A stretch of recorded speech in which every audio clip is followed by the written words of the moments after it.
The world of software engineering is changing faster than ever before. Artificial intelligence is transforming how we build, test, and deliver exceptional user experiences. To meet these new challenges, quality engineering is also evolving. Welcome to our next chapter.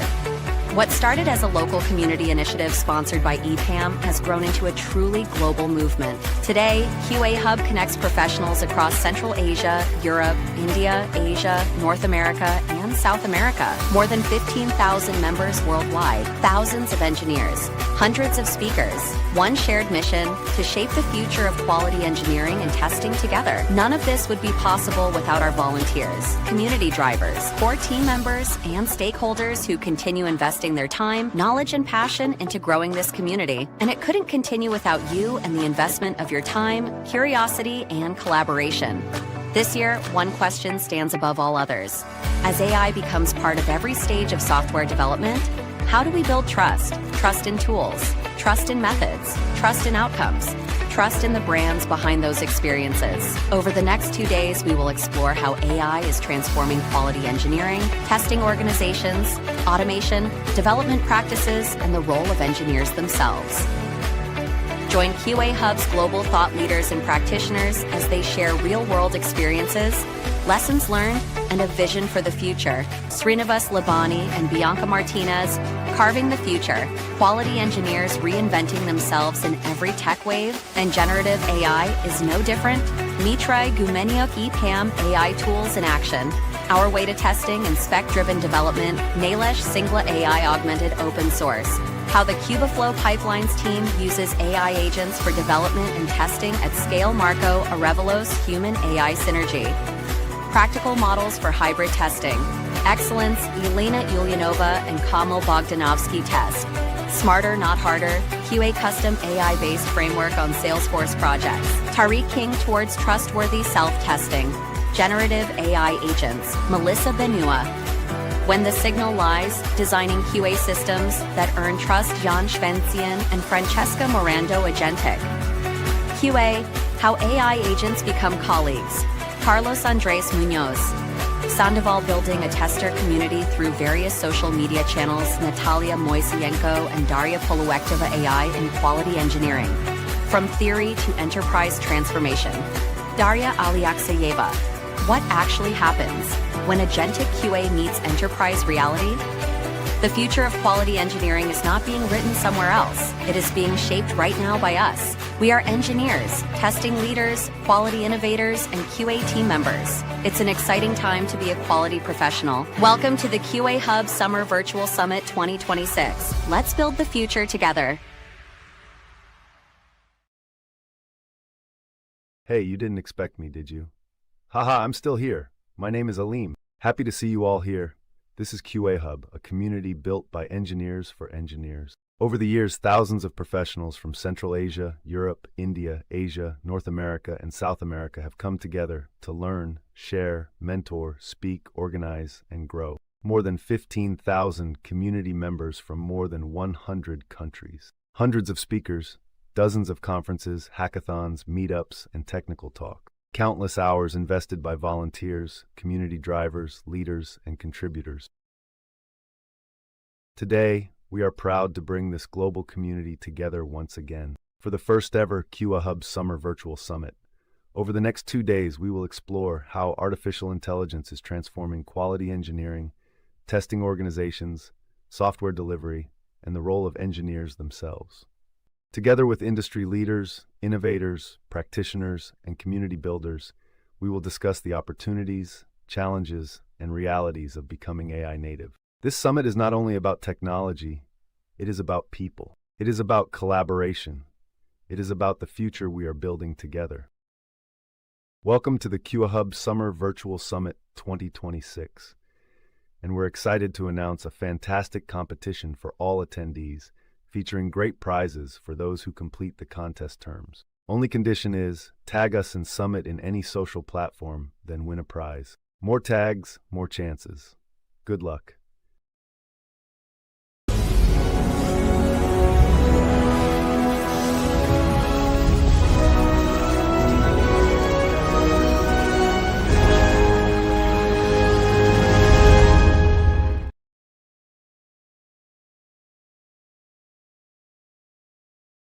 In true software fashion, we had a last-minute production change. Adam Auerbach was redirected to an urgent client engagement, so we have updated today's release plan. And now it's my pleasure to introduce our speakers who will officially open the QAHub Validation Summer Summit 2026. So our speaker will share their incredible knowledge and experience with us. With over 20 years of experience, our speaker is a distinguished engineer, architect, and quality consultant, renowned for managing technology roadmaps and fostering talent in global organizations. His expertise covers software delivery, project and quality engineering, and building high-performance teams. He is recognized for innovative test automation solutions, including leading the development of the Collab Automation Framework and Inside Edge XAF, a scriptless test automation platform. Meet Srinivas Labhani, Software Testing Vice President and Head of India Quality Engineering Practice at EPAM. But he's not here alone. He's teamed up with a professional with over 24 years of IT experience, having spent the last 13 years leading projects, teams, and client relations.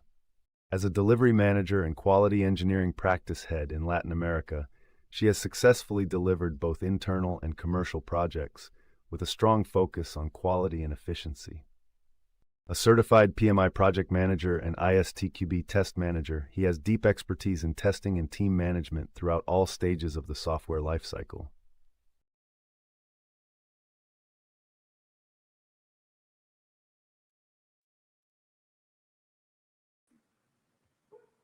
Hi everyone, able to hear me? Yes, Srini, can you hear me? Yep, loud and clear. Okay. So we've been introduced, so looks good. I think let's skim through the slide once about me and then you, and then we'll take it over to the main topic today. Okay, sounds good, Srini. So just a reminder, guys, today we're going to be talking about carving the future, quality engineers reinventing themselves, also test managers in every technology wave included in this Gen AI era. So Srini, give us like a brief summary, probably. Yeah, I think I got introduced really well. I've been in the new role, predominantly looking at the AI adoption and enablement across the organization for EPAM India, not just the testing front, but everything else. And I'm going to bring in my 2 cents of why I'm looking at how do we carve ourselves in the Gen AI era and how am I doing it. So it's going to be helpful for most of us on transforming our ways of working going forward. So, and by the way, that's the Gemini helping me getting my new avatar created using AI now. So not the image, but few more content out there. Bianca? Okay, thank you, Srini.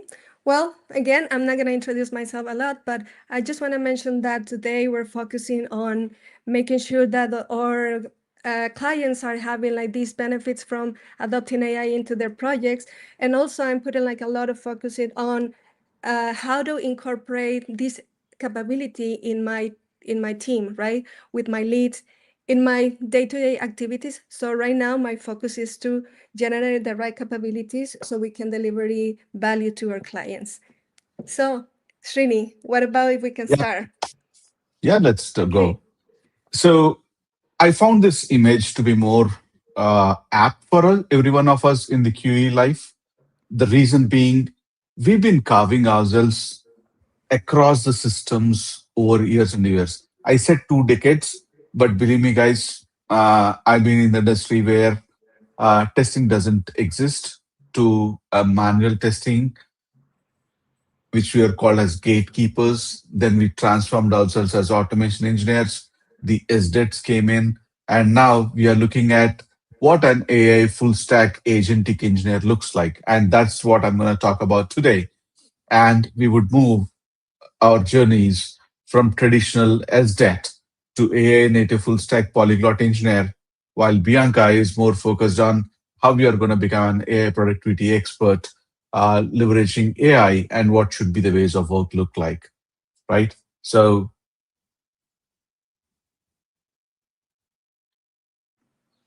okay. Yeah. go ahead. Okay, for the agenda today, we have historical cause when testing is sidelining, what's been some of the problems we have had in the last 15 years. Also, in the agenda we have how the changing testing paradigm is going in this time. We're going to talk about the modern engineer, how it fits into this, and we're going to be carving on AI future. So, Srini, let's start. So, like, guys, we've been hearing this a lot, right? Oh, testing is dead. I've been seeing in LinkedIn posts so many times saying that, oh, testing is dead, testing is dead. And this is not the first time I've seen this. Uh, it's nearly 29 years of experience, guys. So believe me, when I'm saying this, I've heard this multiple times. It is real. I've heard, I was in the world where Agile came in and they said no testers, and a lot of failures happen, and every time it changed. So when I'm saying this, it's always the pattern is repeating itself, including now, right? They say testing is dead, then big failures do happen. Like even if you take the current AI era, the hallucinations, no validations happening, and writing the way it needs to be is always happening. And the test is written stronger. And by this, I've been ideating on how to make changes in the ways of working. And why not become a full stack polyglot engineer? Because we are the right fit. And I know Bianca has also done some exercise on these patterns which she found in the history in the past. So, Bianca, could you show some light on that, please? Sure, Srini. Okay, let me share with you some cases that we had in this, or when the testing has been sidelining. So I'm gonna start with something that happened back in August 2012. So one of the companies that was working for New York Stock Exchange, they released a new program to retail liquidity. So they did this updates in their servers, in 7 different servers, right? But in the 8th server, the update was not done completely. What happened is that when they opened to market, the new system accidentally reactivate an old flag that was an obsolete function, a function that was actually removed since 2003. So when they started to go live, the A server started to process a lot of automatically buy expensive stocks, and at the same time it started to sell cheap stock. When they started to notice this, they wanted to kill the functionality, right, or the system. But they noticed later, after 45 minutes, that they were struggling to turn off this new update. When they did the evaluation of what happened, they noticed that there was lack of testing done. They did not have like a good test coverage in certain paths, and they did not include a kill switch functionality in the system. So it cost millions of dollars. At the end, what happened is that this company went bankrupt and it ended up on disappearing. So another example, it was back in October 2013 when healthcare government system was launched without completing the end-to-end testing. This end-to-end window across 55 different components, they compressed the end-to-end testing, from 7 months to just 1 month. They had some rush to deliver the system, and they forgot, or they just simply ignored integration testing. They did not did a realistic load testing or function or performance testing, and of course they didn't end the end-to-end testing validation. So the first day that this system was live, 4 million people was joining the system to register themselves. But guess what? Only 1% of the people that tried to register was able to actually register. Federal offices, they receive warnings that they couldn't ignore this phase of testing, but they did it anyway. So the site collapsed. At the end, they needed to turn off the system for emergency repairs, but this cost millions also of dollars. Another a big IT company, this was on July 2014. They decided just to retire a lot of SDETs roles. They think, okay, let's move all the testing activities and responsibilities to developers with the message of you build it, you test it, and run it. And of course, the developers struggle a lot, but during one of their biggest operation system release, they had a lot of problems, a lot of system outages, and the fallout was very visible around the world.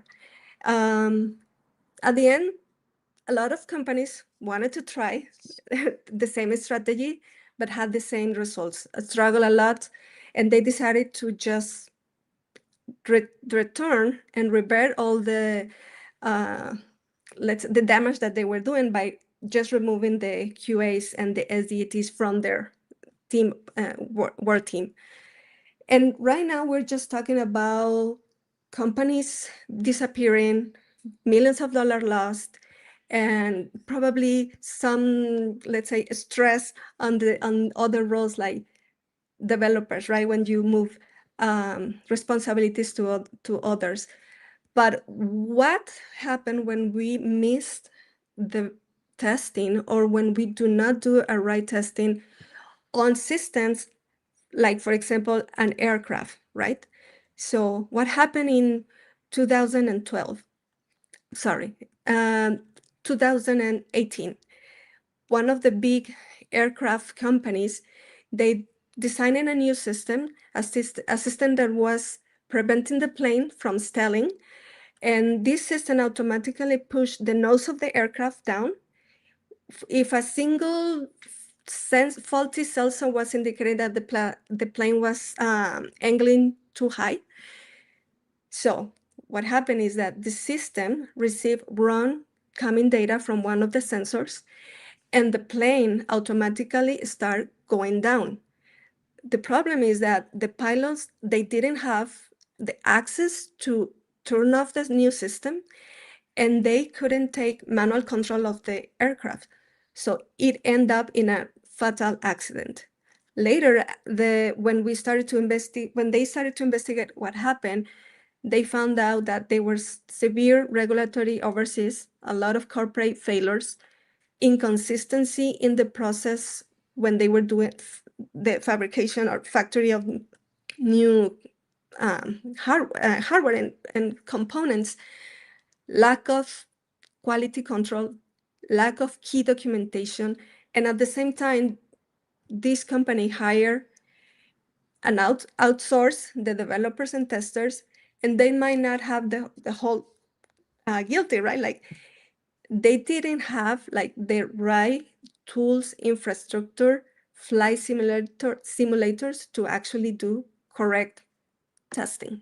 So sometimes we are having our problems on sidelining testing.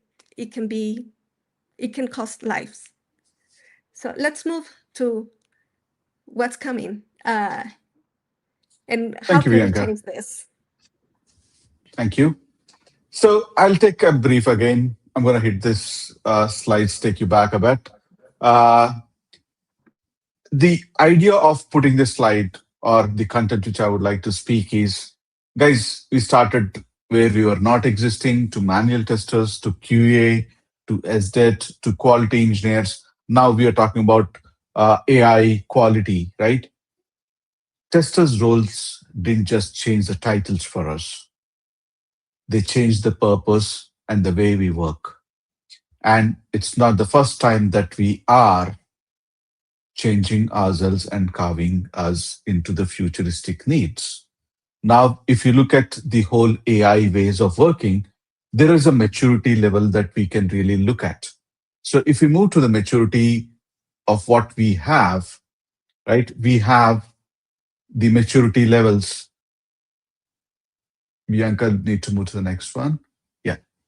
So We have seen this, right? L0, we call it as traditional, where it is all us doing the job. L1 is all AI assisted. L2 AI augmented. L3 AI native, and L4 dark factory. And if you look at ourselves, we are operating, if we have not adopted AI to work, we're probably at L0. But if you have agents doing a bit of your work using copilots and very small chat workflows of stuff, we are looking at L1.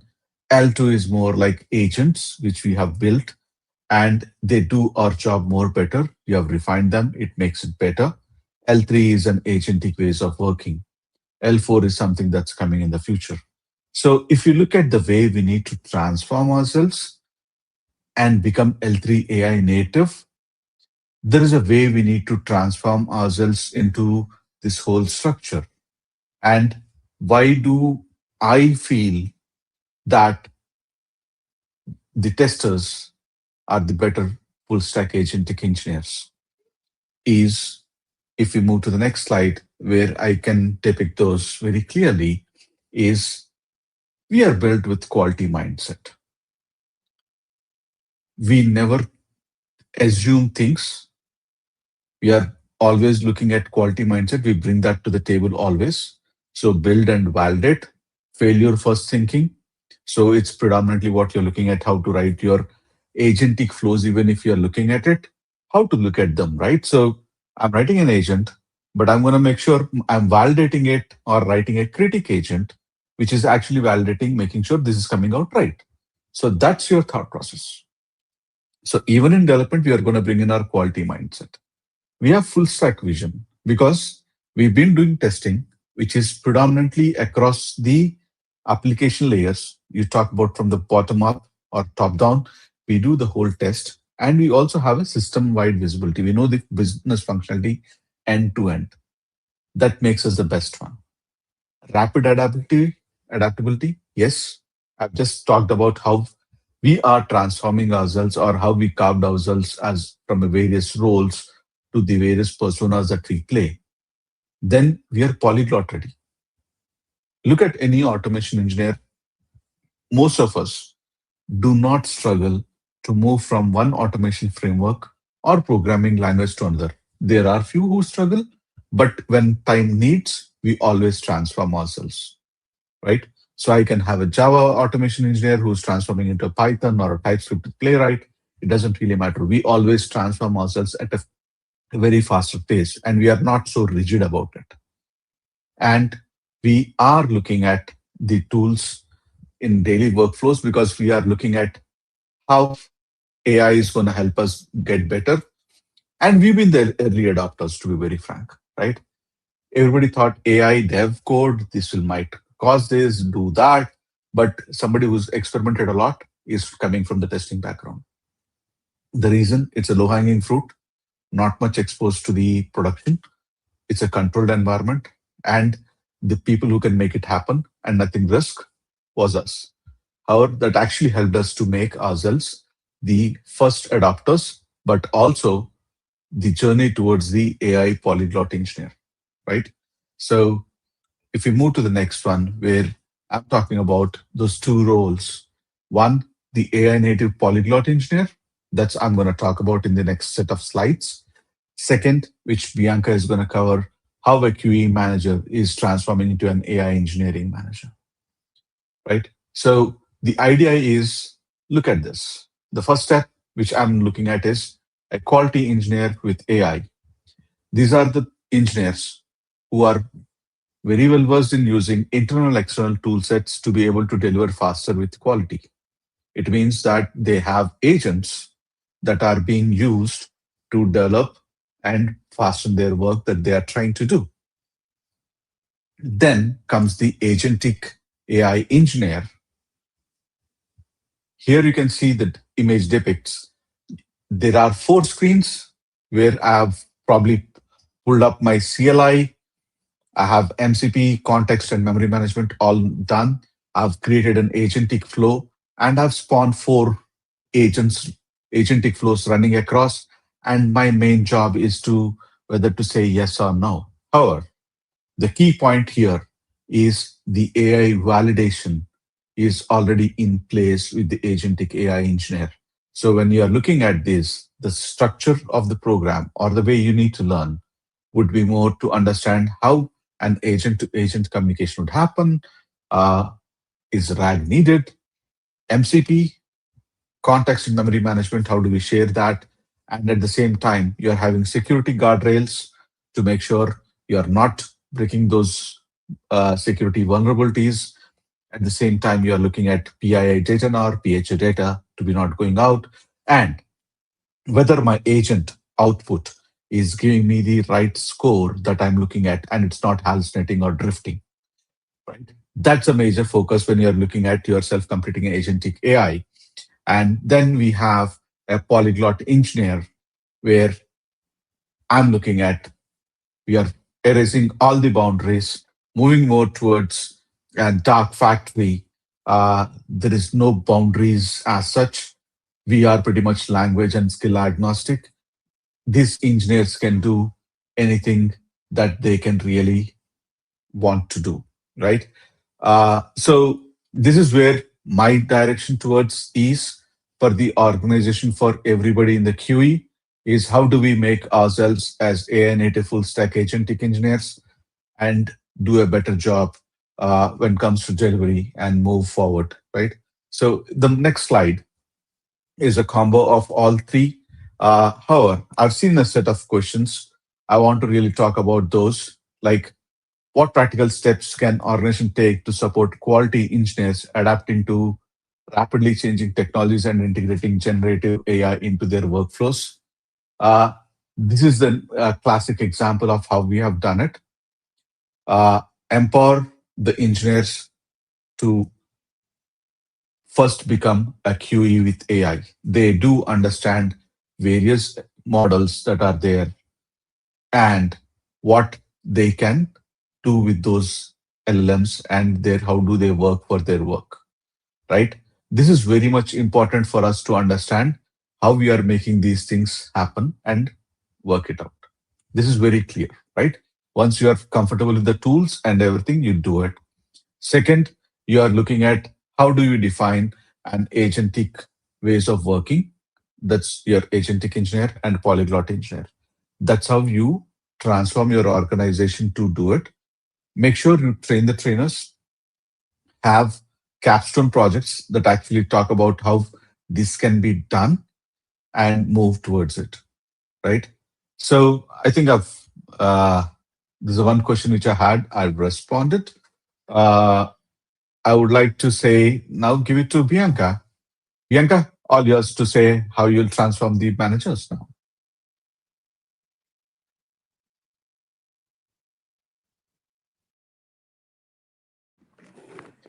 Thank you, Srini. Sorry, I was having a hard time to unmute myself. So Srini has been telling us how the quality engineer has been evolved during this Gen AI era. And today, AI, as we know, is changing how things are done and how teams are also built. And test managers can no longer focus only on testing planning, defect tracking, and execution control, and just create reports, right? Also in every technology way, the testing has reinvented itself, as Srini was telling us. And the test manager needs also to evolve within this, right? So at the beginning, the test managers were more focused on test coordinator, more focused on testing planning and tracking. But what happened when Agile came, right? The test manager had to rethink how to do planning, how the new ways of work, how to plan the work for everyone, and how to align everyone to work in a more collaborative and more accountable teams, right? During DevOps wave, the test manager also needed to rethink how to automate, how to do testing in this continuous integration and continuous delivery, and adapt to release quicker and to be more confident with the results. Now in Gen AI, of course, test manager also must change, and they have to rethink on how to trust, a different way to do decisions, have a new governance, and also how to collaborate with human experts and also AI assistants. So the role is actually like being more strategic. So what are now the where test manager need to focus? The test managers now need to focus on building this strategy where how AI will be incorporated on my governance, on my processes, on my tasks. They need to consider AI to accelerate processes in testing, and we need to consider AI to optimize testing. Also, how to do the risk management. I think this is one of the key points where test manager needs to get involved even more right now, because now managers need to identify what are the new challenges and risks that by using AI will bring us. Test manager also need to monitor AI-based processes that will be updated and ensure that they are aligned to the project quality, the goals that we're looking, and the timelines. And as I was saying, test managers also need to manage people and AI assistants, and how we can collaborate with this and have the results that we want. And of course, metrics, measure quality. It's something that is also changing, and that managers also need to think about how to measure now productivity and quality now that we're using AI. So the test manager role then has converted into three different roles, right? The AI productive expert, the AI adoption lead, and the AI champion. So in the AI productive expert role, the manager need to focus on how to accelerate delivery. They need to focus on accelerate and adopt AI across the whole software development testing stages, and what are the key tools that will help us to deliver faster. Of course, this can change according to the project, according to the objectives of the project, but test managers now need to understand what are the tools that are in the market that can help to accelerate this and be and align objectives with AI with objectives. Sorry. In his role as an AI adoption lead, the test manager now how to strategically think different, right? They need to understand when to add AI in the process, what tools to use, when to use AI, when not to use. Test manager need to define the rules of AI usage. And also, as I was saying, how AI will help me optimize and accelerate certain processes from in the testing cycle. And also, test manager will need to create a good governance framework, align AI with organizational goals, making sure that we met all the security requirements and that we follow regulatory standards. Now, as an AI champion, and I think this is one of the also hardest skills that the test manager need to have, because the test manager will need to act as a evangelist of AI. They need to make sure that the team is getting the knowledge, that the team is understanding how AI can help us to accelerate our processes and create these safety environments where the team can actually pilot certain tools, test if the tools are actually giving us the results that we want, and if we're getting the quality that we expect to get with the knowledge of our testers, but also with the AI assistants. So AI does not remove the leadership. I think it increase the skills that a test manager is now the test manager, the knowledge that they have and how they can apply this into the testing process. So let me tell you quickly what are some of the challenges that the test managers had in this phase. And first, it is not just about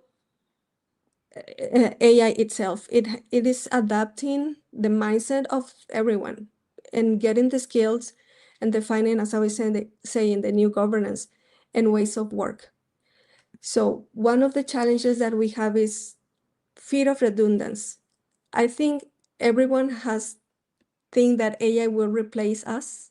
Each one of us might think that my work can be done by an AI, right? But we really need to focus on how AI can help me to do my work better and what benefits I can get from it. Another challenge, a skill gap. Sometimes managers think that we do not have like enough exposure to use AI, but once you understand more about it and how this can help you, you can actually start thinking better to how to educate yourself and how to prepare for this new Gen AI era. Another challenge, trust and accuracy issues. We think that AI also will fix everything, but I bet that you have heard like garbage in, garbage out.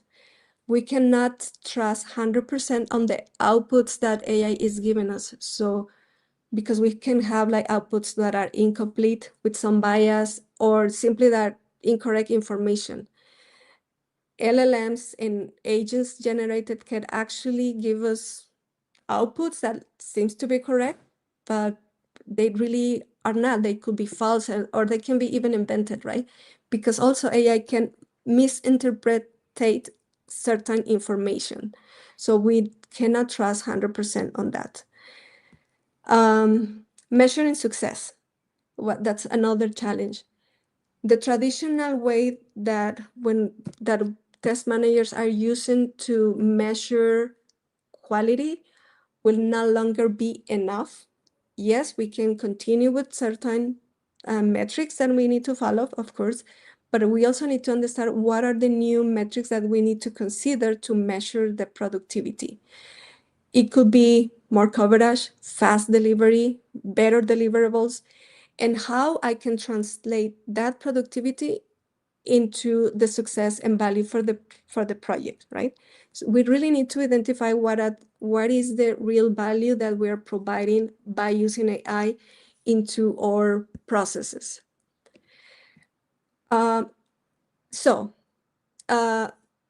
Sorry, I missed two. Another challenge, going back to challenges, cultural resistance. As I was saying, this is, I think, one of the hardest challenge that test managers are having because we are talking about a cultural change. We need colleagues and people who is open to adopt AI. And sometimes they don't do it because they are fear to be replaced, right? You have probably heard like things are working good like they are right now, but why to do this change? Why to adapt AI?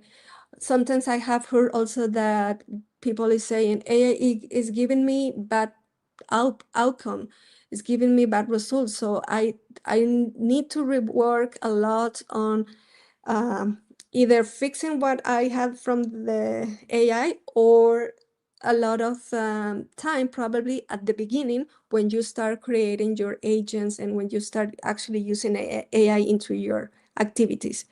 So as we know, we need to be open to the change and we need to know about it to actually understand the value. And also another problem that we're having is too many tools, right? Tools overlap.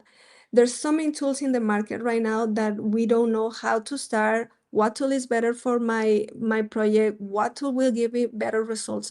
So it's also another challenge that test managers are having nowadays. So In order to overcome these challenges, there are different things that we can do. As this talk is about, reframe the role. What do I need as a quality engineer, as a test manager, as a developer to actually reinvent the activities that I do in order to be aligned to this new Gen AI era? Also, build AI literacy. We need to understand what are the AI basics, how I'm going to get that knowledge, take some courses, and also at the same time, make sure that your team is also aligned with this. Create an environment where your team can actually pilot certain tools, right? So they can start step by step. And this is like the third point, like start with practical use cases. We don't want test managers to go to apply AI in every single part of the process. We need to start with basic activities, with focus on what will give me clear value. It could be create test cases, it could be identify duplicate test cases, it could be automate some activities. So start small. Also, another thing that you need to consider, now the tester is going to be more a validation person, right? Like, of course, we're going to use AI. Of course, we're going to continue doing testing, but we need to identify how we need to do validation of every output that we get from AI, right? So now we're more as a reviewer and validation person. Another way to overcome this challenge, as I was saying, establishing a governance, define policies on how to use AI, when to use it, when not to use it, and make sure that when you use it, it is actually giving value for the project. Measure meaningful outcomes. Make sure that whatever you do with AI, it's actually identify. You can measure the value on it. It could be, as I was saying, better test coverage, more automation. So identify what are those meaningful measure components. And of course, always involve the team. I think in order for us that to have like a success in the project, we need to make sure that the team is involved. So ideas is like create communities. As I was saying, create an environment where the people can actually pilot certain tools, and they can have these cross training lessons between people who has a little bit more experience with people who is just starting into this new war, right? So as I was saying, the test manager should not try to adopt AI everywhere. We need to go small. We need to prove the value. We need to learn, and we need to escalate step by step. So some final key takeaways. Accountability will remain. We continue to be responsible for the quality. And human judgment, it's super important. We cannot replace that with AI. We can probably try to teach them, but at the end, the judgment from a human person will be very important when we're talking about quality and making sure that our product is going live with the right quality. Everyone must evolve. Changing in technology, changes are coming every year, every month, new tools. So we need to be open to that, and we need to be prepared, get the skills to work in this new era. And again, the constant is the change. So when we talk about AI, I see AI as an opportunity for test managers to really elevate their role, and the future will belong to those who can blend technology, quality thinking, business understanding, and responsible innovation. So with that, I end up my participation. Anything that you would like to add, Srini?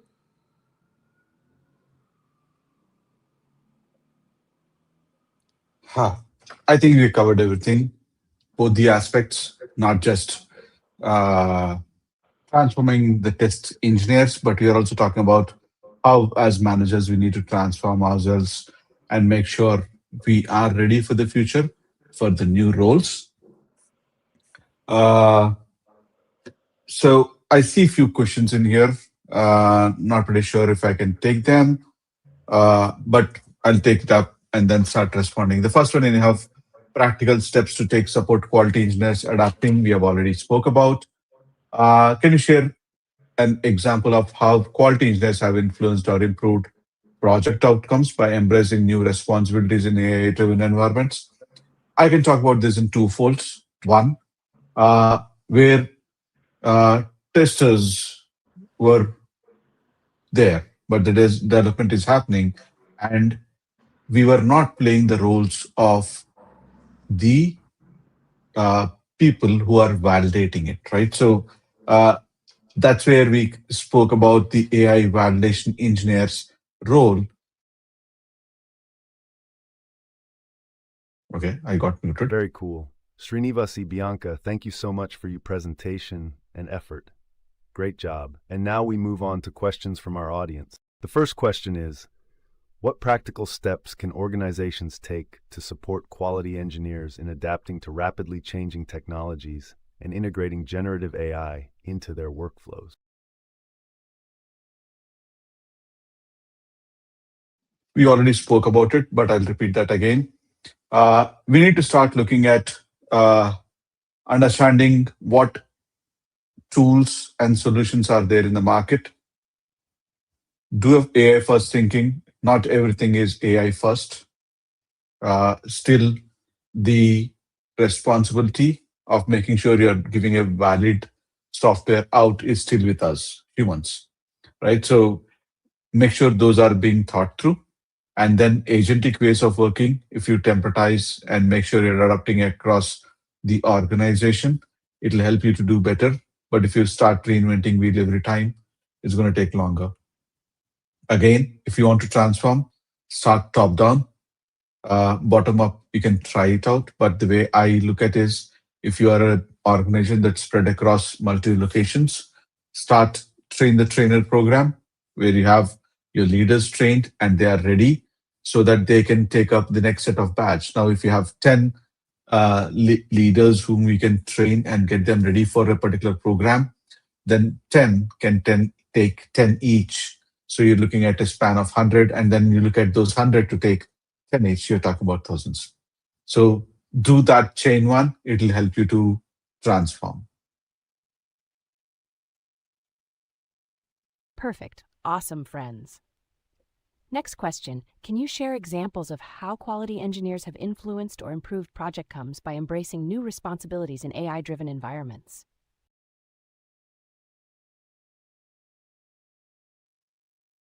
I'll take a stab at it. So it's basically, as I said, we start developing code, it drifts, it hallucinates, and it can generate crap sometimes, right? It's LLM, it's just a tool. Bianca used the right word, garbage in, garbage out. Sometimes it does happen. So how do you make sure those are being taken care? And that's where our AI validation comes into play. And that's very important for us to do that. And you do have various set of tools that are there that use deep evals and ragas. There are AI itself to validate AI. Or you can also use Python or any other programming language to validate those, but you still have human in the loop.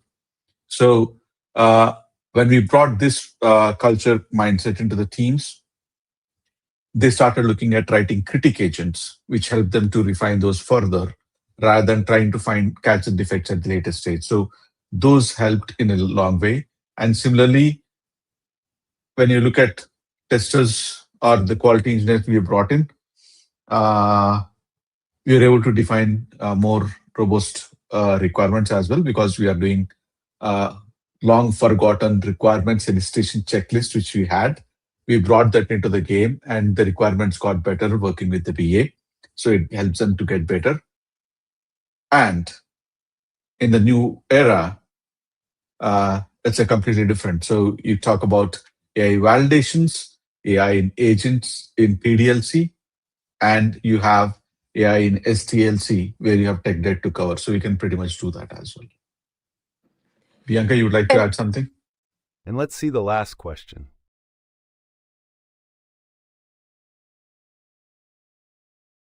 Good. Bianca, on mute. Sorry. Yeah. Sorry. Okay. So I wanted to add something that I've had seen in some of the teams and projects. So I've seen that some of the QA team members have generate prompts that actually create data sets with the intention to measure how the AI responds to to different information, right? They want to try if the AI is reliable, and they want to identify how they can help to test if the AI is giving us incorrect information, hallucinations, biases, and in order to make sure that the outputs that we're getting from testing AI is actually being correctly tested. So I've seen that also apply in some of the projects. And let's see the last question. What new skill sets or mindsets do you believe will be most critical for quality engineers to thrive in the generative AI era? And how can organizations foster their development? So we've been talking through this the whole cycle. AI first mindset, the agentic ways of working, and change yourself into full stack agentic engineers. How do you foster? We already talked about, especially on the engineering side, you understand the tools, become proficient, develop capstone projects on those to make sure you're completely aware of the challenges and the best practices and stuff. Then you come into agentic ways of working that's going to help you to do better. The agentic communication, how do you share the context, how do you when to share memory, what to share, what not to share. And then in the side of it, you have your engineering practices of how to do that. So those have to be in place for you to make sure you have a change. I'd like to quote an example here in one of the projects. The automation quality engineers are really playing the role of a full stack agentic engineers now. So it took a transformation of 6 months for us to transform the engineers, but it does happen. But it needs to come from the engineers who want to transform, but they have to do it right now, given the scenario. Bianca? I think you have mentioned all, Srini. I think we still need to think on and apply critical thinking. And as I was saying, we need to be now the reviewers, right? Like not just for the quality of the product, but also the quality that we're getting from AI, and have this soft skills of critical thinking. We need to actually put in practical that, because hard skills are they are obsolete quickly, because we are having like new tools um, every period, right? Every year, every month, every quarter. So of course we will need that. We need to understand that, but critical thinking is something that it has to be there, because that will help us to really identify and analyze what are like what is the correct way of adopting AI and making sure that we get the quality that we want. So just want to add that. Excellent, Srinivas. Thank you, Bianca. Guys, if your questions weren't answered, don't worry.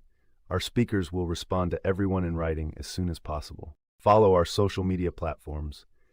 Thank you, Bianca and Srinivas, for your answers and for your bright and inspiring presentation.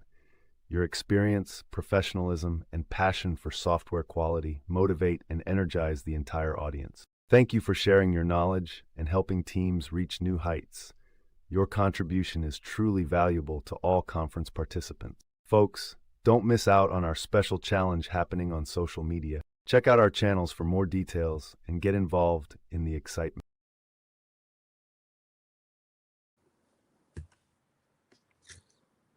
Okay, so thank you, Rini. Thank you, everyone. Thank you, QA.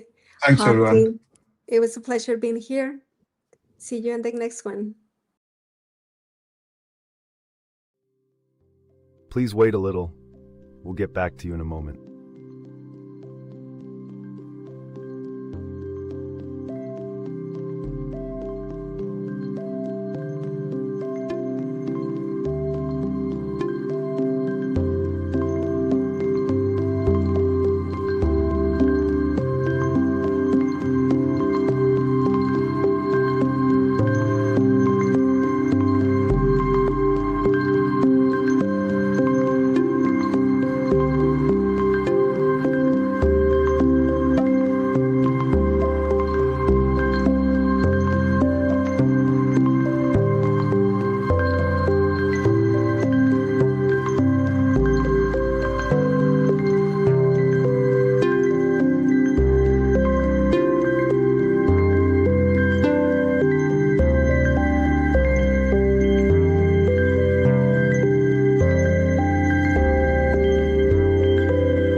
Please wait a little. We'll get back to you in a moment.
Hey everyone, let me share that we're excited to announce a fantastic competition for all attendees featuring great prizes for those who complete the contest terms.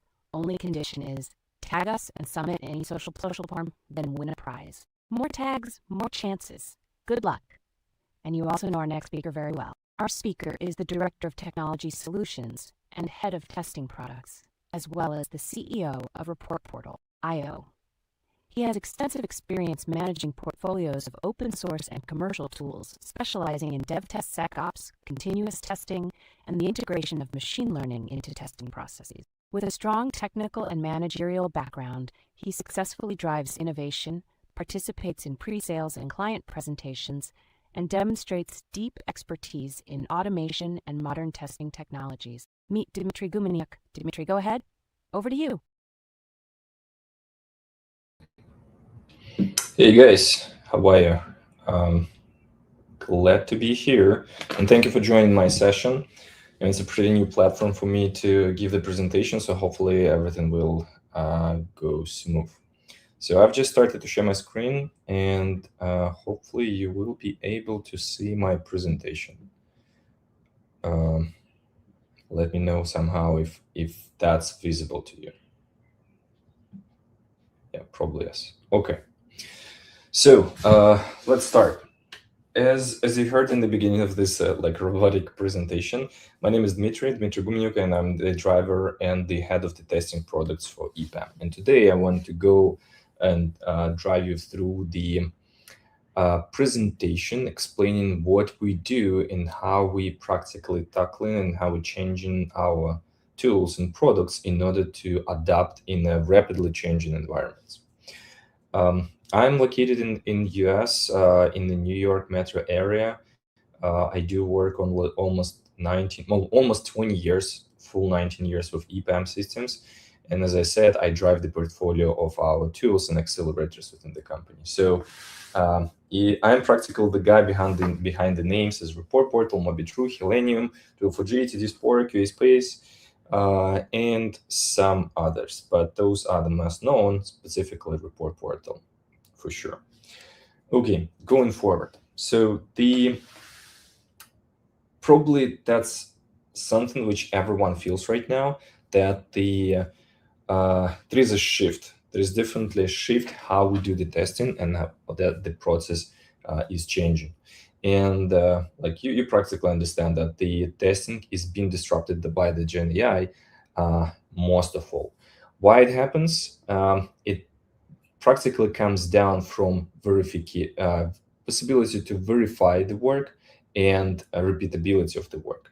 So the more verifiable work or the task exists, the better it can be automated. And the more automatable it is, the more it can be affected by the Gen AI work. So practically, right now, that's the first point. And the second one is that the more code is produced, the more testing it does require. So it doesn't mean that the quality means less right now, but the problem is more that the larger output of the AI models, which helps you to produce the more code, practically dramatically increases the amount of the testing is needed. So the testing doesn't disappear anywhere. It practically becomes a bottleneck, a constraint, because we have to test more. And the exponential growth of these produced generated codes practically means that we have the exponential growth of the testing is needed. And unfortunately, the old-fashioned way to do it manually, or let's say mainly do the manual testing and partial automation, doesn't work anymore. There is still a myth flying around, and we probably can even hear it from the clients, that the testing has been solved by the AI. But I would say no. That in reality, while the AI changing the way how we create tests, how we execute the test, and who becomes the author of the test cases and the scripts, but in reality, the need of the control, the evidence, and the trust in testing have never been even more important than right now. Because imagine, again, we generate a ton of the AI output in form of the code, and now that have been verified, should be verified even more better. So clients, no matter what's under the hood of the testing, if it's your manual testing, automation, or even agents doing the test, the business still wants the evidence. They would still want to understand if everything have been tested and have been tested properly. So, and within those setups, we see that the more and more importance falling down to the observability section. So practically, clients are looking for the kind of system of records and something which will prove that if the AI was involved into the testing was done right. And if something goes wrong or went wrong, there is a mechanism which helps to identify and trace down what was broken at this setup. So I would say that the testing hasn't changed a lot. I mean, the life cycle of the testing is still the same. The same way how we did the testing 20 years, 10 years, 5 years ago, the process is still the same. The difference is now probably who is the executor, who does the testing, or maybe who generates the drafts, who produces the test, and how it's executed. But the steps in the life cycle, they are still the same. And while I'm driving the solutions and accelerators related to testing, where I have to look into that perspective and practically to adjust what our tools are designed for and what are they doing. So now clients are more looking into the contracts to have, let's say, contracted output. So they have a predictable cost, they understand they have a structured coverage, and they know or expect the predictable business outcomes. So in these setups, we cannot just sell again heads or like people who will do the work, but we have to sell now the outcomes. What that means, rather than say, okay, you have 10 engineers who will do your testing in the next 2-3 weeks, and that's the price for it.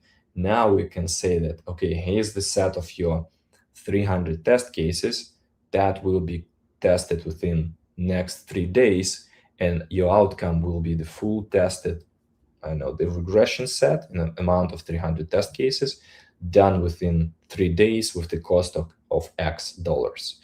So clients are searching for the outcomes rather than the actual workforce to do so. And we have to change the way how we offer our services as well, same as what we take as a basis of our products. Instead of creating tools for engineers to do the work, we're now focusing on creating the tool which does the work and can be verified by the engineers. That all brings us to the concept of the testing fabric. And again, that's helping us to shift the paradigm from the FTE. FTE, it's a full-time employee centric headcount, to the model where we orchestrate the agents to produce the output. The clients no longer pays for the testing effort, right? As I said, they want the guaranteed output, they want the verified output, and they want the things have been done. And the truth is that the clients do understand that the AI and agents can speed up this process and improve it significantly. So they want to share the value of the AI involved into the testing as well. So that means that it's not like we can say to the client, okay, we have the engineer who will do the work, you still pay the same amount of money, but we will do everything with the AI. Now they understand that there is AI which can do partially all this work, and they want to pay just for the output and completed work rather than the time involved into all these efforts involved into the testing. But in that setup, I don't want to scare you here, and I don't want this presentation more like sounded that, okay, we all doomed, nothing left for our work, but more like there is still a room for us as a human being within this process. And mainly it falls down into the section which agents or AI is not very good at. And while the agents are usually, because they're based on LLM, and LLM has a very wide general knowledge about everything, it's not very good about the specifics of the client setup, sometimes about the product and everything. So our real value add, so something we can bring as a human into this testing fabric, is actually possibility to establish the guide rails, to configure those agents and verify if they go to the right direction. So as soon as the agent goes offhand and they're not the right direction, the humans are those who can be in control of that and verify the work they do. So we can call it as the building up the guide rails and orchestrating the work which is done by the swarm or the group or the team of the agents.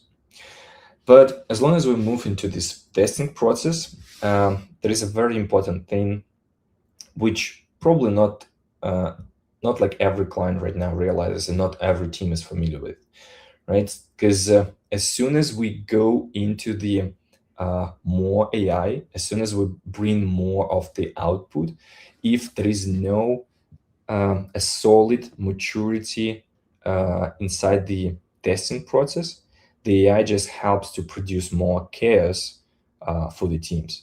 So that means that if you have a low QA maturity within your project setup, if you just add AI, that will just automate the chaos within your at scale.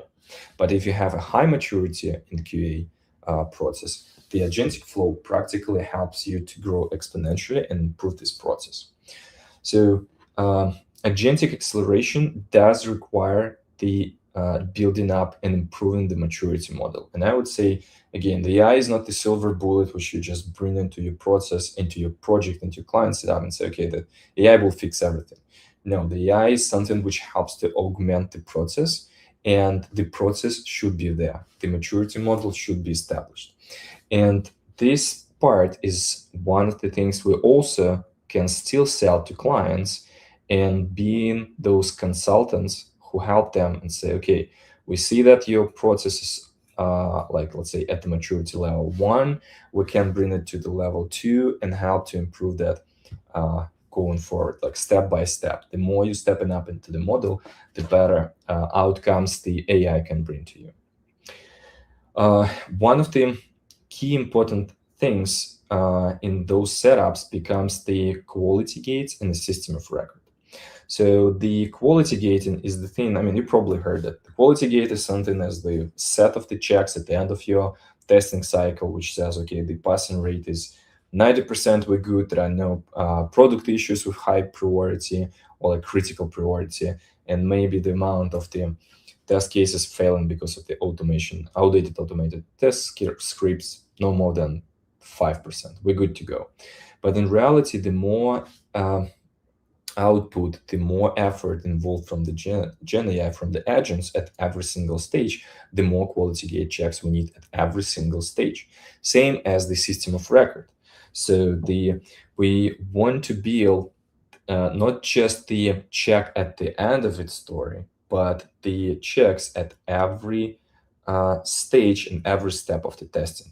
So that helps to establish the trust into what the agents are doing, rather than just creating a slope of the generated something and wait for the result at the end. We want to eliminate the hallucination, reduce the guesswork, and do the checks at every single stage. Same as the involve this kind of decision evidence maturity model, which helps to establish the rules how the work from AI is accepted, and also have the so-called risk compliance verifications. When if something goes wrong and the agent did something wrong, we can trace back where it happened and what went wrong. So we can, as a human being involved into the process, reiterate it back and maybe establish yet another guide rail and help the agent to produce the work. So the evolution of the accelerators, having all this in mind and having all this said, is practically, for us right now, shifting the persona who is the main user of our tools from human beings, from engineers, more on the side of the agents. So imagine that now probably engineer have no need to go detailed into the logs, verify everything, take a look at the screenshots. And all of that can be done by agent right now, because agent can access all this data via the MCP calls or through the API. There is no even need in UI anymore. And all this data collected, verified, and pushed again, and decision made by the agent. That's what the engineers now want to see, or the managers. So rather than focus right now on engineers, the main functions now should be transformed for the agents, while the high-level output, the way how we verify what was done, should be available or visible for the engineers or the managers. And that practical helps us to reduce the cost of the work, right? Imagine we have the agents involved, they produce output, we verify them at every single stage, and we just help or focus with our tools to reduce the cost of the effort, to address and make it way more cheaper to do the same effort rather than we did it manually or with the human involvement in it back in time.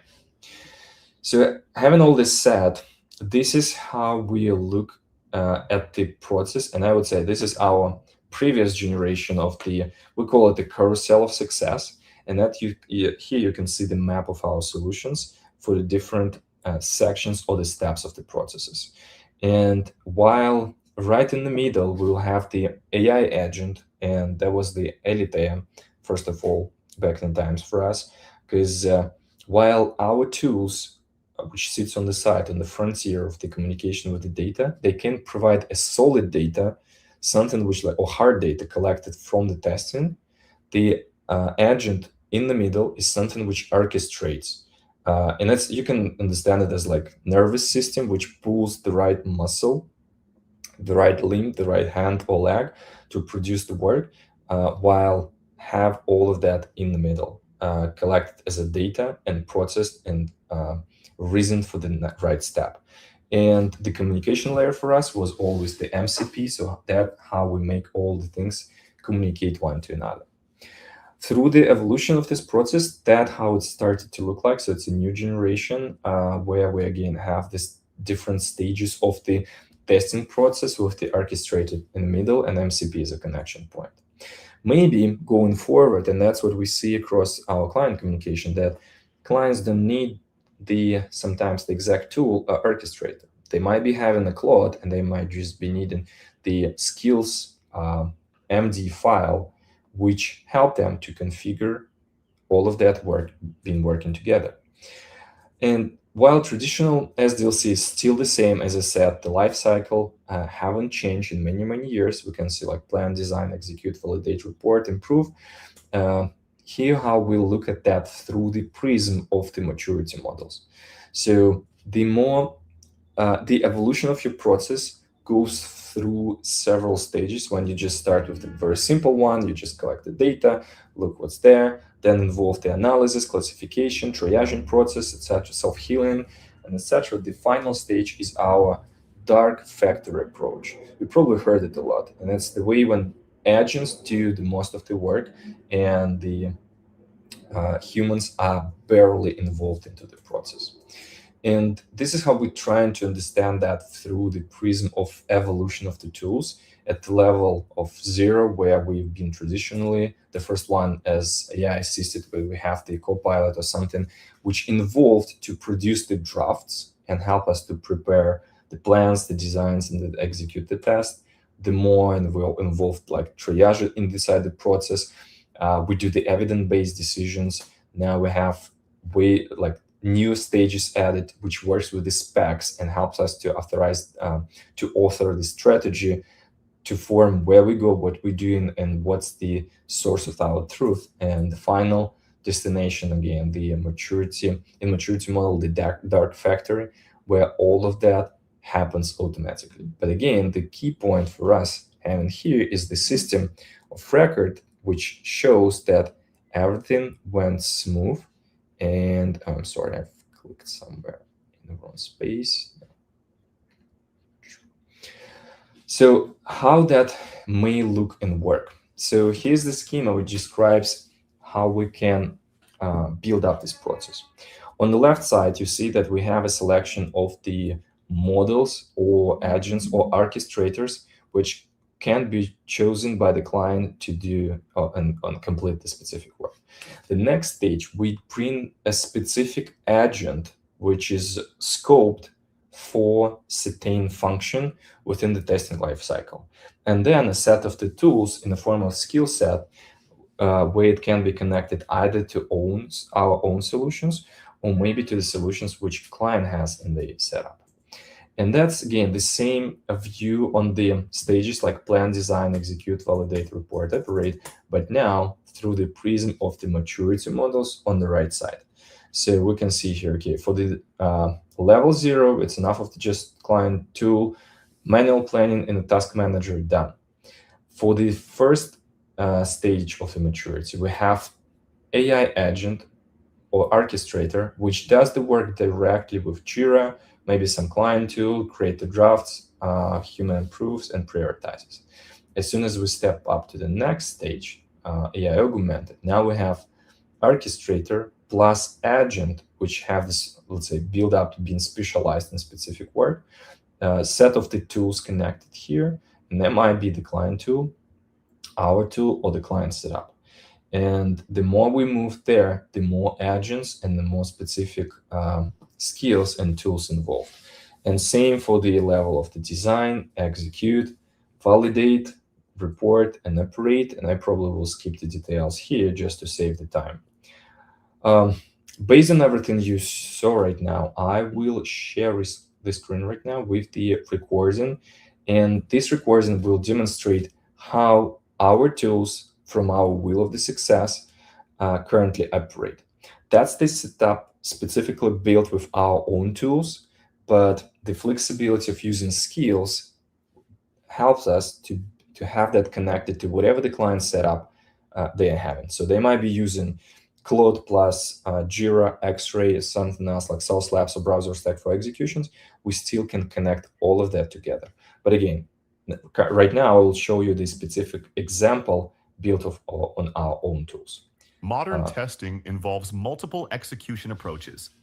Some scenarios are covered by classic automation, some are tested manually, and more test cases can now be handled by AI agents. But when results, infrastructure, videos, and coverage data are spread across different tools, teams lose the full picture. This integration connects several tools into one testing workflow. The solid arrows show the main AI-driven testing flow. Test Cases Home is in Report Portal Test Case Management System. eLydia converts them into agentic QA checks, and agentic QA executes them using MobiTrue infrastructure. The results then return to Report Portal for analysis and decision-making. The lighter dotted arrows show supporting integrations. Report Portal can provide visibility into available MobiTrue devices, and classic automation results can be enriched with MobiTrue session videos and Drill4j coverage data. We start in Report Portal Test Case Management. This is where the team keeps its test cases, the shared source of truth for all testing efforts. Some test cases are already marked as automated, but there are still major checks that need to be run manually. These checks are great candidates for agentic QA to execute. So let's add these test cases to the test plan for the upcoming milestones so we can move forward. Report Portal is also connected to MobiTrue, so teams can see available browsers and mobile devices directly from the same workspace. This gives better visibility into the execution environment before testing even starts. With the device setup in place, let's return to the main flow. eLydia now takes the selected test cases from Report Portal and orchestrates their conversion into checks for agentic QA. This allows existing test case assets to become part of an AI-driven execution workflow without changing the source of truth. The checks are grouped into a suite, and we can now see that it has been created inside agentic QA.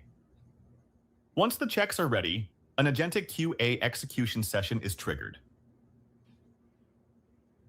Agentic QA executes the generated checks autonomously using AI agents. These agents can adapt to unexpected UI changes, support exploratory and regression testing, and use human feedback to continuously improve test quality and effectiveness. For browser execution, agentic QA relies on MobiTrue as the infrastructure layer. MobiTrue also makes it easy to observe what is happening in the browser while the check is running. And once it's ready, the checks are marked as passed, and the results are sent back to Report Portal. In parallel, classic automated tests can continue running in the background. Report Portal collects their results and enriches them with MobiTrue session videos and Drill4j coverage data. In this demo, these artifacts come from classic automation, with the same visibility model planned for agentic executions in the future.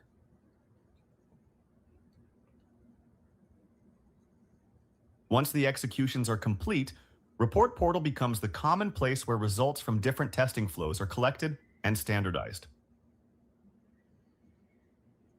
Agentic execution results come back from Agentic QA in a structured format.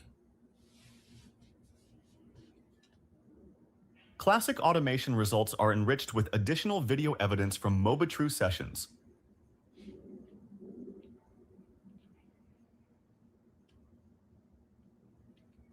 Drill4j provides a coverage report for the entire end-to-end test launch across all involved services. The session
Okay, that was it. And again, as I said, that was an example of our own tools being connected all together to produce the best possible outcome from the testing, while we have the inside the report portal. And yes, that's a new thing. I will announce it just down the slides. But in the report portal, we're going to have the test case management system, which can be connected to the agentic QA, Elite, or whatever the AI agent can practically read the data, retransform, push it to the agentic. Agentic then executes them, all the execution collected inside the report portal. The MobiTrue used as the device farm to run all of that, and Drill4j collects the actual coverage between the application and the tests to give you and narrow down the data for what was touched, what was not. And as I said, the beauty of this setup is that no matter what type of the client setup we have, through the skills and the possibility of like MCPUs, we can connect for whatever the tool client and has and practically displace our own setup. So our own tools is more like a golden set for us, but we can take out specific parts, make them replaceable, and involve the client setup, tool from client setup to operate instead of our tools. Few words about agentic QA. There was another separate session made by the Jan, the CTO of this solution, but let me just, if you haven't visited that, I will just highlight a couple of the most important features here. And the agentic QA is practically an orchestrator for multiple agents which do the reasoning of the tests. So what you can do, you take the test case script or like steps of the test case, feed it into the agentic QA, and that through the use of many agents who are checking and verifying one another, produce the execution flow for the test case. And one of the most important features here, like, while you can say, yes, I can run whatever the test through the agents using the playwright, but the problem is that for every single reiteration, you have to burn tokens again. And within the agentic QA, we have the feature called replay, which is practically giving us the magic not to use the tokens over and over again. So that means that as soon as you achieved the first verifiable execution, the agentic QA will use this data to kind of replay the existing test case for the next run, and will involve reasoning or like token burning only in case if something is fails and that needs the verification. So based on our numbers, it reduces, like, first of all, it makes it 6 times faster, and that reduces the amount of the tokens burned and used for the test case executions. We'll probably jump over that slide to save the time. Again, for us, the main steps in all this process are the requirements in the form of the input, the kind of AI process in the form of the Copilot, a multi-stage feedback loop, which helps us to collect the data and information to form the execution for the end-to-end automation. And here, how it all may work at the end of it. So for those who are familiar with the report portal, it was mainly designed around the automated test cases, right? But around the automated automation test reports. And now we extend in the report portal to be able to work with the agentic executions as well, same as the manual executions of the test cases as well. And that's probably the part of our announcement that the report portal will introduce the test case management pretty soon, which will practically allow us to collect and identify the set of all the unique test cases which belongs to the testing process, no matter who producing that. Does it come from the automated executions, or maybe that comes through the Jira and your manual execution, whatever you keep and track your test cases, or maybe those test cases which are produced and automated by the agentic QA. All of that can be planned within the test case management part of the application, within the test management, test planning part. You create the plan, you see how every single project fulfills your executions. That gives you the final output, that gives the data for the AI to make the decision, and all of that can be connected through the MCP. Oh, I'm sorry, that was, yep. Through the MCP with other tools we have in place. So TD Spora will provide the data sets. The MobiTrue provides the infrastructure, the browsers, and the mobile devices to execute the test. The Drill4j collects the coverage and helps to reduce the plan for the execution only to cover those test cases which have been changed. Alita, or whatever the AI orchestrator, can play the role of the AI agent to classify, orchestrate, execute, pull, and push the data through the process. And many, many other integrations we have and still haven't for the report portal in place. For the agentic runner, this is the slide which explains you what it means to have those AI reasoned steps inside the system. So imagine if we have the test case library with all the test case and the steps described what should the test do. The next, we create in the test plan and say, okay, out of those 300 test cases, execute 5 of them for me. That creates the launch and pushes that on the side of the agentic QA, where agentic QA, by the means of own agent swarm or the team of the agents, will interpret and go through, use the reasoning, use the tokens, go through the application, through those steps, and convert them into the form of the replayable AI steps. And inside the report portal, we will allow to store those AI steps going forward. That means that it brings the possibility to trace down what was the reasoning behind the AI made and how the AI thinks that the test case should be executed. Same as the playwright traces, everything what was used inside the playwright to complete those steps, that can be used, saved as an evidence, and also used practically to generate the test automation script as a part of your testing framework. The agentic runner, again, if we just go through this cycle again and now put the execution in place, Now we have the test case library, test plan have been pushed for the execution, interpretation done, AI execution done. We have the results which have been collected through the system that helps us to fulfill our test plan with the actual execution results. So that gives us the coverage and shows us, okay, there was a test plan designed for this milestone, and that's how that was completed, either by the automated scripts or by the agentic. The coverage is here.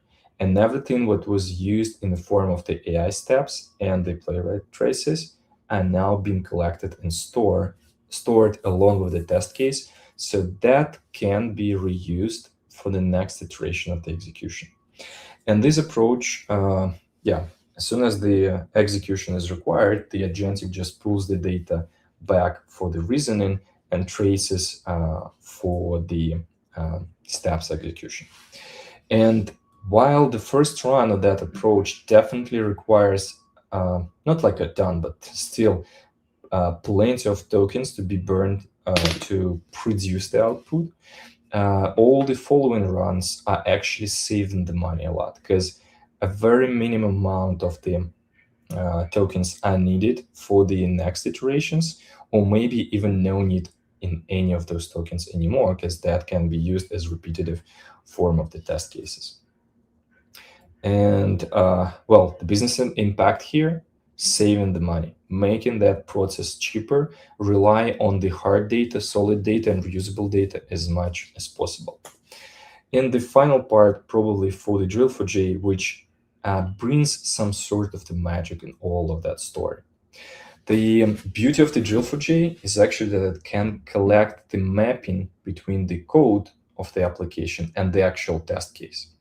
So the Drill4j, which sits on the background of your application and the test execution, that knows if the test case number 1 have been executed, which specific code lines in application and in the web on your endpoints within your backend of the application have been triggered.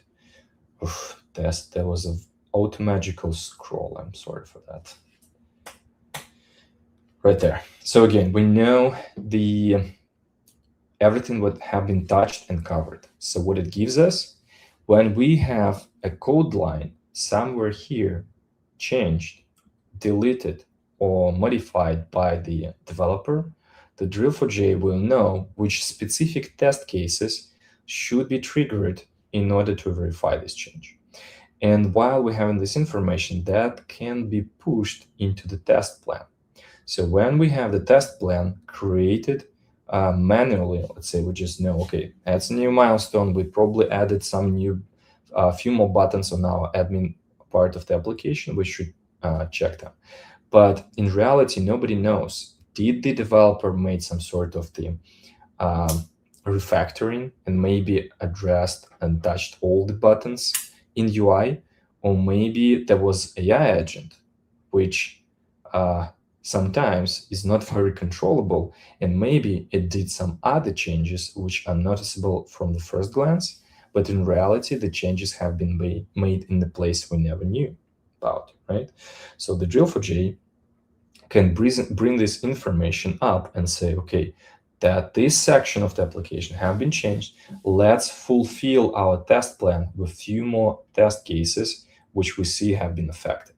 And more than that, at the end of the story, when the execution is completed, it can say you, okay, we completed all these test cases, but we see that specific lines of the code have never been touched. So there was new change introduced by the agent or by the developer, and we need few more tests to cover it. And through the use of AI, through the use of our either Elite or whatever the AI agent, we can practically generate new test cases, add them to our test case library right here, and suggest them as a part of the test plan to reiterate this session again and cover those missing test cases. So that's the beauty of our, let's say, new way of doing the testing involved in the AI, and that's how we addressing the changes which happen around with like how the Gen AI affects the testing process. Probably a couple more slides to make the finally make the announcement about what's coming inside the report portal. And first of all, yes, we're gonna introduce pretty soon the test case library. That means that report portal will be able to manage the test cases, manage test plans, milestones, and executions for all the test cases you have. More than that, it will have the kind of the backport feature for all the automated test cases which you already have and executing within the report portal. With the report portal, they might be retransformed into the library of the test cases, right? Explaining what each and every test case is doing within your test automation. That's more like a live form of the documentation, which will be changing as soon as you change in the test case, but not the script. And also that's the way how we help in the projects to build up the traceability on all the existing test cases, maybe in Confluence, maybe in Jira, X-Ray, whatever. If the project misses this traceability link between the requirements, tests, and what you have in automation, report portal will help to build that. Now the dashboards will also have the updates, and first of all, we will improve the portfolio project level dashboards. And now that will be showing you not only the automation results, but also everything which is produced by the agentic execution and agentic automation, and also manual test case executions that also will be in place right here. And another layer of the functionality, we call it organizations, which will enable to build up the hierarchy of the projects. And on top of this hierarchy of the projects, there will be a portfolio level dashboard. So this is, if we just rewind back to my first slide where I was saying that, but I was saying that maybe the main user base for us will become agents. So we assume that the project level or the team level of the information we collect will be designed and made for the agents. So the agents push the data, collect that, keep the history, keep the permutations between test cases, also collect the evidence, reasoning, and all the information which can be used for the analysis going forward. The portfolio level dashboards will be something which is more interesting for everyone to look at right now, because that will show you, okay, how the whole process was done, what the testing types being completed, what's covered, what's not, where was the failures, what was the outcome for these failures, either they pushed in the form of the bugs, or maybe they were fixed and re-executed. So we are, as the orchestrators of the agents, will have more interest to look how the whole process runs and completed, rather than go and take a look into individual test case which have been failed. Test plans and milestones, as I said, this is the part of the managing the testing process. It also will help you to create, in milestone, you can identify which test plans should be executed. These test plans can be fulfilled by the automation results, manual execution, and the agentic executions. And all of that will be wrapped in form of the quality gates, so that will help to establish more of this decision-making maturity model, where and why it was allowed and why it was propelled to the next stage. So all of that will become the part of the report portal. And the manual launches, right? Everything was still done by the manual testing, through the manual testing process. We will introduce the possibility to record those in place. And you should look at that from the proper angle. It's not like in the report portal, we addressing something from looking into the backwards and addressing the manual executions in the modern age when the agents are doing all the testing. In reality, manual launches are the absolute playground for the agents. Because if you have an agent which not just produce the test script to execute the automated test case, but if you have the agent which does the exploratory testing and use the reasoning to go through, like dig through application, do the reasoning, and look what went wrong, the manual launch practically becomes the playground for the agentic agent.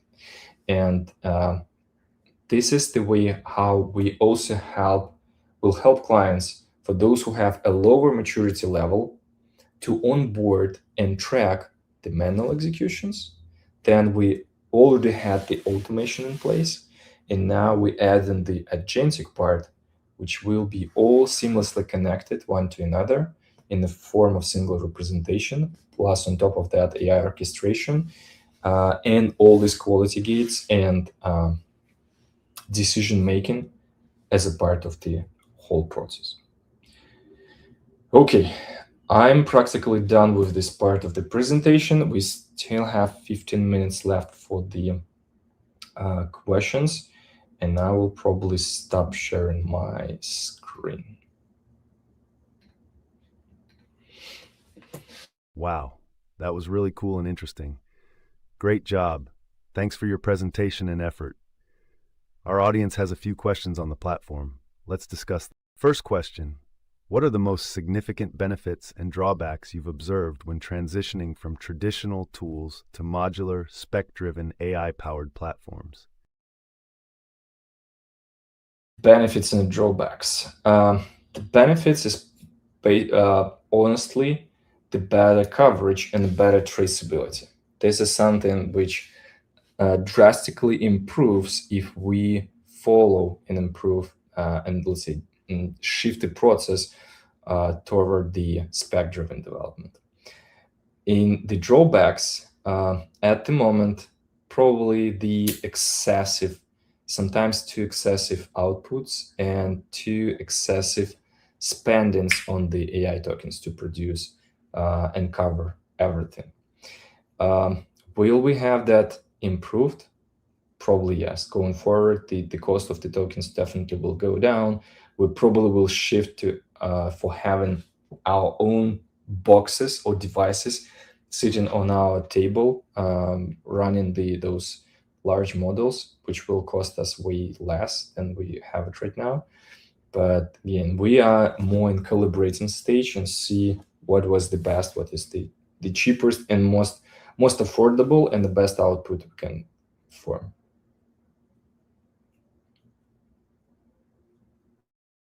I agree with you. Next question.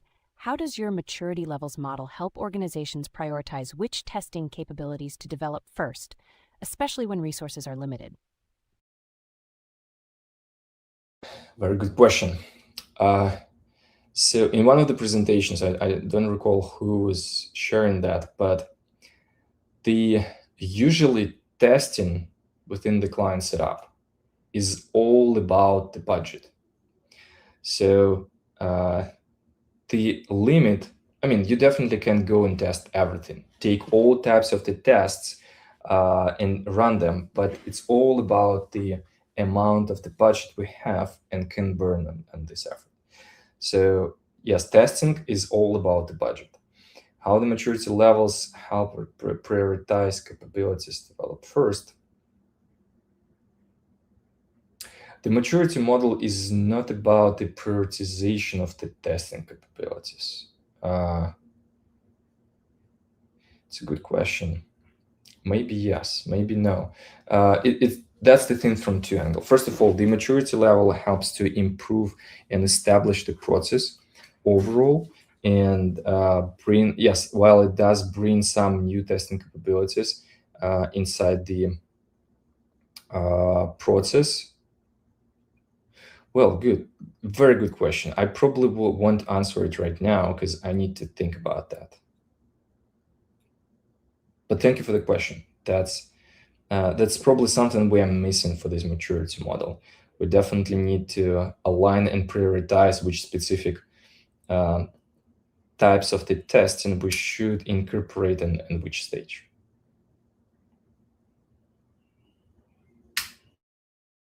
Oh, excellent. And the last question, how do you ensure effective collaboration between development and QA teams when adopting spec-driven, AI-powered testing tools? And what practices have proven most successful in aligning their workflows? That's exactly what we called DevOps many years ago, right? Because that's probably the problem of the overall practices. We started to call DevOps as DevOps engineer, those people who are configuring the AWS or the cloud environments. But in reality, DevOps is about the communication between developers, the operations who like deploy, like system engineers, and the QA.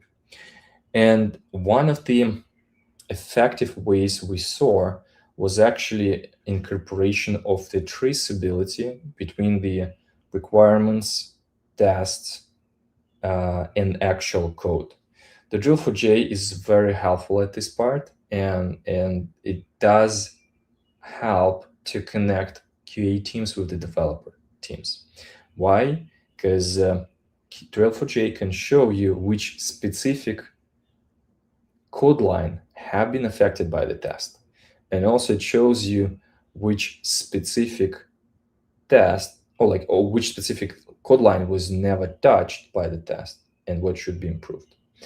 And this is the basis for the communication when the QA not just throwing yet another bug into the system by saying, okay, this is something you have to go and fix as a developer, but now they have a basis of information. Okay, I have this test, it touches those code lines, and I see that there is an issue, so probably you have to go and check right here, right there. Or the testers now also can see, okay, here are the untouched part of the application which have been changed and added by developer, but I don't have the test which should be added there.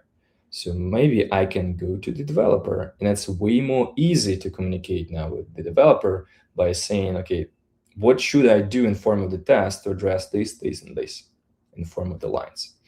But here, probably another most important thing, agents or AI can do that instead of us. So maybe this communication will be a bit eliminated, as we don't need that, as the agent can do all of that. And instead of communicating human to human, we'll have agent to agent collecting this information and both producing the test plan for execution, the test script to cover that, and the evidence for the developer that all of that have been made.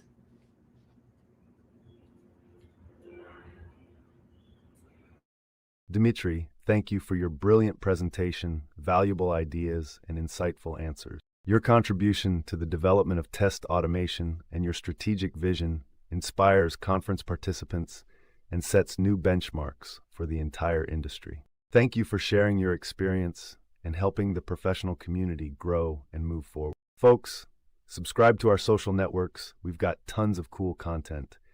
And don't miss our awesome challenge on social. Check out our pages for all the details and jump in on the fun. And now let's welcome the next speakers. Thank you all. Bye-bye.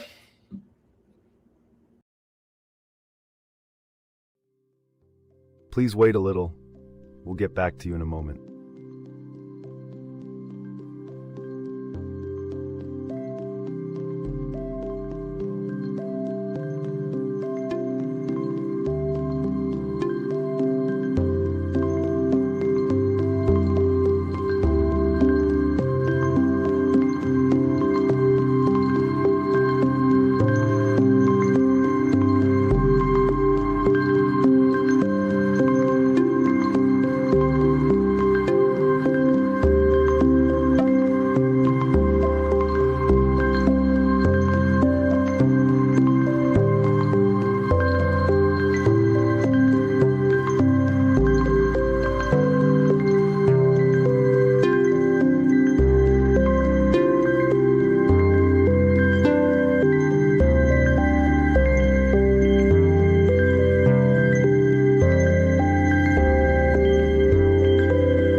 Please wait a little.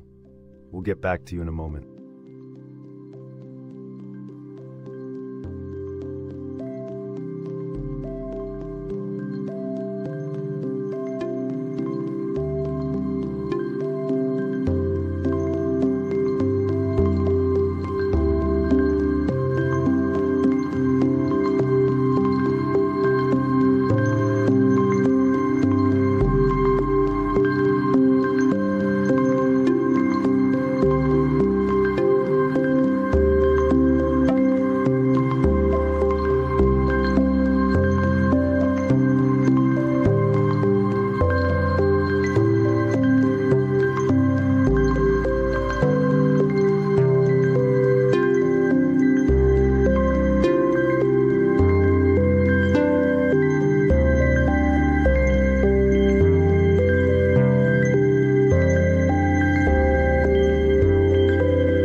Please wait a little.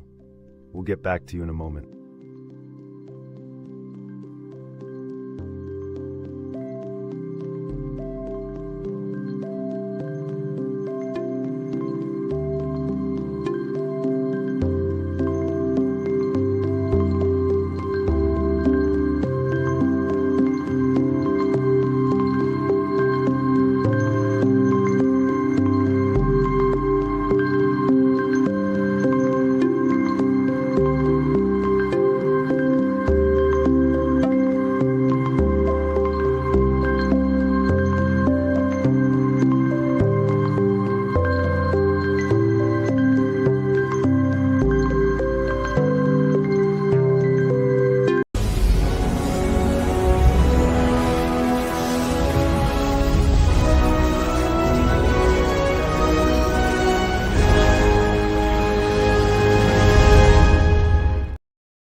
We're happy to announce a fantastic competition for all attendees, featuring great prizes for those who complete the contest terms. Only condition is, tag us and Summit in any social platform, then win a prize. More tags, more chances. Good luck, everyone. Our next speaker is a principal software quality engineer at Red Hat and previously worked at Walmart. He has over 15 years of experience in software development, testing, and project management, with more than 8 years dedicated to end-to-end testing of big data, social data, pipelines, and building automation frameworks from scratch. He is actively involved in all stages of the software development lifecycle, from discovery to technical design and final delivery, emphasizing effective team collaboration. His technical expertise includes Java, Python, SQL, Maven, Unix, Windows, Jira, Jenkins, AWS, Lucene, Solar, and modern automation and testing tools. Meet Nilesh Singla.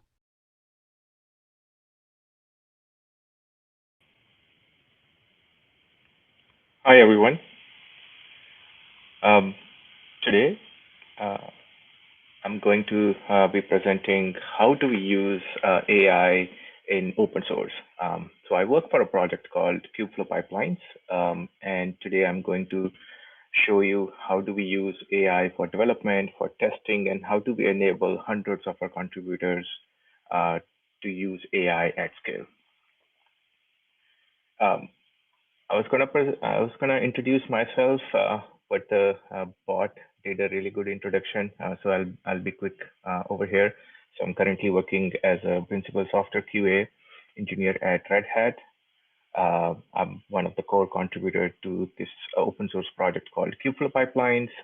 I have multiple different industry experience in asset management, education, social media analytics, robotics, and very recently MLOps. Um, just like the part mentioned, one of my specialty is in designing test frameworks from scratch and designing CI architecture to improve developer productivity and release reliabilities. Some of my interest very recently has been in developing AI agents and AI skills, and also trying to create AI development processes. Some of my hobbies are playing cricket, badminton, and spend time with family. Today, we'll talk about starting with introduction to Kubeflow pipelines, and then I'll show you a little bit about what type of coverage do we have, how do we use GitHub Actions to run all of our tests, introduction to our process, which includes writing a proposal and writing test plans. How do we do it? How do we implement these test cases using stubs and implementation and AI? I'll also share how do we use AI in development and debugging. And then how do we validate, how do we increase our confidence in all of this work that's done by AI using some AI tools for reviews and some skills. And in the end, I'll share some of our learnings, which hopefully will align with all of your learnings, and maybe you can also incorporate some of the learnings that we have into your AI process to improve the efficiencies. And I'll also share some of the references to my own personal AI skills and agents, and some of the open source AI skills and agents that I'm gonna refer here. So what is Kubeflow Pipelines? It's an open source ML ops project, which is under the Kubeflow community. It's a native Kubernetes application. So you do need a Kubernetes environment. Even on your local, you can create your kind clusters or Minikube or anything to deploy the application. We have, over the course of the lifespan of this project, we have more than 500 plus contributors. That's the last time I checked. That's what GitHub showed me. And for every commit, for every PR, we run around 200 pipelines. Of course, it's a metrics based. It's based on some test selection as well, or workflow selection. But overall, if you are making a core change, then we run about 200 GitHub workflows per commit, which includes 5,000 plus test cases. And overall, it takes around 30 minutes for the whole CI checks to complete, out of which the biggest chunk goes into building the images and deploying those to a Kubernetes cluster. And overall, on an average, we merge around 20 plus PRs every week. Sometimes it's much more than that. Sometimes it's less. It all depends on the complexity of the changes and the time period, because during holiday season, things are slow. Within this project, we also have a very comprehensive agents .md file, Claude.md file, depending on whichever AI agent you're working with. So we have those. And we also have some GitHub Copilot instructions, mostly for peer reviews, so that when the GitHub Copilot runs reviews, it actually understands what we need from that. So talking about test coverage, like I mentioned, we have about 5,000 tests that run with every commit, or maybe more than that. It's not that we have 5,000 tests in our project. Probably the test cases are around 700 to 800, or maybe more. If we include unit tests, then there are definitely more. And but most of the coverage comes from how we set up our environment. So different configurations for different deployment configurations create different environment sets, and different suites are selected per environment configurations as well.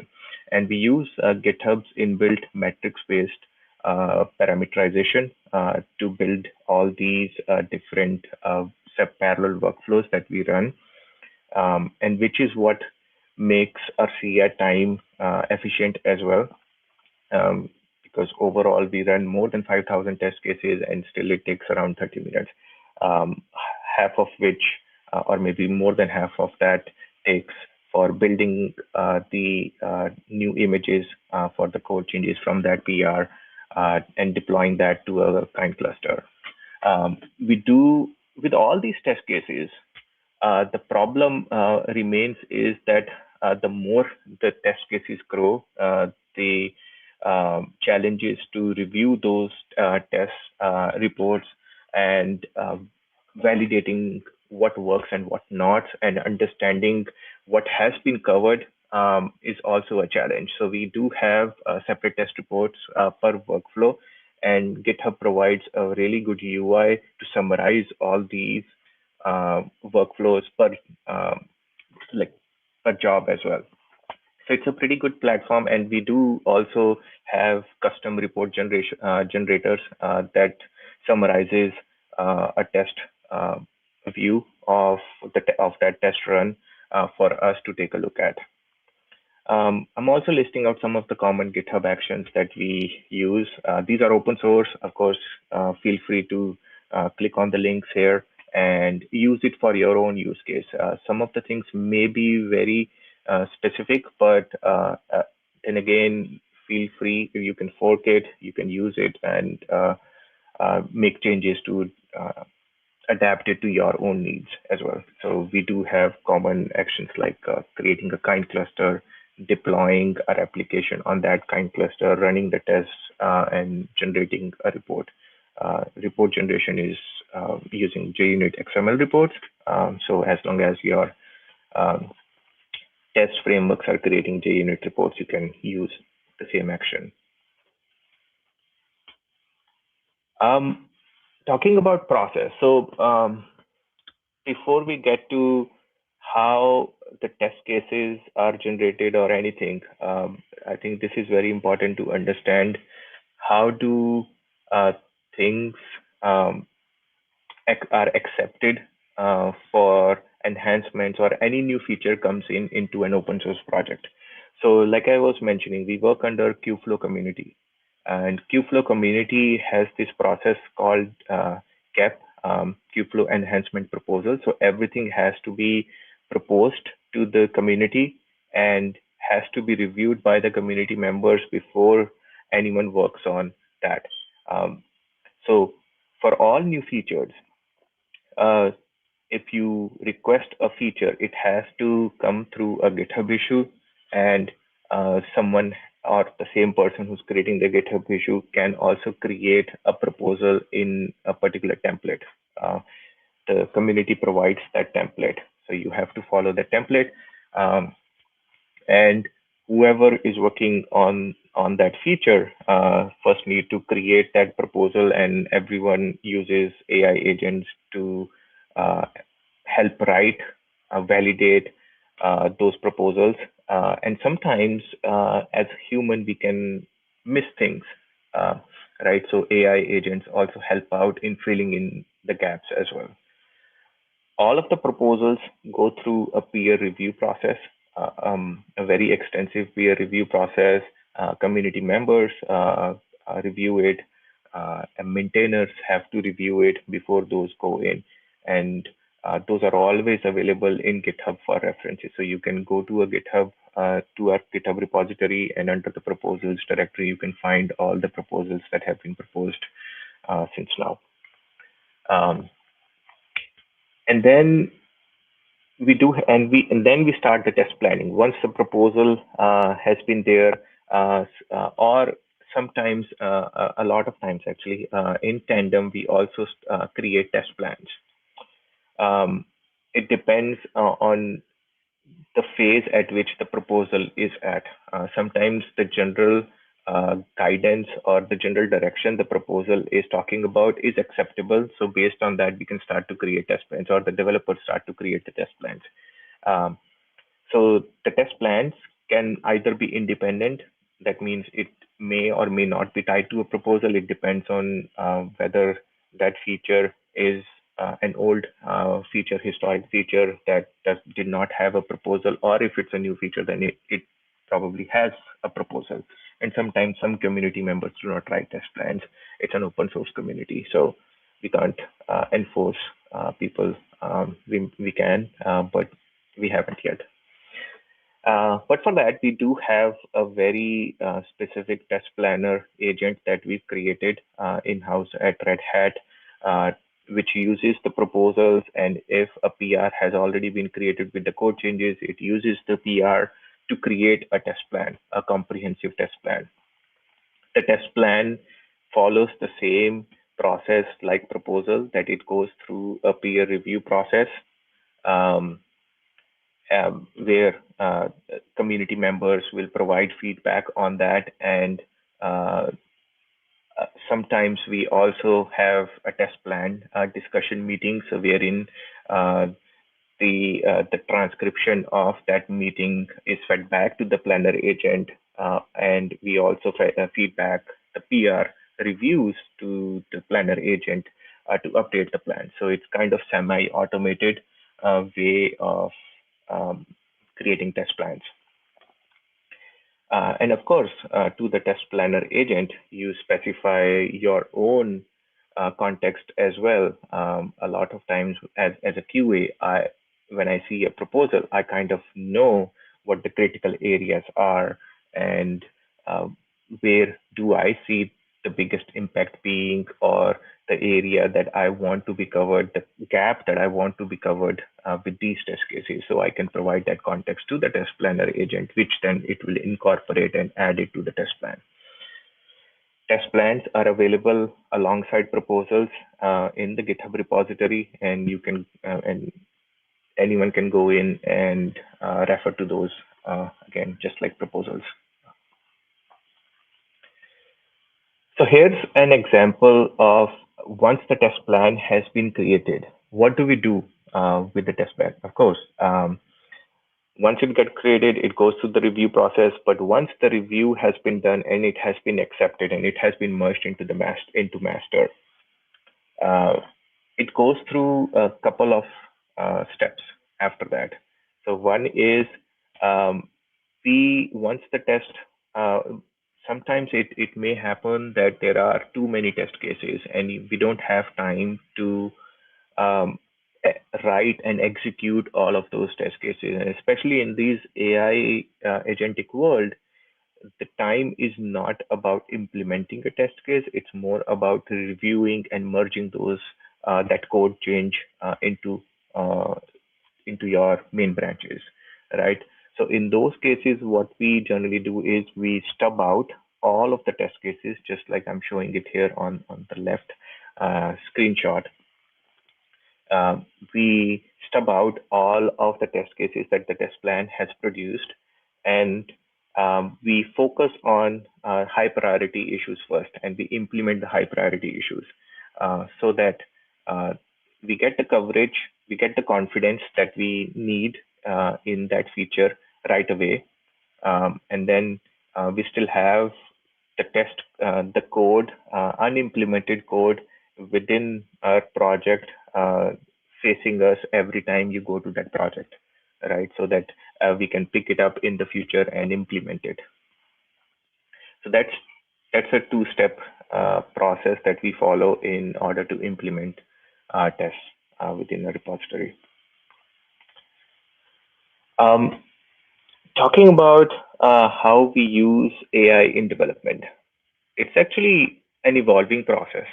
It's an ever-evolving process. We are still evolving, and I think speakers before me also alluded to this, that the changes are happening in the industry, and every day it's a new thing.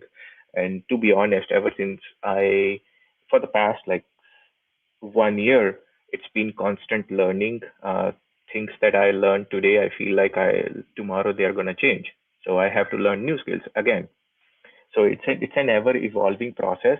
Um, but just to give you some context around our historic context, at Red Hat, we started off with each developer using AI agents with direct prompts, right? So we used AI just to get used to AI, and then we started to build our own agents, our own skills, and few other things that worked for us. We still use it. We still have things that works for us locally, but we've also started to centralize things, because uh, things have got, like, everyone has their own stuff, but we want to maintain some standards. So we started off, the next step, we started off with with what Dimitri was showing was spec-driven development. We had a product, we still have that product. We started off with writing, using AI with spec-driven development. We product will start writing specs for requirements. Um, those will get reviewed by the stakeholders, by the architectures, by product managers, by other stakeholders. And then once those get reviewed, those will get down to the architectures, and architectures will write architectural diagrams and all of that documents as well. So that's how the workflow was with spec-driven development. But I think this was again raised by Dimitri that this has its own drawbacks, and it involved too much of human effort in there as well. So we haven't really discarded all of that, but utilizing all of that knowledge, we've now come to an end-to-end skill-driven development work where things get initialized via Jira. So in Jira, you add a label. It starts with writing requirements from raw inputs. So based on your Jira, it starts to write your requirements file, and then creates an epics and stories and architectural diagrams, documents gets created along with test plans. So test planner agents also gets kicked off at some point within this workflow. Code implementation happens per story, and but the biggest thing that is still there is that all of these go through human. So in order to increase our confidence, in order to build our confidence into this agentic workflow, right now it goes through a human review process. And that probably will stay until we build our confidence, until we refine all of these AI agents, AI skills to a level where everyone would feel confident enough that AI can approve things on its own.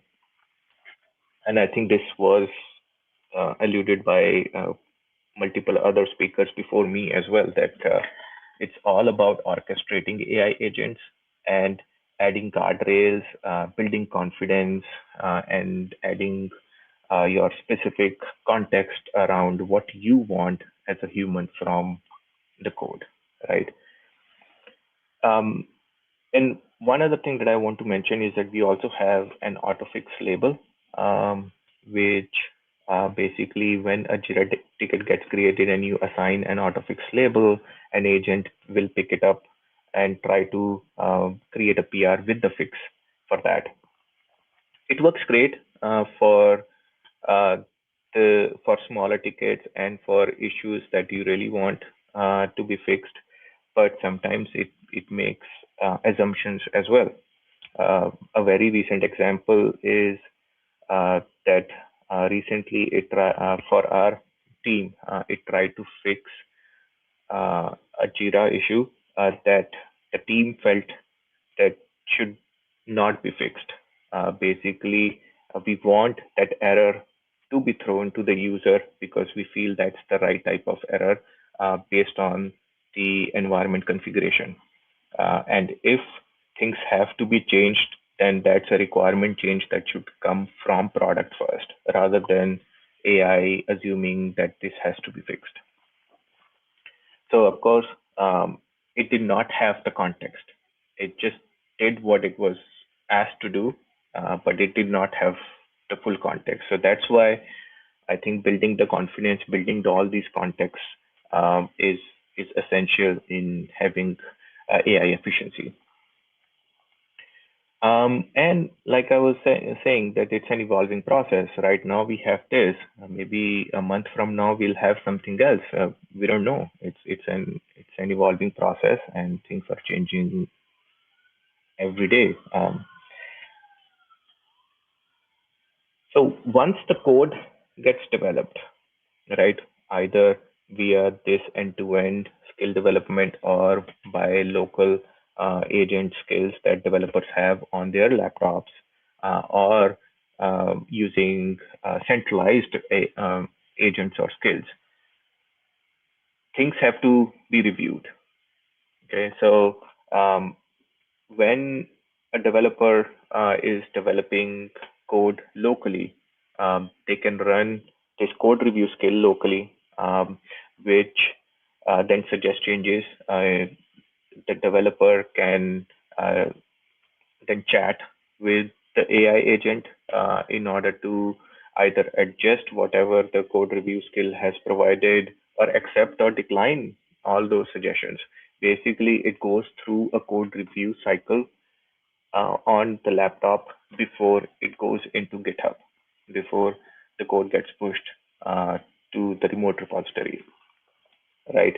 And once it goes into the remote repository, it again goes through multiple reviews.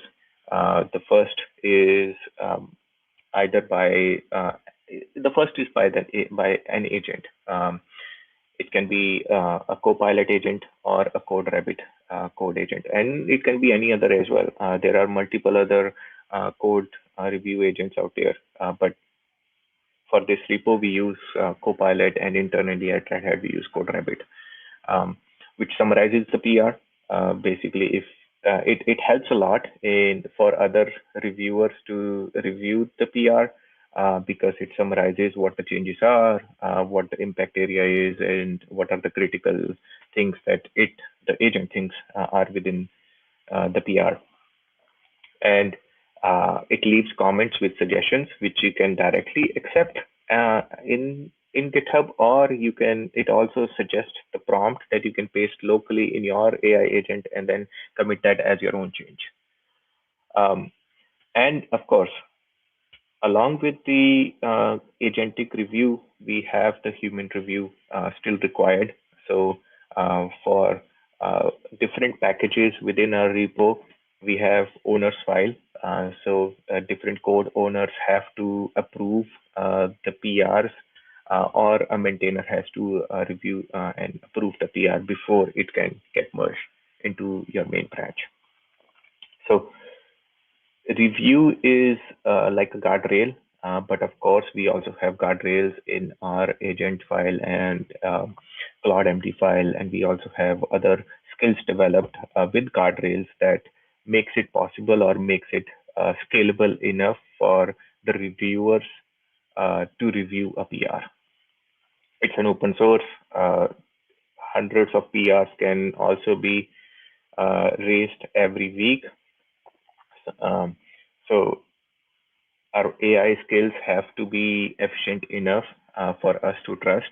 So which is why we've been spending a lot of time in building these guardrails, these custom skills and other agents that help us in making us efficient and in scaling up our AI development work. And one thing I want to share here is that when a PR gets merged, we actually squash all our commits to a single commit. That has helped us a lot in maintaining Git cleanliness. One of the biggest reason is that we fork our upstream to our downstream repository, which Red Hat maintains, only Red Hat maintains, and rebasing can be a huge difficulty if you have thousands of commits in a single rebase. So squashing commits before a PR gets merged into main branch can help reduce and maintain that cleanliness when you are rebasing. And of course, it also helps maintain Git history, clean Git history as well. You can specifically pinpoint to which PR introduced what as well. So just one suggestion, one tip that I really like from this guideline that we have in the Kubeflow community. So moving on from development to code review, we use AI quite a lot in debugging as well. And personally, for me and for a few other developers at Red Hat and even in the upstream community, analyzing the code and supplementing the context beyond agents and Claude MD file helps a lot in building up the context before you actually start to debug an issue.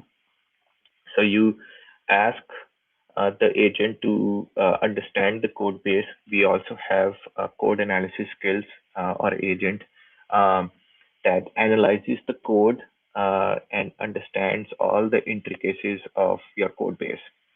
And once it does that, it adds up all of that information to your context alongside whatever you have in your agents in a Claude.md file. And then you start to prompt your agents to debug an issue. You basically start with understanding the problem. You have your own understanding. You ask the agent to also understand the problem. You make some assumptions, agent makes some assumptions, but in the end, you always ask your agent to test and clarify all the assumptions and confirm the root cause by making sure that the tests that the agent have written are either passing or failing based on whatever the problem that you're trying to debug. Once everything is confirmed, you create a Jira ticket, and we use MCPs. So it's a full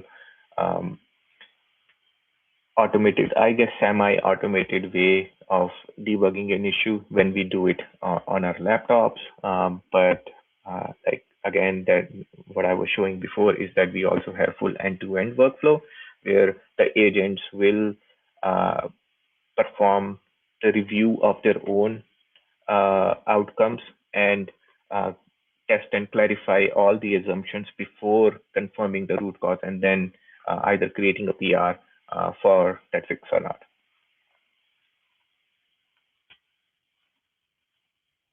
So I guess this, I'm pretty sure this aligns with most of you, and hopefully you can use this as your own when you apply it for your AI efficiencies as well.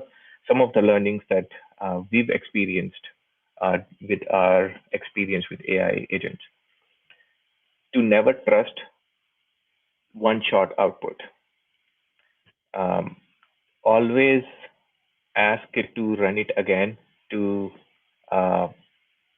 not trust the first output that the AI generates. Always question the output and confirm its validity. So I guess it's trust but verify.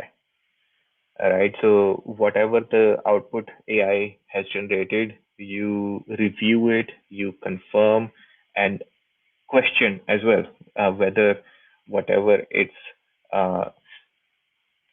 suggesting you is true or not. Add guardrails to your context for things that are allowed to do, things that it should look into, and things that it should not do. And I personally really like to add this to all my contexts, is to never assume and always confirm before presenting to the user. because AI agents have the tendency to hallucinate and start to assume things, even though it hasn't performed any action to confirm or validate whatever is assuming is correct or not.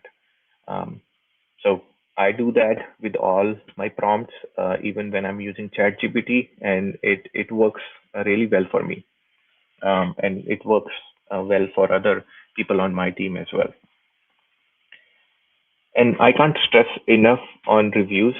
We are QAs, so we are skeptical of everything. That's how we experienced. That's how we learned, right? To be skeptical of everything, and why not about the AI output as well. So reviews.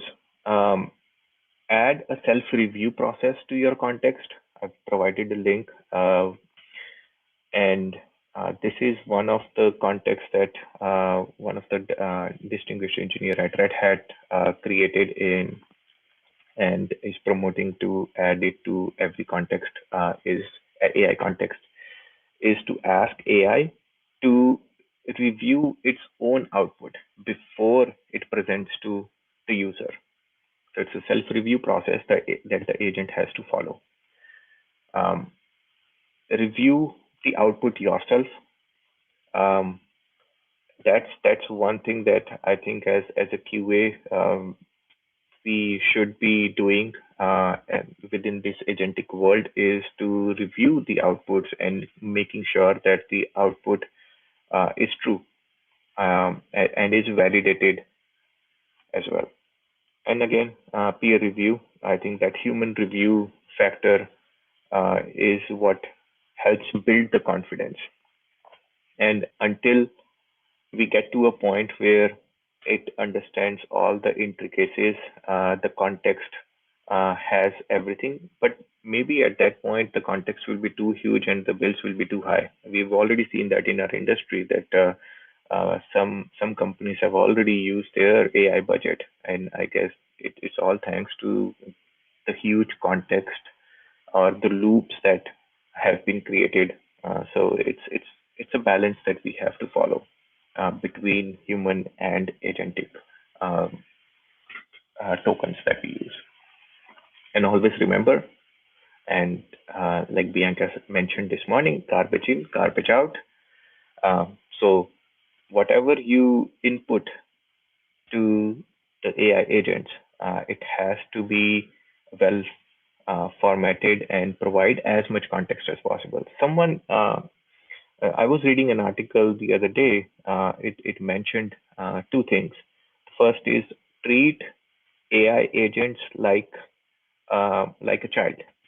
It can absorb a lot of information, but to assume that it does not know anything. So it's curious. It wants to learn. So provide that information. Once it learns, it grows exponentially. So basically, it grows into an adult very soon, as soon as it learns. But you need to provide that information. So this is one of the skills that I really like, is that I always ask, or you can add it to your context as well. It's a very small prompt that you ask the AI agent to grill you on every small requirement that is out there, so that before it starts to produce output, it has all the information that it requires, and you confirm everything. You confirm and suggest whatever adjustment it needs to make beforehand, before the output has been generated. So this was supposed to be a demo video. Can I request? Yep, thank you. So this is a demo video of just a small demo video that I wanted to share in showing how we use all of these agents to stub out a test case and probably implement it. I'm not going to show you how to implement it here for the sake of time, but let's just see AI agents in action. don't think I can play this. Can the team play it for me, please?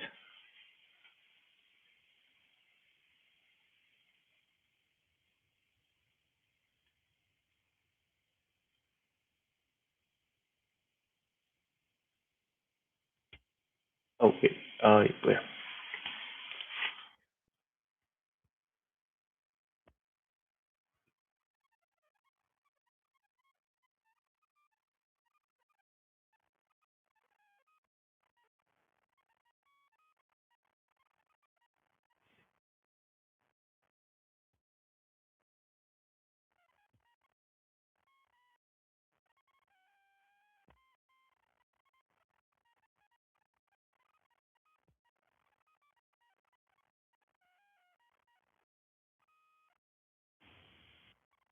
Oh,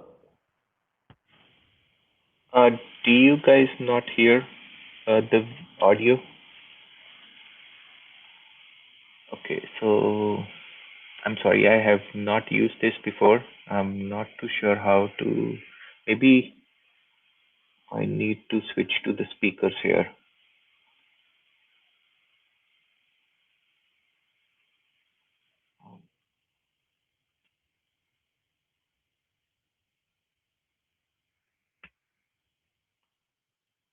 Sorry, just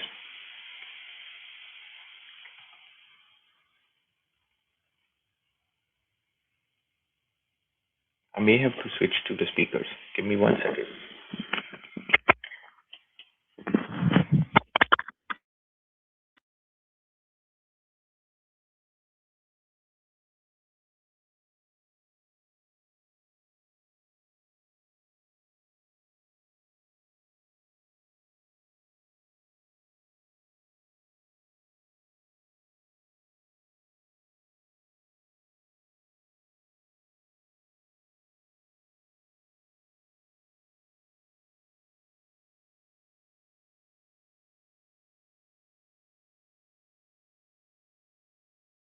Pre-existing prompt that I have already prepared just for the sake of time.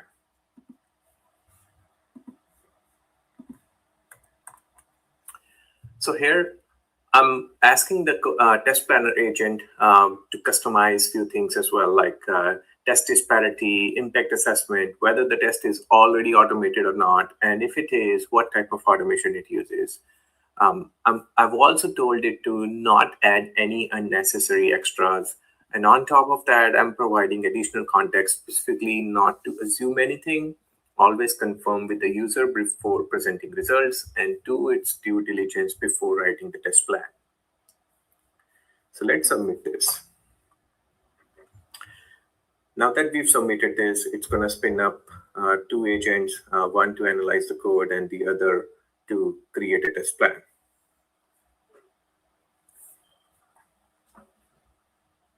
Let's fast forward here. I'm just skipping through the time the agent took to analyze the code and generate the test plan. Now that it's finished, it's asking me to create a file, which I'll say yes. And then it's summarizing everything that it has created and will also ask me to review the plan and if I want to add any additional context or adjust anything. To that, I'll just say no and proceed to the next action. So here we can see it created a really good comprehensive test plan with priority, impact, whether it's already been automated or not. So looks good. Now that we have the test plan, we can ask it to start writing test stubs. And since the PR has already been raised for this feature, I can even ask it to start implementing P0 test cases. However, I'll just ask it to write test stubs. I'll actually paste again a pre-existing prompt with all the info. and I'll also add an example of existing test hub as a reference. So let me do that.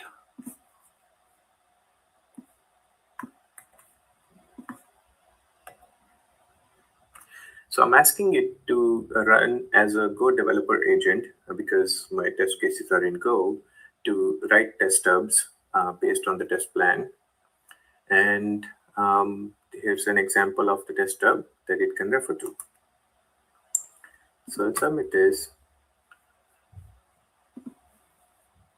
And again, let's time skip to the time when this has finished. Okay, so it's done now. Let's look at the test file. As you can see, it has stubbed all the test cases that we asked it to. And now we can ask it to implement these test cases as well. I'm not going to do that here. However, I think you got the idea.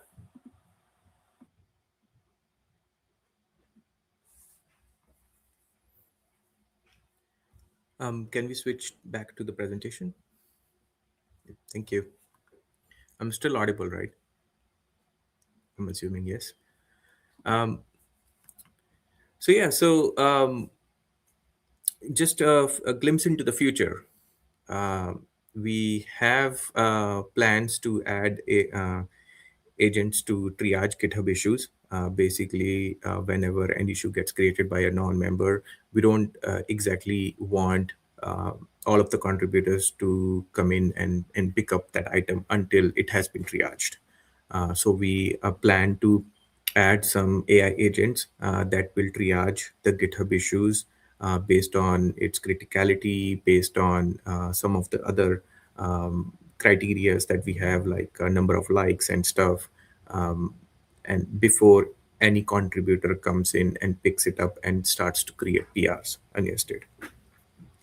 The Kubeflow community is building up an agents and skills registry. Our team hasn't started to build an MCP server for our component, but few other components within few other repositories within Kubeflow community have started to build MCP servers for their projects as well. And there is a paper out there which talks about efficiencies with as your context size decreases or increases, and there is a perfect balance of the number of the size of agents and CloudMD files. So we do have plans to modularize our agents in cloud.md files so that we also have these agents file per a package or per module that we have within our repository. Ours is a monorepo with multiple language modules in there as well. So we want to modularize our agents in cloud.md file in order for agents, specific agents, to understand that module specifically better. And our centralized agents file would then become like an orchestrator that orchestrates and manages these modularized agents file just for AI efficiency. So these are some of the references that I was talking about, some of my personal open AI agents and skills. You can go through these. If you feel like these are helpful to you, feel free to use it. You can fork it, customize it however you want. Just give me a like on GitHub if you like it. And these are some of the open source projects that I have referred in here. So yeah.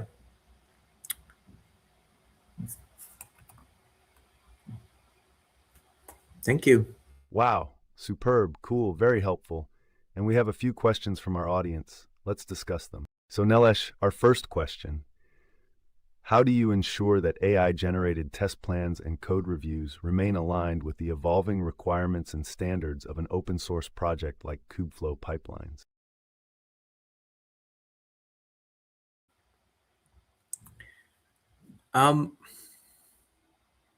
That's a good question. Currently, we whenever a new enhancement gets created, if it has a proposal, only then it has a test plan. Otherwise, the test cases are generated, and those remain separate, and we don't really align our test plans with the changed requirements, because if it's a changed requirement, then it's an enhancement, and enhancements would go through another proposals, unless it's a small change. And in those cases, we just ask AI agents to update the test plan accordingly. But usually enhancements are, or change requirements are enhancements, and enhancements has to go through a proposal.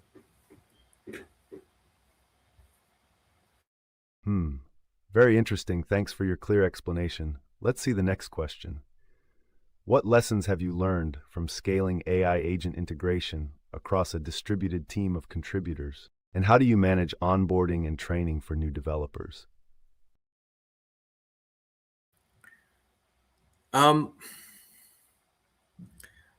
Well, there are multiple lessons that we've learned. Some of those that I shared is that every uh, developer has still have a lot of AI skills that works on for their use case, because everyone have their own specialty, and um, they've created skills and agents that work for them. So that's one of the biggest challenge that we have, is to collaborate and consolidate all of these agents into something that works for everyone, that works for the project itself.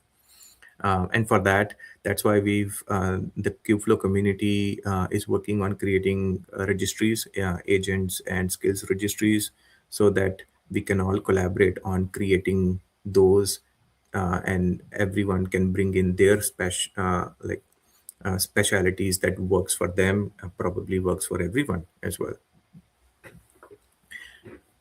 Um, I guess there's a second part to this question as well. How do you manage onboarding and training? At Red Hat, we kind of live in an AI world. We breathe AI. Um, so it's kind of natural that we get onboarded, because everything is via AI. Whatever manual task you are doing, and if you are doing it every day, or if you are repeating it, then just create any agent or a skill to do that task.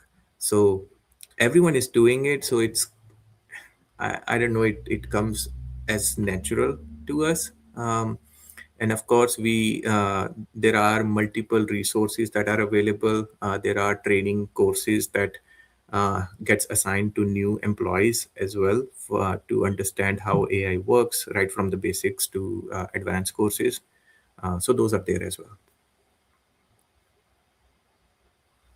Oh, really? Cool. Thanks for your explanation. And the last question. What strategies do you use to monitor and mitigate potential biases or errors introduced by AI agents in the development and testing processes, especially given the collaborative and transparent nature of open source projects? Give me a couple of seconds to think, to understand this question.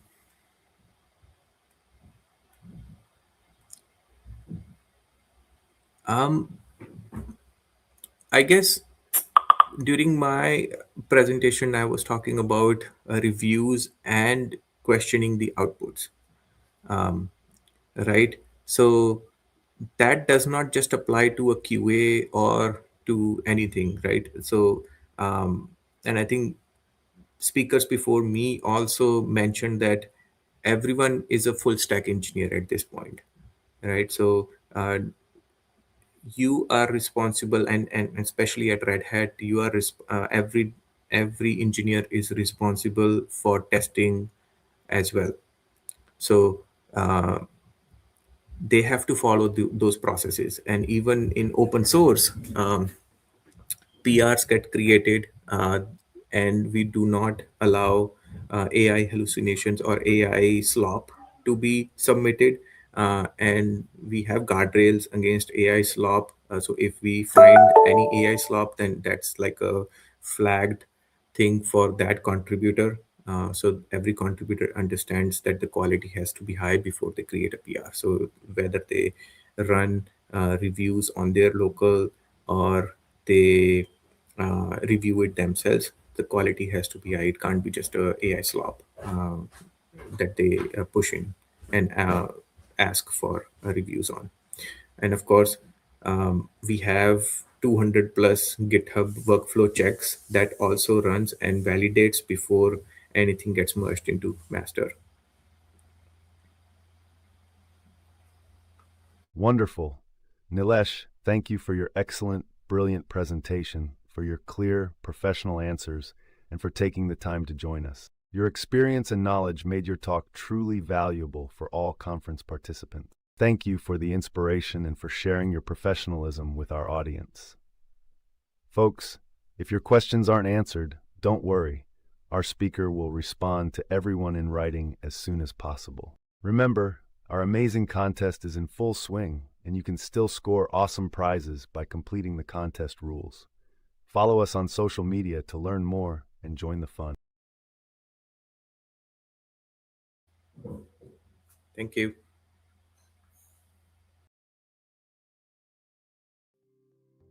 Please wait a little. We'll get back to you in a moment.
Please wait a little.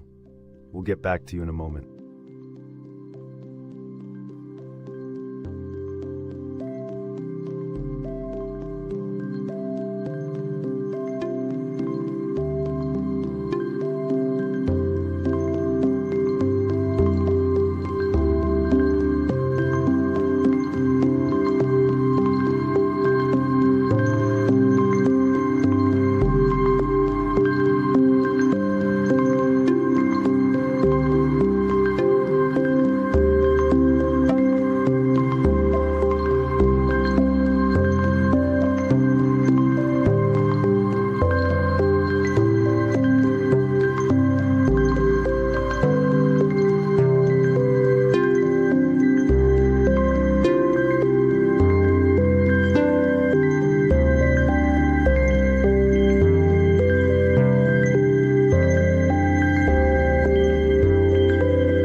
Please wait a little.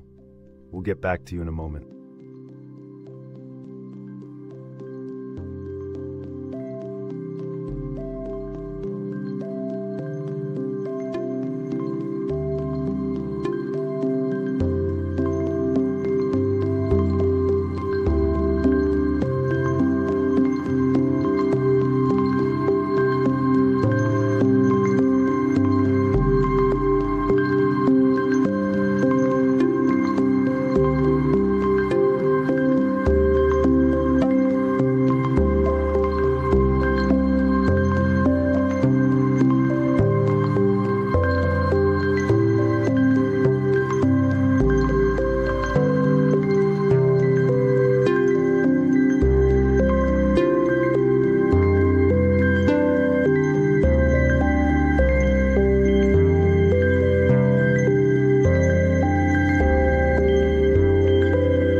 Please wait a little.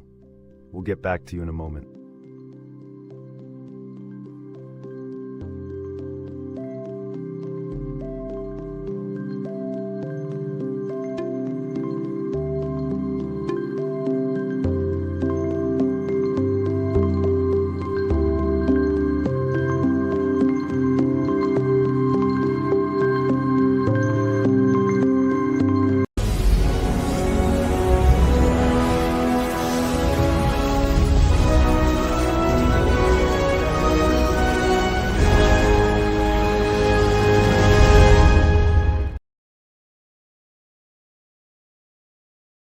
So, ladies and gentlemen, kindly reminder about a fantastic competition for all attendees, featuring great prizes for those who complete the contest terms. Only condition is, tag us in Summit in any social platform, then win a prize. More tags, more chances. Good luck. Let's welcome our honorary speaker, an outstanding computer systems engineer and ISTQB certified tester with an impressive 22 years of experience in software testing. His management talents have been demonstrated as a head of quality engineering, EPAM NEORIS, and QA delivery manager, where he successfully led large teams and ensured the steady development of projects, as well as in his pre-sales specialization, creating innovative solutions for clients. Thanks to his leadership in process improvement, Six Sigma, and his unique philosophy of balancing the interests of management, clients, and the team, he inspires colleagues to pursue professional growth and achieve excellent results even in the most challenging conditions. Meet Marco Arevalos.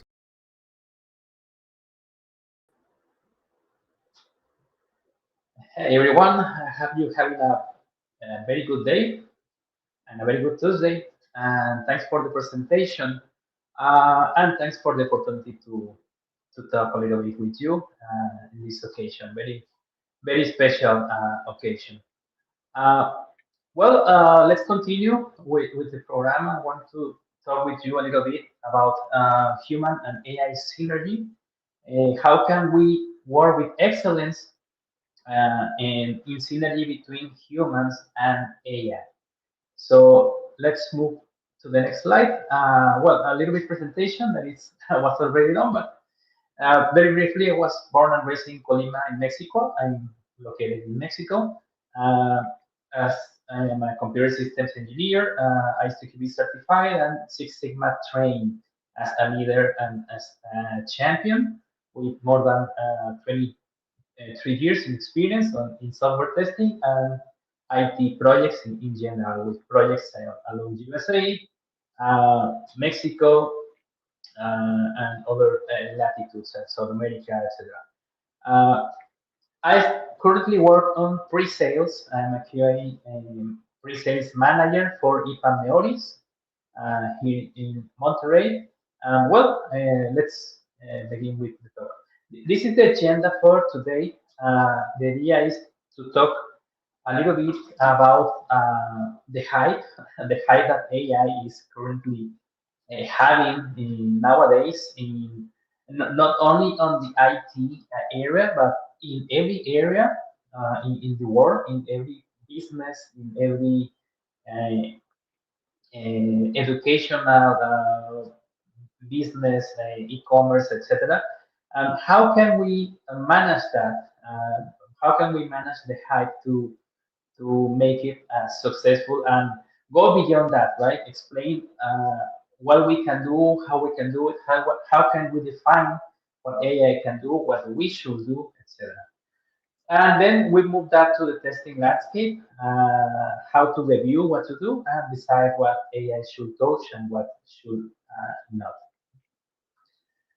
So let's talk a little bit beyond the hype.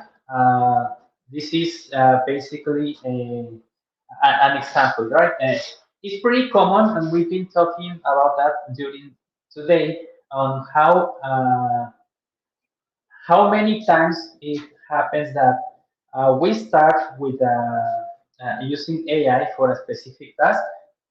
We use it, for example, to create test cases, to execute them. We found that although the test case was marked as pass, we still see the feature broken, right? Uh, why that happens? Sometimes it's pretty common that the information that we input to the AI is not correct, right? And AI optimizes the output of what we describe, what we as humans describe, and that's not necessarily always the output we need. Uh, Sometimes AI doesn't know what the software is supposed to do for a real user. It only goes to the requirements, read the prompt, and make whatever we describe. But only us are the ones who know what the real user needs, what the business needs are, and sometimes that way we have a gap between the answer or the output from the AI and the output we really need. And let's say that that is something that is not necessarily need to be fixed. It's actually the reason why we're still here. It's the reason why we should try to work in a synergy between humans and AI. So let's put a little bit more detail on that. Some quotes that we commonly use in the projects.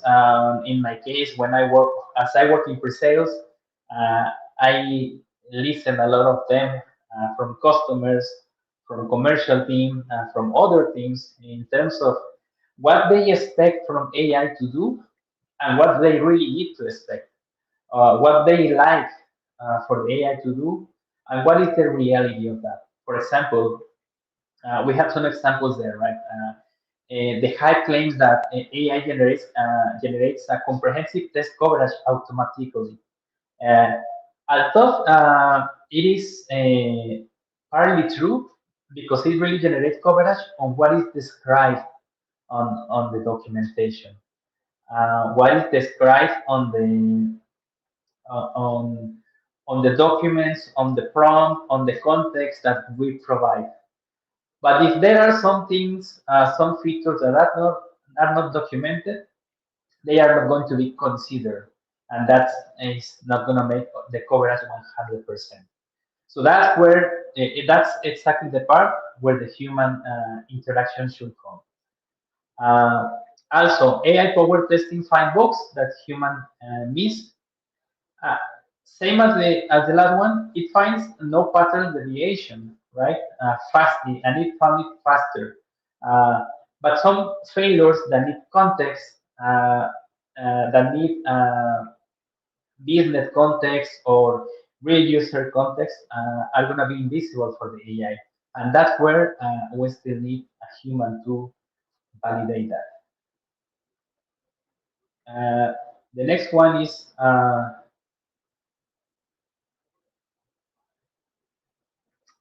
the adopting AI copilots to reduce the headcount. This is pretty common with customers that are looking to use AI to reduce cost or to reduce effort. And same, it is partially true.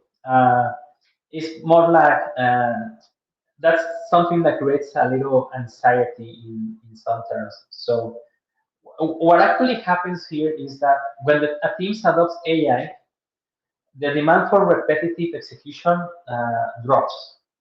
This is the demand for very repetitive tasks, for example, regression execution, some data creation, etc., drops because the AI is taking care of it.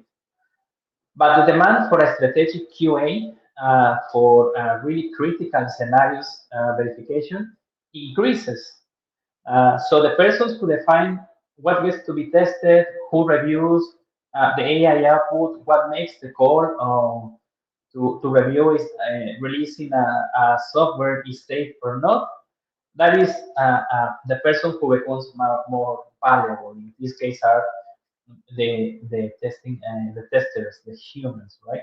So the teams, some teams have been struggle with that treatment and think AI will replace and skip the governance layer. But the teams that really thrive are the ones that will deploy the senior tester into the strategy and review role.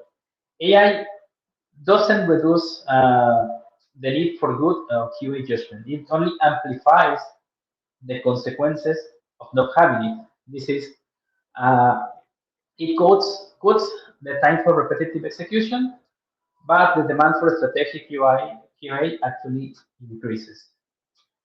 Also, high coverage, high AI coverage score means your release is safe.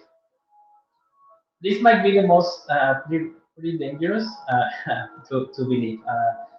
The coverage score measures the execution rate. This is how many executions you are having.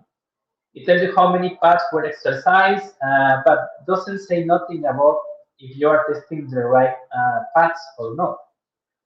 It's just the number of the amount of tests, but not if they are necessary or they are correct. Nothing about if the test assertions are meaningful, nothing about if the scenarios reflect real user behavior.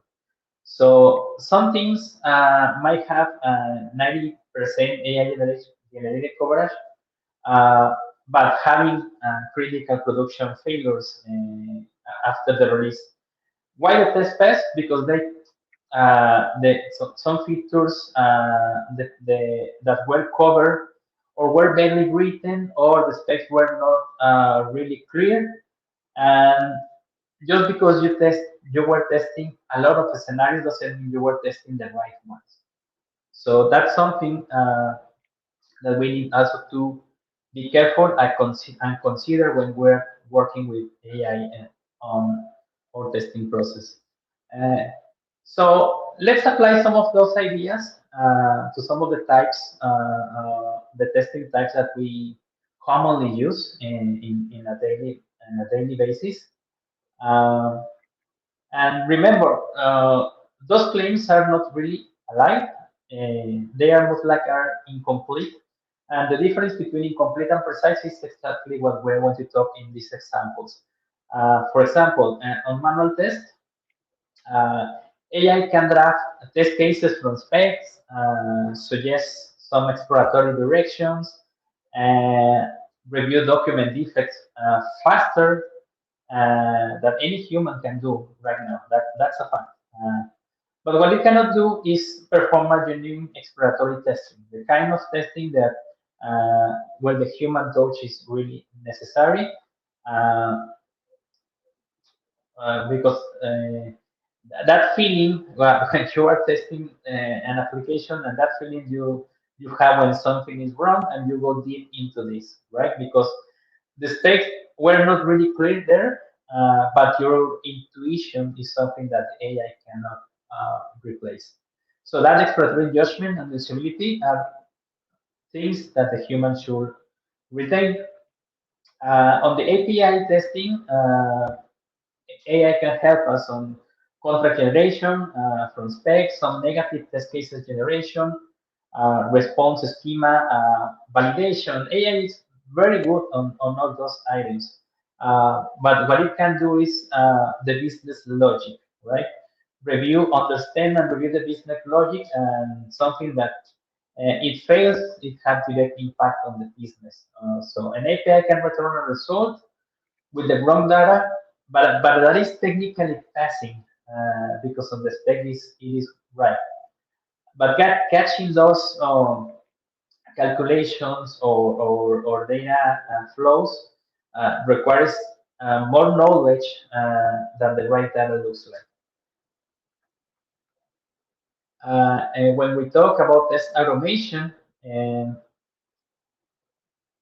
this is maybe where AI is more used and more mature today. You can generate scripts from user stories, self-heal, uh, have the scripts self-healing when there's any change or detect some patterns. These are real productivity gains because we have at least where AI is more used nowadays, but the decision of what to automate and what not to automate, that's still a judgment call. That's still something that we should be reviewing because if we automate, automating is pretty expensive to create and to maintain. So we are doing the wrong, automating the wrong things, the wrong scenarios. It might become just more expensive, and AI doesn't know what's expensive and what is right and what is wrong to automate. So that's something we should maintain as a human task. Uh, Pretty similar to performance test, but this is more on the results.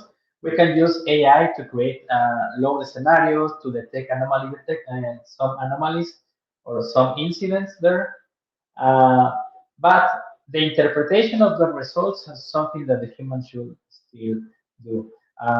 AI can help us to generate some reports, to flag some items that they think that the AI found as a deviation of as an incident, but the human should go check those flags and review if the results are correct or not. That depends on that interpretation should still be done by a human.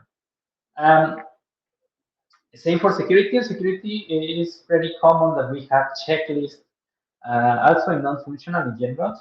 Uh, some checklists that you can automate, that you can go and review how AI can handle those pretty well.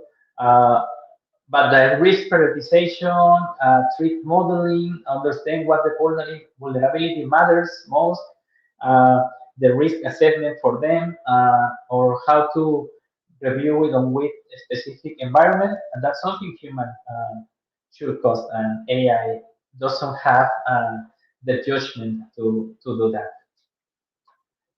Uh, Also, we can talk about some similar examples, but for some specialized domains. For example, if in the case of mobile, AI assists creating a device matrix planning, visual regression across OS versions, script adaptation, etc. Those are tasks that AI can handle very well. But the physical experience of using your app as a real device with a slow network, with a real battery constraints, bright sunlight, that still requires a human to review. A human with a device in his hands, in their hand, that can uh, review all those things that have to be more with the user experience rather than with the specs of functionality. Uh, Similar case for localization. AI can assist string and format validation, currencies, some language, and etc. Those are things that AI can help us to test pretty well. But what about the cultural items? Cultural appropriateness, some tones and registers, some regional dialects, some words that it's pretty common in Spanish. That depending on the country, some words might have similar or different meanings. Uh, and in some countries, a single word might be appropriate, but might be offensive in other ones. That's something that is not pretty easy for AI to detect it, or you should be very careful when you review those type of items. Having calculation of currency, taxes, etc., is pretty good for AI. But there are some cultures and experience within country-specific items that a human should review. And in those cases, we are asked humans in that particular country to review them. Same for accessibility. Another example is pretty good for scanning. For example, scanning the WCAG compliance, some contrast checking, some font size, some type of fonts that are readable or easy to read. That's good for rule checking. But those real world scanners doesn't compare with what a person that really needs those type of stuff are using. How they feel when they're using it, how easy it is for a real person to use it. That's something that a tool cannot simulate. And pretty quick for enable embedded software and IoT. There are protocols, log patterns analysis, simulation of scenarios where AI can contribute very meaningfully. But hardware, software, interaction, and the edge, some edge cases in there, some critical systems, sign off, environmental, etc. They need a human judgment. I remember a case here. We have a customer here in Mexico.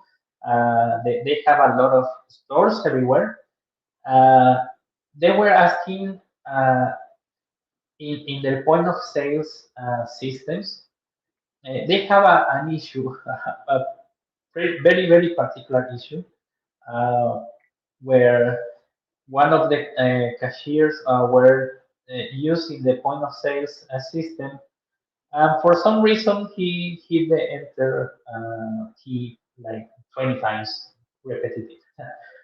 So what happened is that the the point of sale was blocked, was on the block for some reasons they couldn't find. So the customer asked me if AI can find defects like that. So I told her that it is also very difficult for a human to find a defect like that. Because that's something that you cannot prevent. You cannot foresee that a user will do that.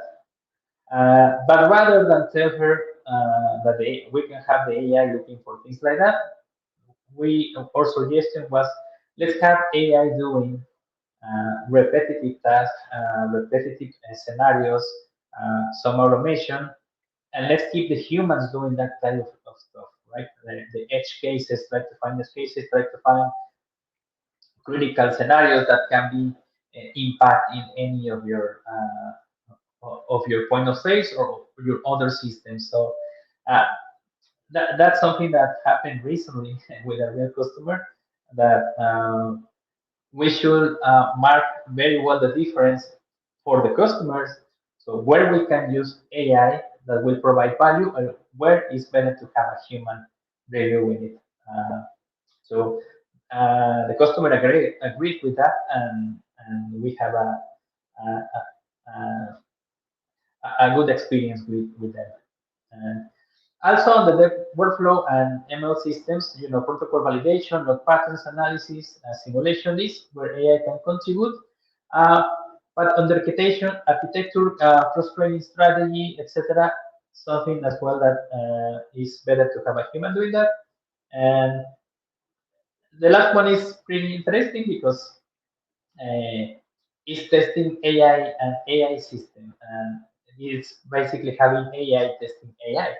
It's something we're doing with it actually, but definition what is correct looks like what is correct for a language model, what fairness judgment we should have, uh, establishing the ground truth, as we said on the prior example with our customer.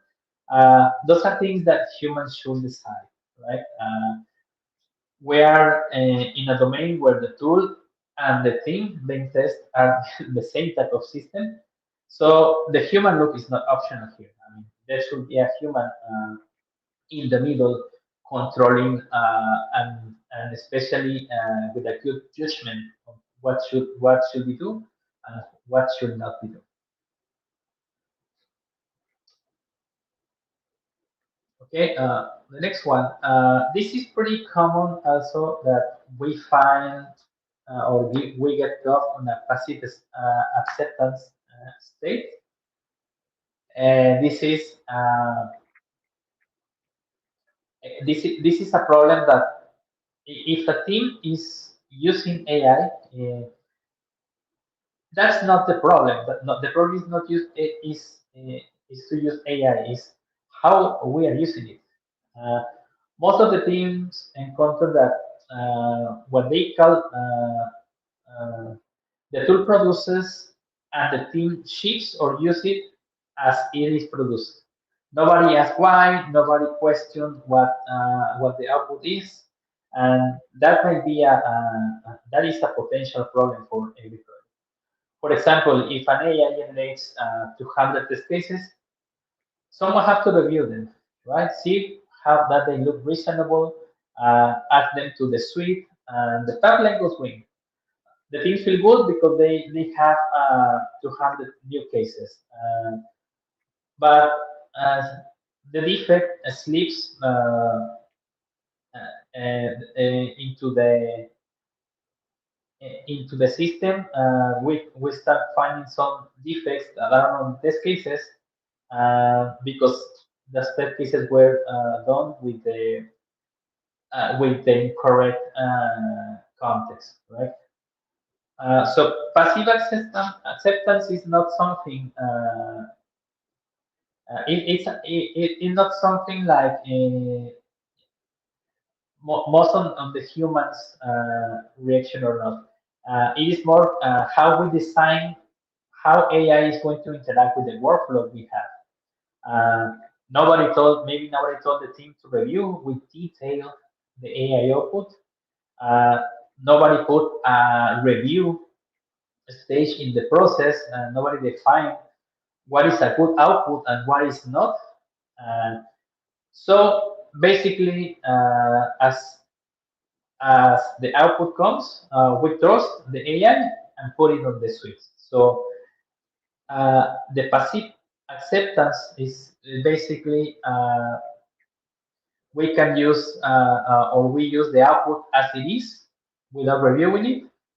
We have full confidence on the coverage curve without checking if what it is testing is the right thing we need to test or not.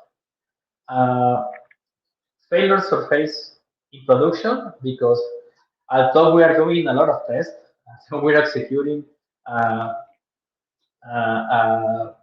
huge coverage. Uh, we are not really testing the right thing we need to, and well, the judgment erodes over the time. So, what we need to do here, active, move to passive acceptance to active calibration. What it is, active calibration? Well, having AI to explain its reasoning before you accept its output. That's something you can do, and we will see some examples. Also, it's not just about review the result; it's review the logic that the AI followed to create the output.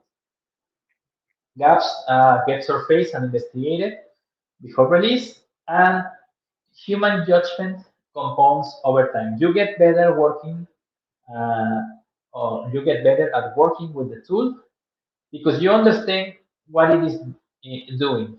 You get training on how AI works, and also AI gets trained on what you need.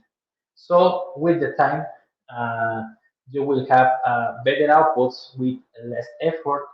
You will know how to create the proper prompt to get the output you need and to get the test cases that needs to be executed. Not only a huge amount of test cases just because you need have a full coverage. So the fix isn't less AI. It is make AI explain itself before you trust it, and that the entire premise. That's the entire premise of our next section.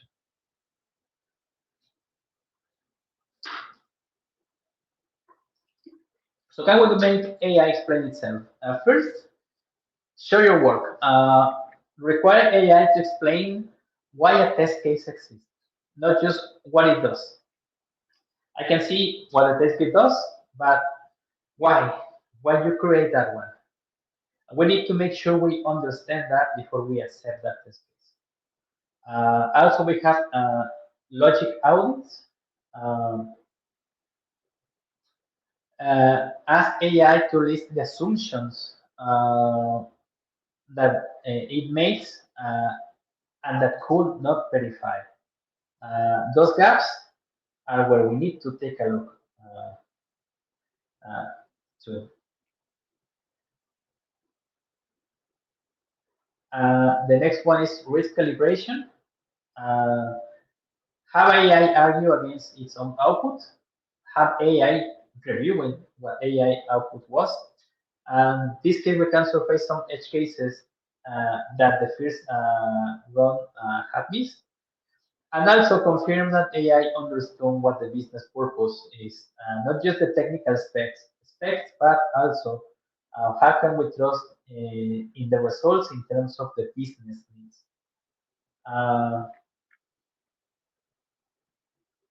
think of this way: if you hire a junior QA engineer, they handed your 200 test cases with no explanation of their thinking. You ask questions. You want to understand what risk they are targeting, and they execute and why. Uh, where they were uncertain, the same standard are applying to an AI explanation. It's not nice, it is a quality gate. And same as we can ask a tester, a human tester, to explain what they are doing, we can do the same with the AI. So let's talk a little bit detail with this. Show your work. This is basically the first model and the simple one, and maybe one of the most powerful. Before you accept the AI, in this case, require AI to to explain why it was generated, why does it matter, what value add to uh, to the test cycle. Because if the AI cannot explain the test case, that test case should not be executed or should not be considered, or you might not trust on that one. And if the explanation doesn't match with your understanding of the system, then that might be wrong, right? So make sure to do that. This is a prompt. We can see a prompt on screen as an example where we ask the AI to generate, and I'm going to read it, generate test case for the checkout flow. For each test case is explained first what requirement or risk it targets. Second, why this input combination was chosen. And third, what the expect behavior tell us about the system design. Do not generate cases you cannot explain. This way, at the same time, uh, we use we ask AI to create test cases.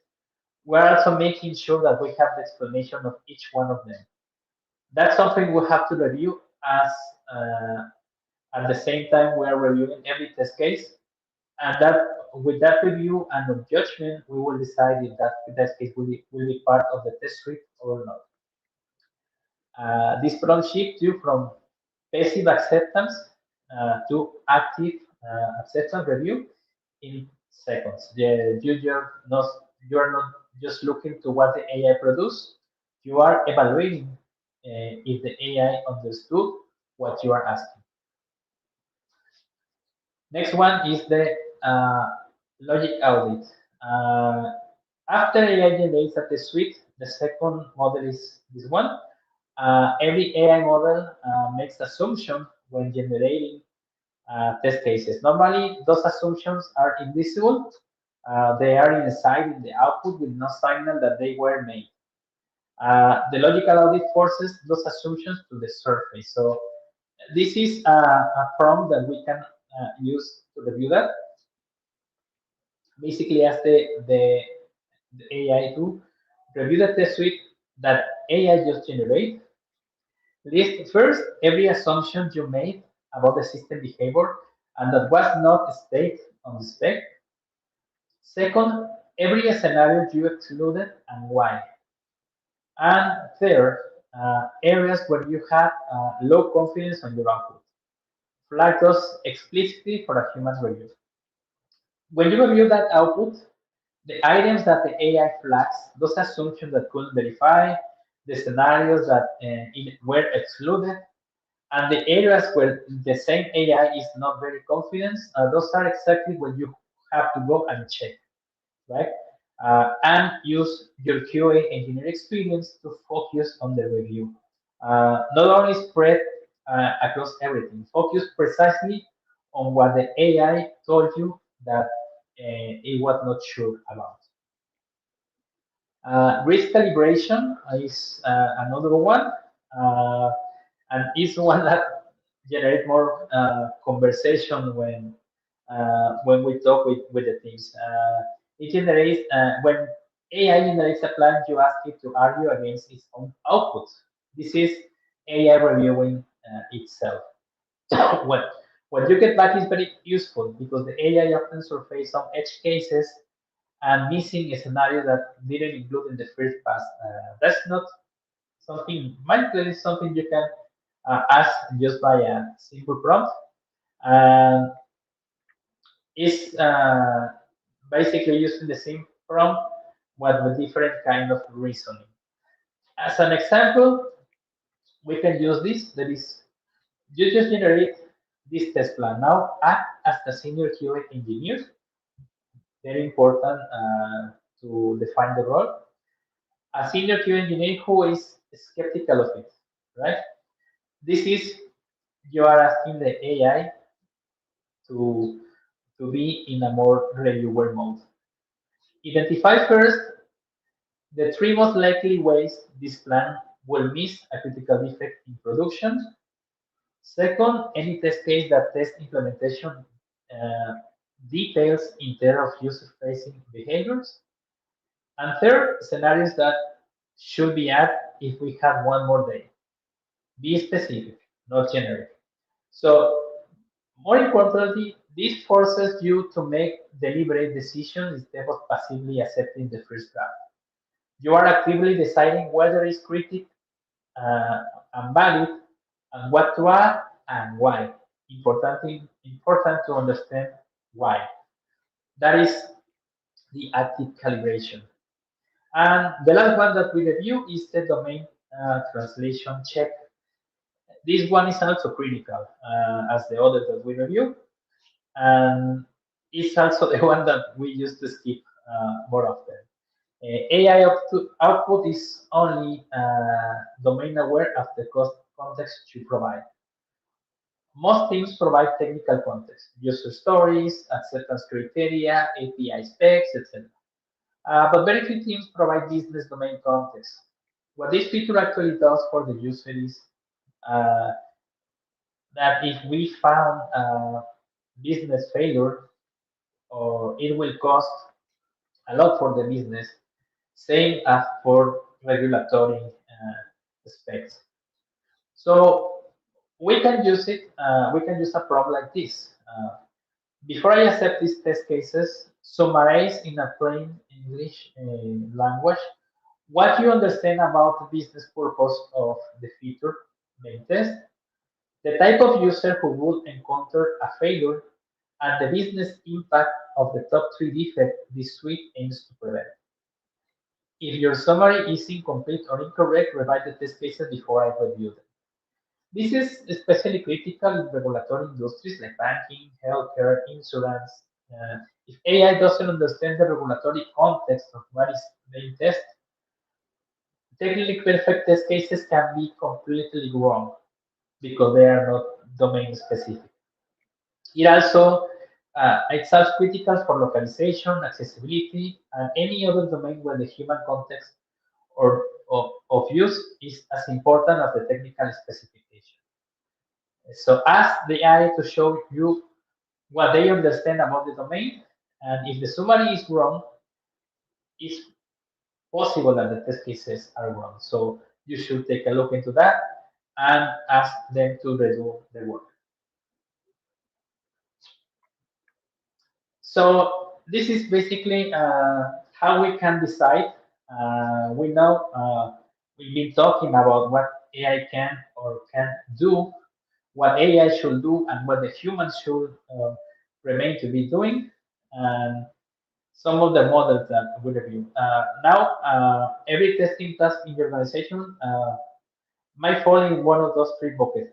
Things that you should delegate to the AI, things that you should retain as a human, and things that you can do in collaboration with the AI. For example, what we can delegate to AI, we can delegate regression execution, test data preparation, some log patterns analysis. These are repetitive, high volume tasks where speed matters more than the judgment, right? Where the failure might not be very with a high impact if we look into this and we make sure that they are well designed. So you can let the AI run this continually and supervise and review the results. But why? Because doing that is going to be faster and reliable than if you were doing it manually.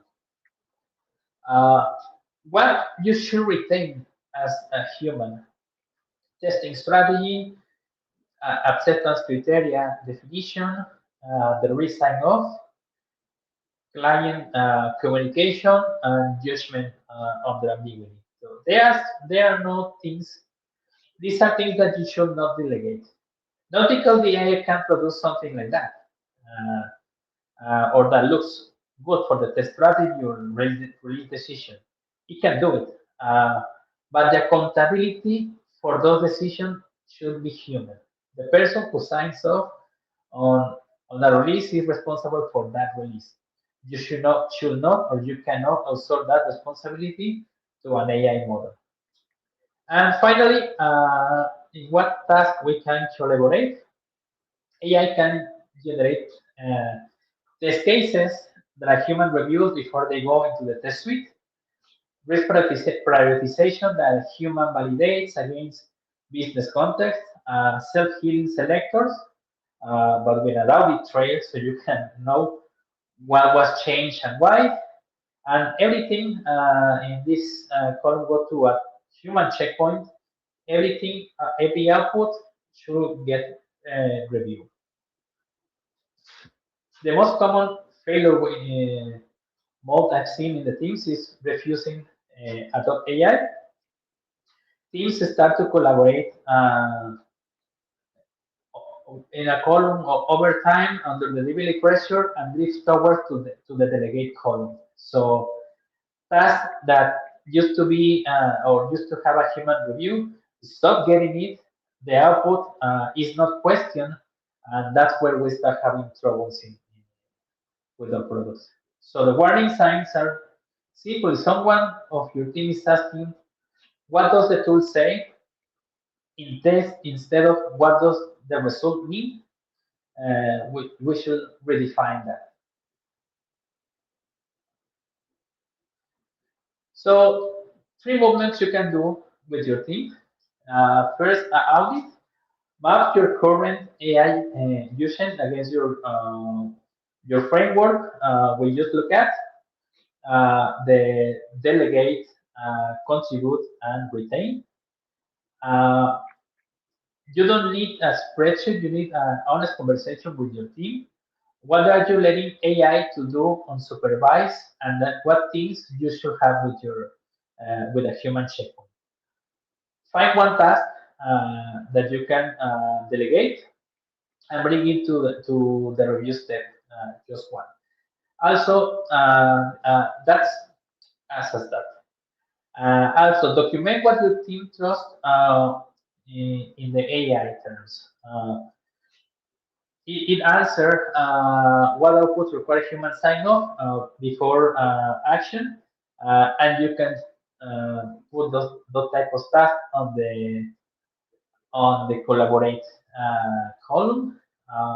Single page, just write what type of thing you can get collaborate with AI and whatnot, and put them on the column that where it belongs.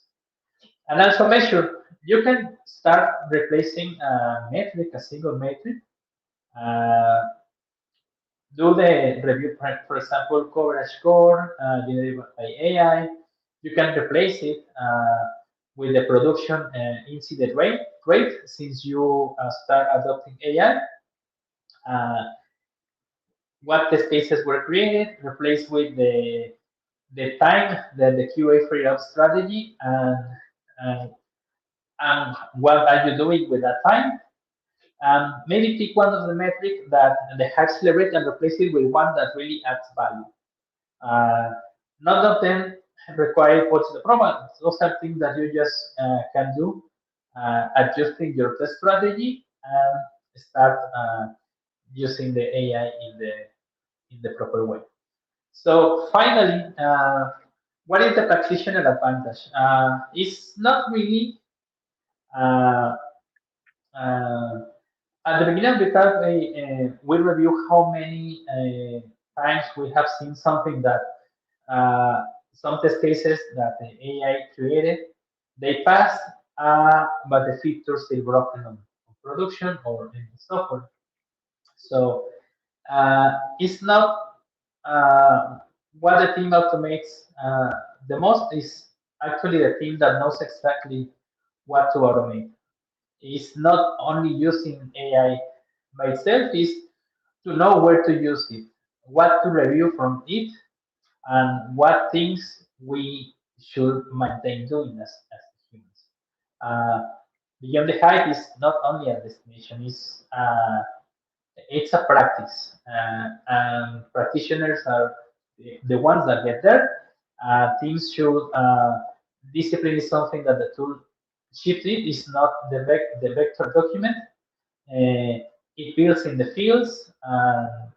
We can learn through the mistakes, but the important thing is that we know where to use it, uh, what things we can leverage to the AI, and what can we uh, maintain as using it. And that's basically my conclusion. This is a practice you should work with. Understand what the AI can help you with, what things you can let unsupervised, and you can trust on AI to maintain unsupervised. In what tasks you can collaborate in synergy with the AI, and what other tasks you should keep as a human. The things that you should decide what to do, what to create, what to approve, what to accept, or what to reject. Those are things that the human should retain. That is important that you get together with your team and decide on those three pillars. And well, that's it from my side. Thanks a lot for your attention. And if you have any comment or questions, we can start reviewing them.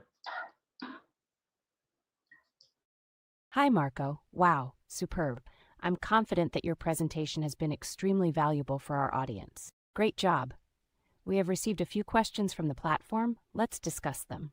So, Marco, our first question.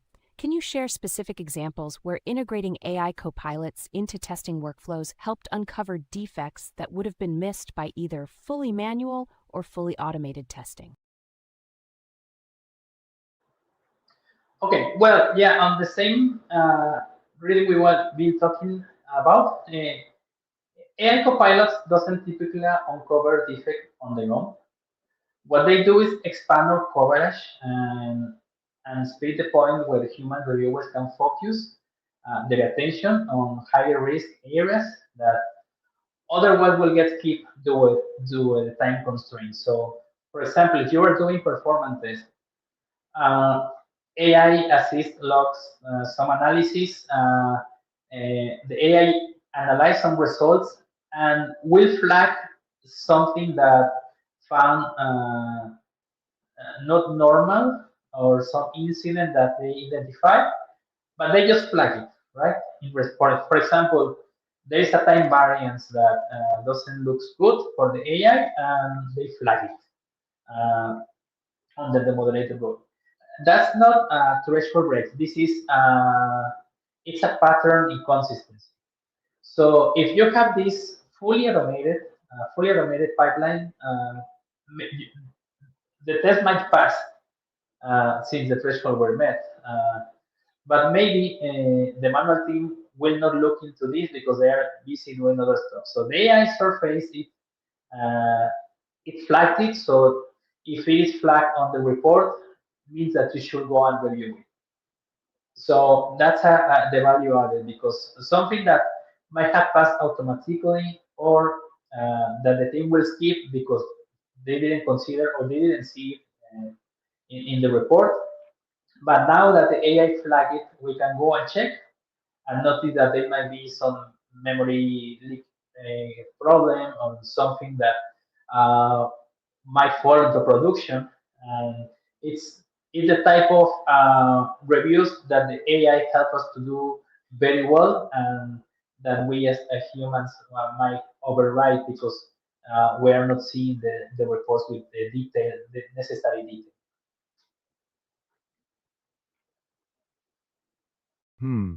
Very interesting. Thanks for your clear explanation. And the next question, how do you recommend measuring the effectiveness of collaboration between AI and QA professionals to ensure that automation truly complements human expertise rather than diminishing the quality of testing? Okay, good. You can use actually typical testing measurements. Just uh, make the purposes different, right? Or make some calibration on what you expect to see. For example, if you measure the defect escape rate, you can start reviewing how in what stage the defects are being found, right? Or you can review if the defects are reaching production or reaching the final user are increasing or decreasing after AI adoption, right? That's the key. You measure the same thing, but you compare before and after AI adoption. Also, the time to detection, in what stages you are finding the defects. If you are now finding defects more on the right side, then you need to do something to move them to the left, right? Also, we expect for the QA engineers to have some time free up based on AI, what AI tasks that we're assigning. So we can review how much time those QA engineers are experienced, how many time they spend on the strategic work rather than repetitive execution. And this basically show if AI is really augmenting the time available time of the engineers, or they are spending more uh, reviewing stuff. Of course, if this is something that the time that you might know how many time is being freed up for the engineers, but you also need to review in what is being used that time, because if that time is being used correcting some AI flaws, maybe it's not as efficient as we are expecting. Uh, Oh, really? Cool, Marco. Thanks for your recommendation. And the last question: what are the main challenges or resistance you have observed from the team when implementing AI copilots into testing workflows, and how did you overcome them?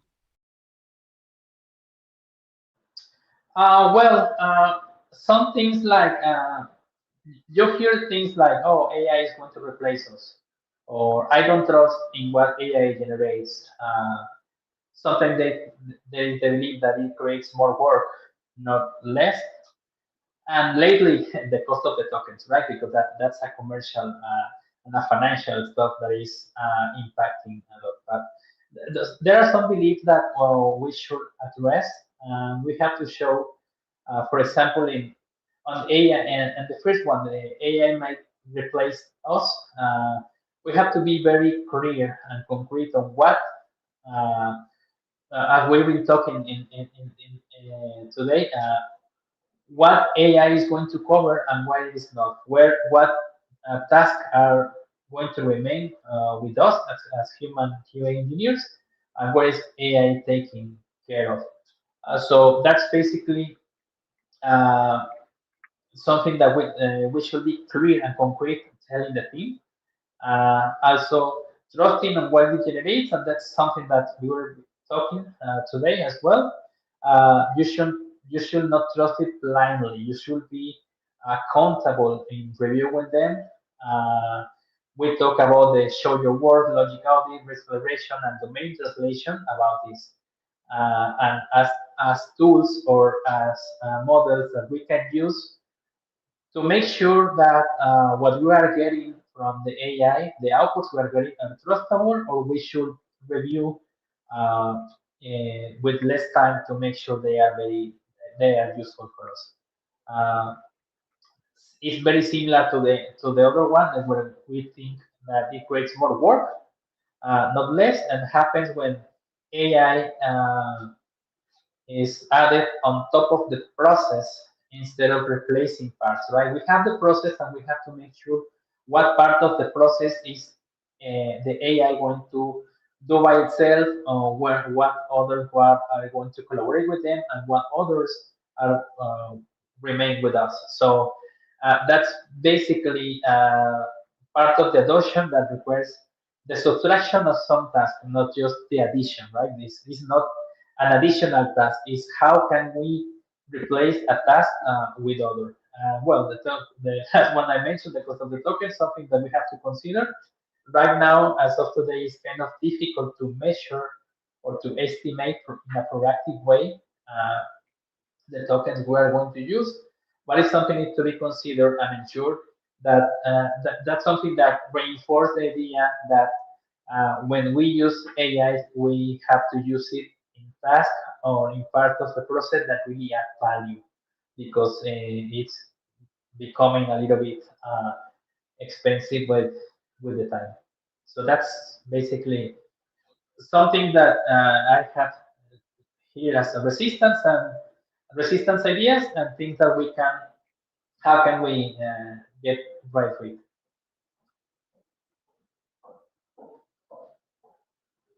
Thank you, Marco, for your excellent presentation and for your outstanding answers to the audience's questions. Your insights on strategically integrating AI copilots into testing workflows, as well as the importance of balancing automation with human expertise, are inspiring and open up new opportunities for professional growth. Thank you for your contribution and for sharing your experience and vision for the future of testing. Follow us on social media to catch all the cool stuff. Don't miss our special challenge. Stick around and join the fun. We've got awesome talks from our speakers, fun contests, and cool prizes.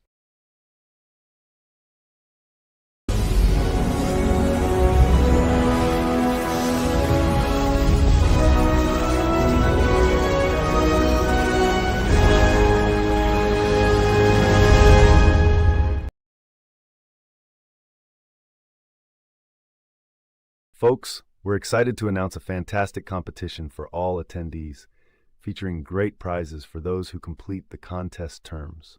Only condition is Tag us and Summit in any social platform, then win a prize. More tags, more chances. Good luck. And are you ready to meet our next speakers? Okay. So our speaker is a software testing team leader with 15 years of experience in CRM, healthcare, multimedia, finance, and travel domain. She is an expert in functional testing, CRM analysis and testing, as well as Salesforce administration and testing. She holds certifications as a Salesforce Associate, AI Associate, Administrator, and Sales Cloud Consultant. She is an author and mentor in Salesforce testing, an initiator of JS-based automation on Salesforce projects, and has experience developing SaaS product testing strategies and integration testing. Meet Elena Ulyanova.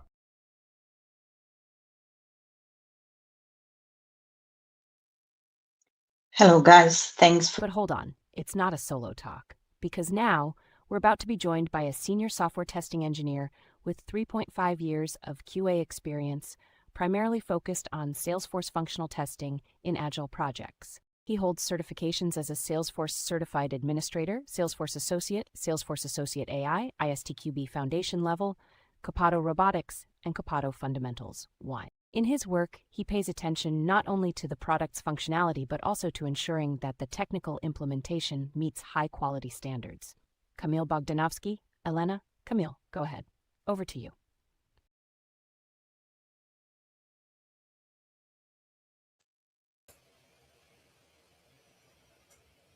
Hello, guys.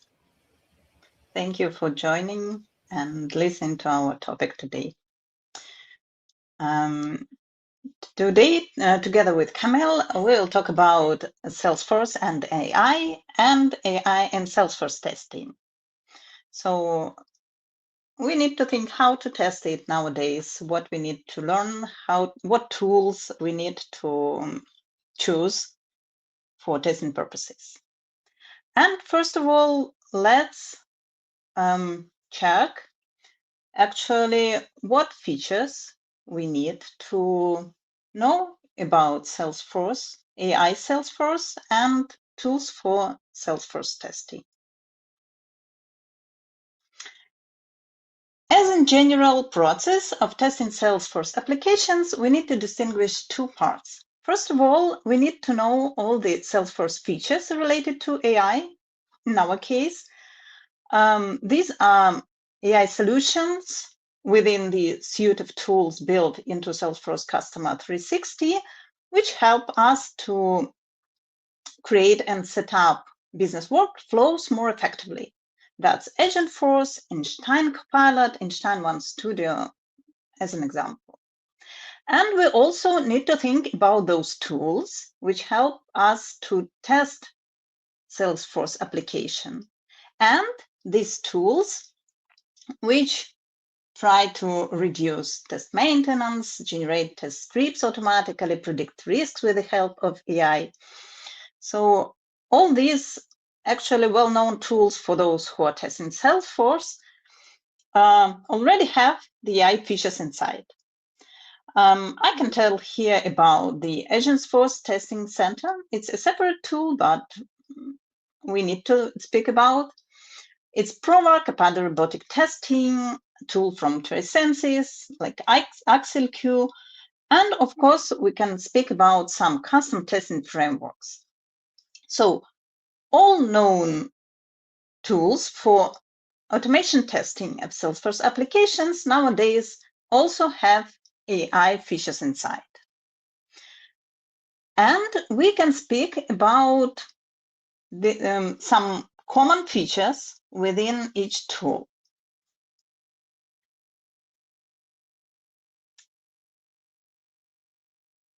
To learn Salesforce AI features, we need to go to Trailhead or Agent Blazor, as it is called, to learn all related to AI in Salesforce.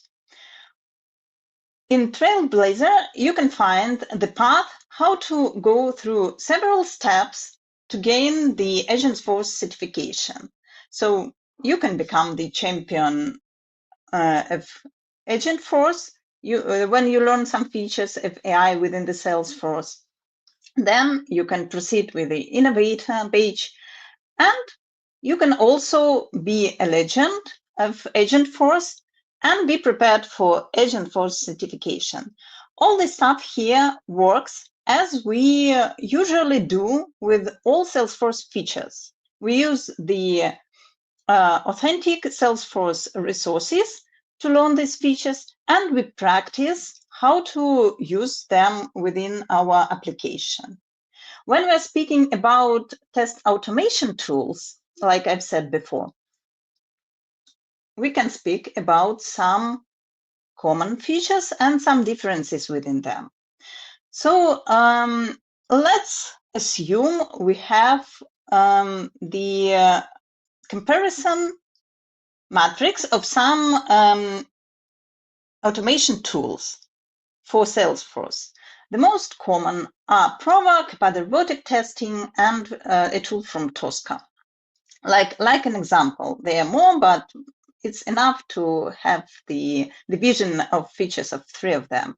Agentforce Testing Center is a separate tool because it was created to test the AI Salesforce features inside the platform. So how the agents are set up, can create the test cases using the AI-driven features and automated scenarios testing. So what about the other tools? They also have common features like AI-driven test case generation, AI-driven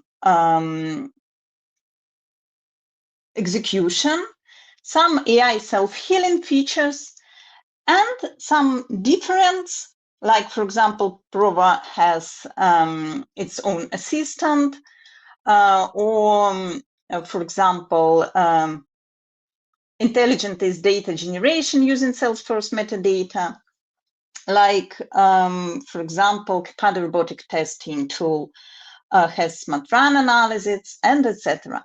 But the most common features are AI-driven test cases generation from requirements. It is the intelligent test execution using AI features, and it is self-healing and some risks predictions. All these features we also can think when we just set up the testing process within the project. And if we don't want to use the commercial tool for automation testing within our project and within our project's SDLC, we can also think about some customer solution. And here we can speak about customer framework for testing using AI features. And here I can pass the word to Kamil. Thank you, Elena, for your presentation. Let me now take over and let me talk about the tool, the framework that I created. But before that, let me share the story, my story, and the main basically trigger thanks to which we could, or I could develop this application. So as we all probably agree, there are some tasks within our QA activities that we like more. There are also those that are not, let's say, our favorite ones, right? And in my opinion, maintaining the test cases, unfortunately, is one of the latter. And it's not about the process of creating them, it's rather about the process of maintaining them. And it's more about the silent monster that we usually have to face, the change. And I'm more than sure that you were definitely in the situation that constantly changing UI, different variations of ICs, unfortunately resulted in extra time that you have to spend to updating the test cases, the silent activity that we have to do, but we are not vocal about this. But at the end of the day, this is our time, our work that has to be done, right? And the time, unfortunately, that we usually don't have. So apart from maintaining test cases, writing them, we also have other activities, right? We also have to manage the risk. We also have to plan the test basis, think about the coverage. And usually those activities are left for other times, the times that sometimes do not happen because we are buried under writing and maintaining the documentation, right? And that's quite wrong, if you ask me, right? That we have to sacrifice something just because we need to spend more time on writing and maintaining the documentation, right? Because of other priorities that are coming due to lack of time. And in my opinion, this is quite a great use case to work on, right? This is how it started. So at the beginning of this year, it got me thinking, right? We have tools, we have AI, which is still improving, no doubt about this. So I set myself a challenge. So let's find out if we can leverage some of those activities to those tools, to AI, and at least get some time back, right? Or save some time. And that is spent on the writing and maintaining the documentation, and maybe redelegate this time to activities that means no less, right? Like managing the risk or planning the test basis. So I spent some time on planning this, thinking about the architecture, having basically the idea in my mind, and I started vibe coding this. The first checkpoint I set on myself was just to find out if we can generate the test cases with this. I succeeded. That's correct. But at the end of the day, just generating of the test cases, it's nothing revolutionary, I would say, right? Because when you check the browser, when you write something like test cases generator, probably you will find hundreds of programs, agents, skills that you can just reuse, and that's it, right? So I craved for more. And after some months of work over this, still as sort of my own challenge after project duties, the picture completely changed. So the current state of this framework, of this application, is not just test cases generation. It's what actually the slide says. So it's one acceptance criterion that is translated into a full reason suite. And it's what actually hides behind this, right? So it's a business validation of the ticket, it's a context storage and management system. It's, of course, test cases and steps generator, but it's also playwright automated scripts generation, as well as test runner, because we have scripts, that's fine, but still you would need to find a tool, teach the people how to use it, right? How to use Playwright, right? So I decided to create one app, one framework that is combined of all of those, right? And as the slide says, now the app is actually translating one acceptance criterion to a full reason suite of positive, negative, boundary, and edge test cases, and actually it's quite customizable. So whatever you can think of, whatever, let's say, restrictions you think of, you want to add to the test cases, you want to add to the process, you can do this, because the process is basically the agentic workflow. So it's based on the instructions, it's based on the prompts. So I created in a way how I see this. But each project is different, right? You have your own rules, you have your own restrictions. Some projects are, let's say, more lenient. Some of them are more, let's say, serious about some cases. So that's why every single project has to be customized in each own way. That's why users should have such option, right? And that's it. That's the framework. But I mentioned something like the context management system. You can ask why it is important to build, right? When we work with AI, we work within the AI sessions. When we work over some case during one session, AI usually tends to remember what about what we work, right? But after 5 sessions, after 10 sessions, if we don't have context sharing, the chances are very slight that AI will still remember about what we were talking some time ago, right? So it got me thinking, right? If we just, for example, process one ticket, AI learns something from this, right? Something good, sometimes something bad, but it learns, right? It burns token, it uses tokens on to find out about some specific traits, some specific quirks. But if we just leave this within the session, the knowledge is lost, right? The next time we process the similar ticket, we process similar idea, if we don't keep this information somewhere, the data is lost. So when we have the framework that is working, for example, over some tickets, some of the tickets may be under the same epic, some of the tickets will be touching the same area, I would say. So if after processing one ticket we learn something important, something interesting, why we should not to keep this, right? Why we should let AI forget about this? If we can just build sort of a library, right? This was my concept here. So I created the library within the framework, or this app. So whenever we process a ticket, and the ticket is of specific area, we either create or we use sort of the specific library. In Salesforce, to those who are aware, we have some objects.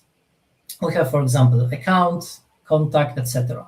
So if we process a ticket about the account, if AI learns something while processing of this ticket, why we should lose this information? We can create a specialized team of agents. Let's call it library. That is called, for example, account specialist. That can assist us next time when we process ticket of similar area, of similar object, right? Right. So that's why this really matters, because the next time, if we spend millions probably of tokens for the first time, we don't need to spend as many tokens again during processing the new ticket, right? Because context optimization really matters. For those who have some expertise in using AI so far, probably you agree with me that context management really matters because of the context windows we have in models, because of the let's say speed of the process, right? We need to manage and we need to decide what context we want to, let's say, pump to the ticket processing, right? In this case, so that is why it's important that the data is not lost, right? And that was the main idea that I had at the back of my head while creating this framework, while working over this application, that we probably, I want that our role as QA will evolve, will change, right? From just people who type the tests, right? We still can do this, right? No doubt about this. But what if we can, let's say, kill two birds at the same with one stone, right? We can spend some time on, let's say, advising AI how to generate the tests. Let's say just giving them direction. But at the same time, we can focus on the areas that our true expertise can shine, right? So the areas that is about planning, that is about thinking about the strategy, managing the risk, or also thinking if the process that we have for testing is good or not, right? So thinking about setting the strategy, let's say reviewing the library that we have as well, that we have the data gained from tickets processing. So just to apply our true QA nature, not just to be buried under the documentation and thinking how much time we have left before the sprint ends and just trying to meet the end by the end of the sprint and just to, let's say, complete all of our tasks. Sometimes it's not possible, sometimes it is, but just to have, let's say, some support, some help, and spend our time, our QA time, on things that actually also matter. And that would be sort of like the intro. Now let me demonstrate what this framework really is. So the app is actually, this is the framework, this is the app.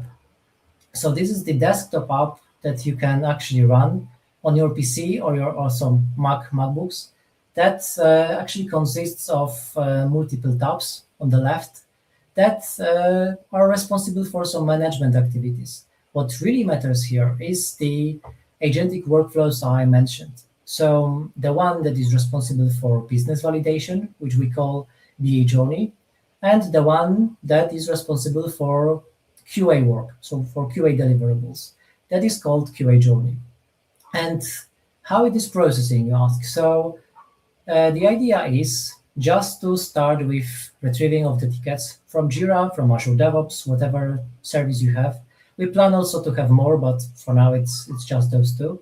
And just to decide, do I need to validate the tickets? If the ticket is really good, if our BAs, if our product owners really make the story testable. We know it happens. Sometimes the story are not of good quality. And then if it's before the sprints, the problem is not that big. But if we are in the middle of the sprint and then we have a ticket that is not fully testable, the situation is a little bit worse. So just to praise the shift left approach that we have, we also it's sometimes also within our responsibilities to just check the business requirements, check the acceptance criteria before the sprint even starts. If we have time, we do this. So what if we can just apply our judgment as sort of the instructions? We can fine-tune this, we can make it better, but at least to have some basis according to which the ticket will be, let's say, validated. And this is what this first agentic workflow is, so the BA journey. In the second journey, in the QA journey, we have deliverables coming basically from our QA job, but I will tell about them later. So, and question how it works, how it is processing this information. So the app is basically just the UI. And some automation behind this, but the true AI engine is the IDE that has the AI chat. So you need to connect the project directory. You need to set it up in, for example, Cloud Code or Visual Studio Code with GitHub Copilot or Cursor, and just run a single command. And then the true orchestrations, the true AI magic starts. So for BA journey, it will be process BA journey. For QA journey, it will be process QA journey. And just a spoiler alert here, I'm also actively working on the headless process. So there is no basically need for any IDE. So the app actually will be connecting via the CLI to the providers we have. And basically it will be just running tickets sort of behind the scenes, but with a full, let's say, view of what is actually going on, just to give us, let's say, just to provide this human in the loop within the process. So as I mentioned before, the first thing that each journey starts is to select the ticket. So a single ticket that we need to, let's say, configure. It's configurable with a wizard. So we just need to decide if your project has the integration with, or actually have the tickets management system in Jira, or if it's Azure DevOps. And then you just need to integrate this with a safe integration processes I created, and also configure the mapping. Because as I mentioned, each project is different. Your data might be kept under different fields, under different mappings. So it's really, really important to just decide where the data coming from Jira or from Azure DevOps goes, to what fields, what extra context you want to share. For example, you have the field, for example, called nodes. It might be trivial for us, but maybe for your project, it brings some additional information that are also important. So why we should skip this information, right? For some projects, it's not important because it's not used. But if the project, for example, use nodes as the extra context, why not to map this field as well? And then when AI processes the tickets, it also has the access to this kind of data. So validation, the business validation, and the further QA journey is enriched with more valuable information, right? So that is why it matters. And since it has to be user-friendly, it's almost all done by the wizard. So we just need to select few things with point and click method, no coding, no, let's say, using any console or anything. Everything is just configured for even non-technical users. So you can just enter and try it out. And when you have the ticket management configured, you can create sort of the local storage in which all of the tickets from your system are placed. And then whenever you are ready to start some journey, either BA or QA, you can just select the tickets that you want to work on and just start a journey.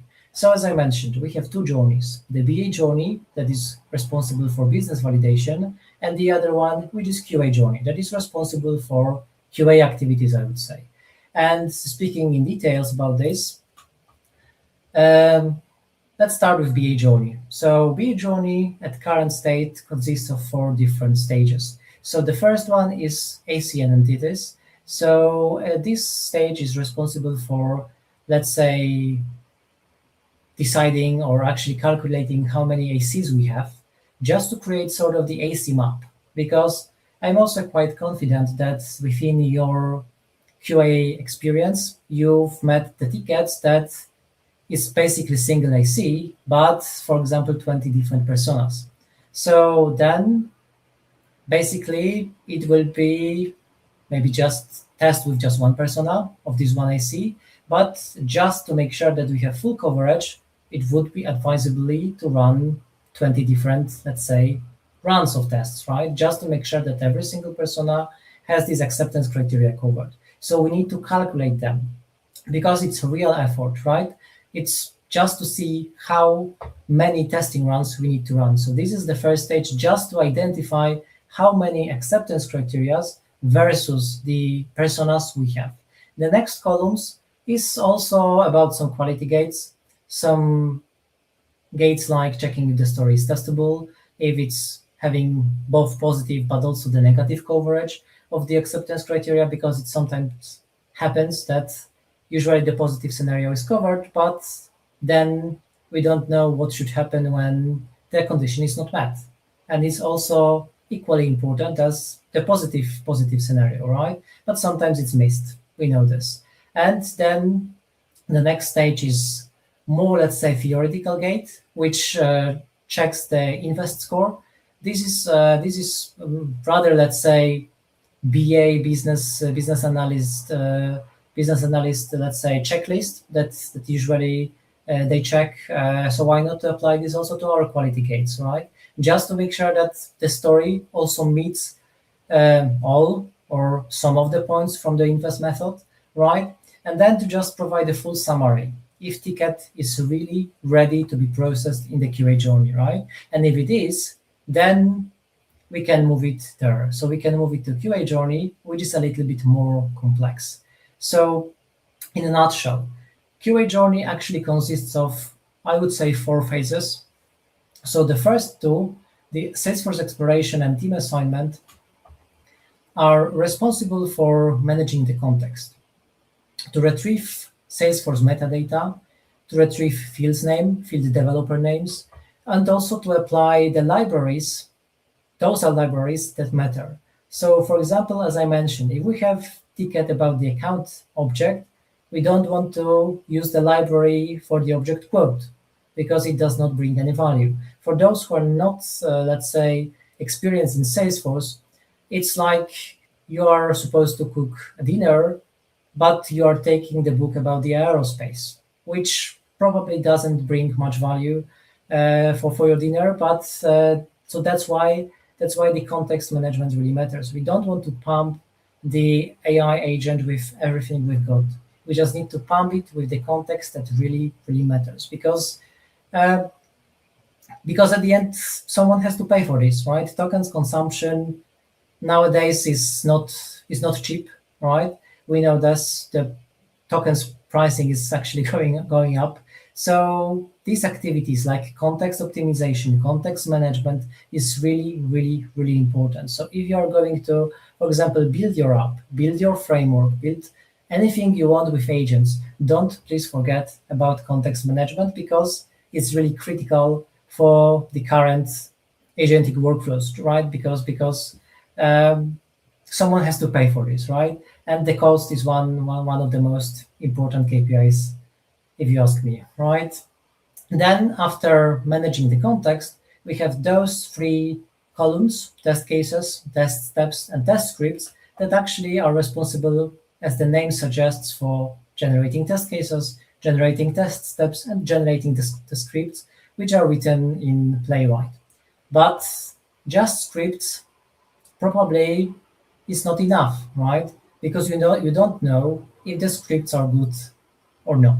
So there is also an internal column that is called script review that actually identifies what persona we need to check the test cases we generated or the test scripts, and just logs in automatically with Playwright orchestration to Salesforce, to the org, to the QA org, and validates if those scripts are good or not. It goes every single step. It checks if the expected result is met. When there is some problem, when the test case, when the script is stuck on some step, it takes the screenshots, because Playwright also natively supports taking screenshots, right? And then these screenshots, HTML as well, that is retrieved, and also the context of whole script is then used as let's say, sort of fixing, sort of AI agent responsible for fixing the script. So it takes all of these parameters as the context, and it tries to fix these scripts just to make them working, right? And then when AI suggests that the problem is fixed, another round of script review until we have the fully working, fully functioning script meeting all of the expected results, or all of the expected steps, right? And then after we have all of passes, we can go to the knowledge preserve, let's say, phase. That when we have the AI agent that summarizes all of the columns that we processed so far, and it retrieves what is good, what is bad, what it learns, what it should avoid, from all of the sessions, from all of the agents, so from all of the columns we had for that ticket. And then it decides what is important and what's not. Then it saves it in the library of the specialized agents, and then we can review this. And that's the first stage of this knowledge preserve phase. The next one is the object journey. Object journey is the column where we create sort of the end-to-end flow for the object, right? So for example, we have the ticket about the account, and it needs to go via specific steps, right? When we are at sprint 1, probably it doesn't matter much. But when we are at sprint 50, 100, 150, our flows are quite complicated. Our transitions are also quite complex. AI probably wouldn't know. If you just give him the ticket, like assuming you have a quote record, right? AI wouldn't know what it means, right? AI would need to have the full path, how to get to the state of having the quote record generated, right? So in this column, in this object journey, we create the end-to-end flow for all of the objects and also cross objects, which is also given as a context for the new runs. So the next time the ticket is processed, it doesn't need to think how to get from point A to point B, because it just is pumped with the graphs, with the transitions between different state of objects. So for those who are working in Salesforce, probably you will understand what I'm saying. So it doesn't need to know that to get to the quote, we need to have the opportunity created, and to have the opportunity created, we need to have the account created, right? And also, meanwhile, opportunity line items. So the flows sometimes are quite complex. AI wouldn't know this, and probably tickets in sprint in 100 or 150 wouldn't contain such detailed information how to get from one place to the other, right? So that's it. That's how the QA journey looks like. And then let's talk about the deliverables, right? The deliverables we have here is, out of all of the important ones, we have the test cases that we have run in the internal test runner. And it's also very simple, because the idea is that even non-technical or not that technical people can run this without, for example, knowledge of some automated testing, right? So the idea is just to have, or just to select the test cases we want to run, to select the org, the page on which we want to apply them. So, for example, run some regression on QA org, or maybe you want to prepare the UAT org for the client, and then to decide how many test cases we want to run at the same time. And it is because Playwright natively also supports parallelism. So that is also what saves time. So instead of just having one tester manually working serially on each test case one by one, we can just run, let's say, 6, 10, 15 test cases at the same time, depending on our internet connection, depending on our internal device configuration, and just to save plenty of time. And the only thing here is to have the working test cases, we need to review them, right? So whenever even AI creates something, even AI is happy with creating something, it still can hallucinate. It was hallucinating, it's hallucinating now, and probably it will be hallucinating, so the human in the loop will be required. So that's why even with the best model we have, still we need to review the test cases. Still, we need to select the test case, run them in a test runner, open them in a visible mode, because this is also what Playwright supports. So we can just see in real time what the automation script does. And that's in that way, you can just review if the steps are really good or not. And if they are not, then you just have to polish them, and you just need to work over the test case, work over the script, and just to meet the expected result. And and the other deliverable that we have is this library of the specialized agents, right? So this is how it looks. So whenever you open the tab responsible for this, you can just see all of the quirks, all of these interesting facts that AI learned so far for some object. So here on the screen, you can see the account specialist team that contains some information so far from processing the tickets I worked on, and you can review them. You can edit them. For example, if there are some not that smart things, I would say, that AI produced, but this is how it works. We have to review this. This is still at the end of the day our work, right? And if you're not happy with the fact that it learned, you can just remove this, right? There is still also the option just to remove something that can confuse the AI in the future runs, right? That's something that can bring some chaos, right? We don't want to have that, so that's why we need to be the auditors as well. This is why our role is evolving. So it's not just, as I mentioned, writing test cases, writing scripts.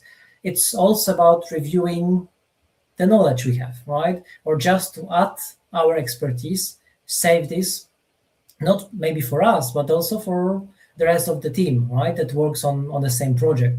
And that's it, what it creates. So I will probably repeat myself again, but this is really, really important to keep the knowledge, not to waste tokens every single time we process the same thing.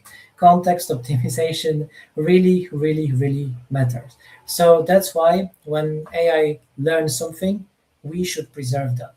Please remember this very well for your own initiatives, for your own agents, for your own skills, that just to keep knowledge somewhere, just not to lose this, right? Because it's really, really important.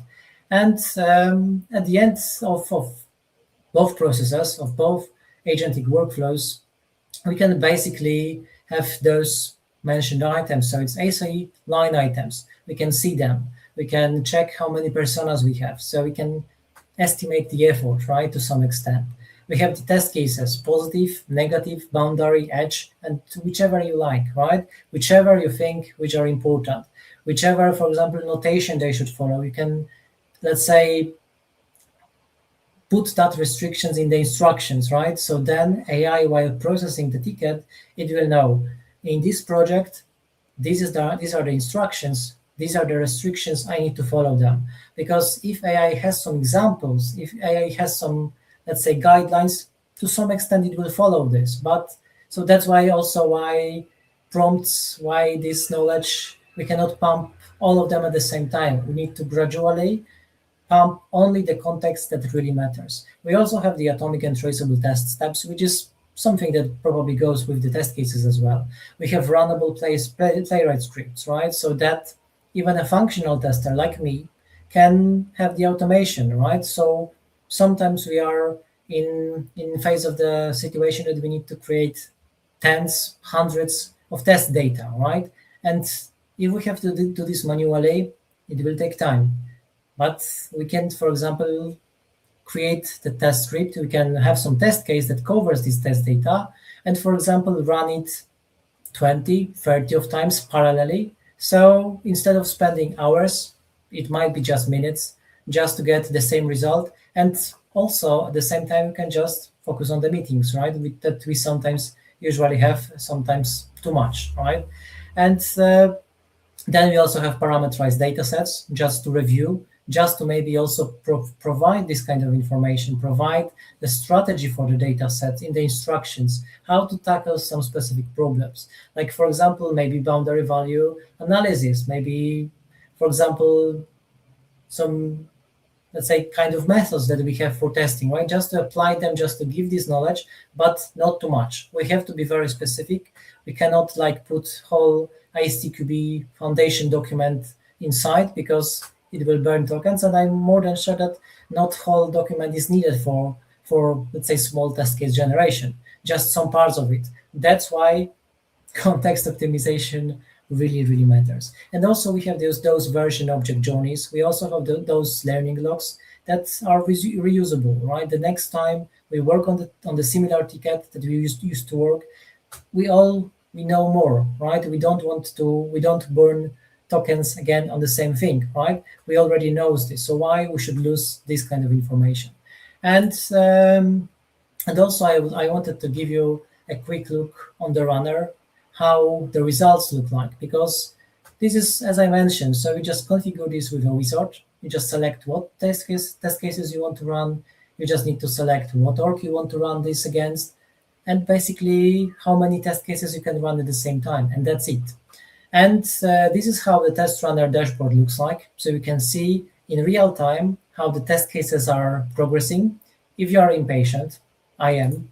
You can also check them in real time, what they are producing, what steps they have, what screenshots they have, because every single script is, let's say, validated from the automated perspective with the scripts, internal scripts, just that every single step before it is executed and after it is executed, to take screenshots from playwright perspective, so you can see the state before and after, and you can compare what's changed. If it what was supposed to change, it's actually changed, right? And that's why you can see in real time what's going on. And this information is important for us because we can see what's going on. But for the developers to fix the problem, I would say not so much. So we also need to have the way to give them, let's say, more technical look. And Playwright also supports this. When it comes to Playwright native, let's say, native format of providing the reports, it's HTML, and it looks like this. So you have every single step, let's say, divided into multiple sub-steps, so we can basically see where the problem lays. For now, in the framework, we don't have the automatic bug creation. It is in the plan. But for now, it's just generation of the result. And this information you can share with our developers, just maybe under the ticket, just as sort of the debug steps. You can, of course, create the bug, but just to enrich it, you can just put this kind of report just to give them extra context. What actually data we used, what actually happened, right? And basically, that's it. This is natively built, so probably it also can be used for some services that we have. And just as sort of the summary, let me maybe quickly tell you where we are now with the app. So the app works end-to-end on Salesforce tickets. It works with the IDE, but as I mentioned, I'm also working on the headless mode. Headless mode really praises the parallel execution of the tickets because you can spawn multiple agents working on the same case. With the IDE, as you might know, it's hard to have as good parallelism as we have with the CLI. We have one acceptance criteria that is translated into automated test case.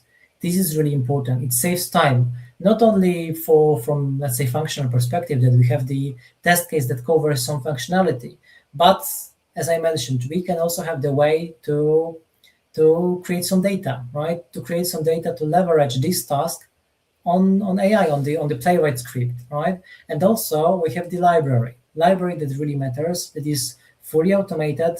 It's fully, let's say, validated as well with the scripts to check if the format of the files is proper, if the format of the logs is proper, because AI hallucinates. So we need to, sorry for the wording, we need to tame it. We need to make sure that it does what it has to do in the format that we expect. So it has to have multiple validations. It has to have multiple restrictions.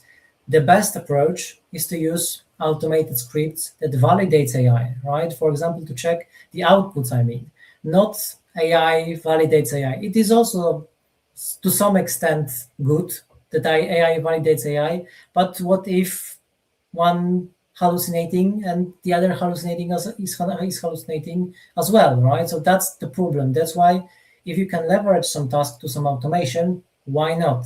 Automation also is skillful enough to do such tasks, right?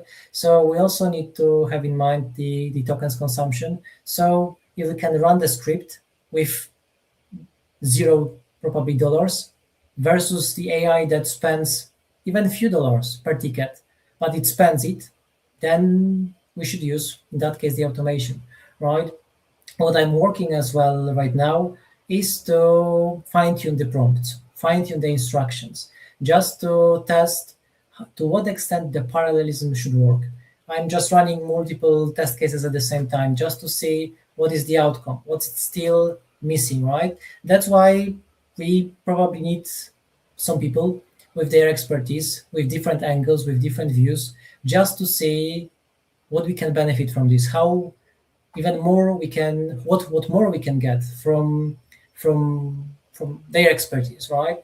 And in the quite distant plans, we also plan to go outside Salesforce, because if it works for Salesforce, why it shouldn't work for the rest, for others, right? Probably the problem might be the library, might be the experience and expertise of people. So that's why, if you are interested, I'm more than welcome to have you to support me, to support our team with this activity. And also one more activity, because right now this application runs locally on the laptop. So you need to have your computer turned on just to initiate the process. But we have tools. To some who are probably more skillful in AI automation, they know that, for example, we have GitHub Actions. That's the next phase that we want to tackle. So after we make the app stable in headless mode, then the next step will to make it the, let's say, offline runner, the overnight probably runner, that to have a very great idea that you end your shift, you end your day, you just set which tickets you want to process. This is done during the night. You come back the next day in the morning, and you just review them. You just review the deliverables, right? So this is probably quite complex architecture. I'm not that skillful, but I will do my best. If we have more people that already maybe have done something like this, please contact me or Elena, so we can find some common ground. Maybe you can build it together. Because in my opinion, this is quite a nice idea, just to have a fully overnight, with no need to open our computer runner, that actually process tickets and saves plenty of time. So so we can focus on the things that actually matter, that our, as I mentioned again, where our expertise, real expertise, QA expertise, can really shine, right? And that's the next checkpoints. I probably cover them already. So basically, just to go outside Salesforce, just to go grow with the team, just to think how we can harden what we already built, right? Just to make it more stable, just to maybe make it more versatile as well, right?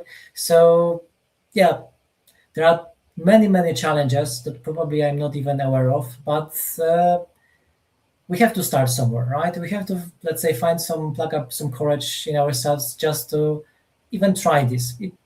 It might not be successful. It might be total disaster, but you won't learn anything if you don't try, right? So even if it's not, if it won't be working, still the attempt even counts, right? You get something from this. You know, you will learn what to avoid.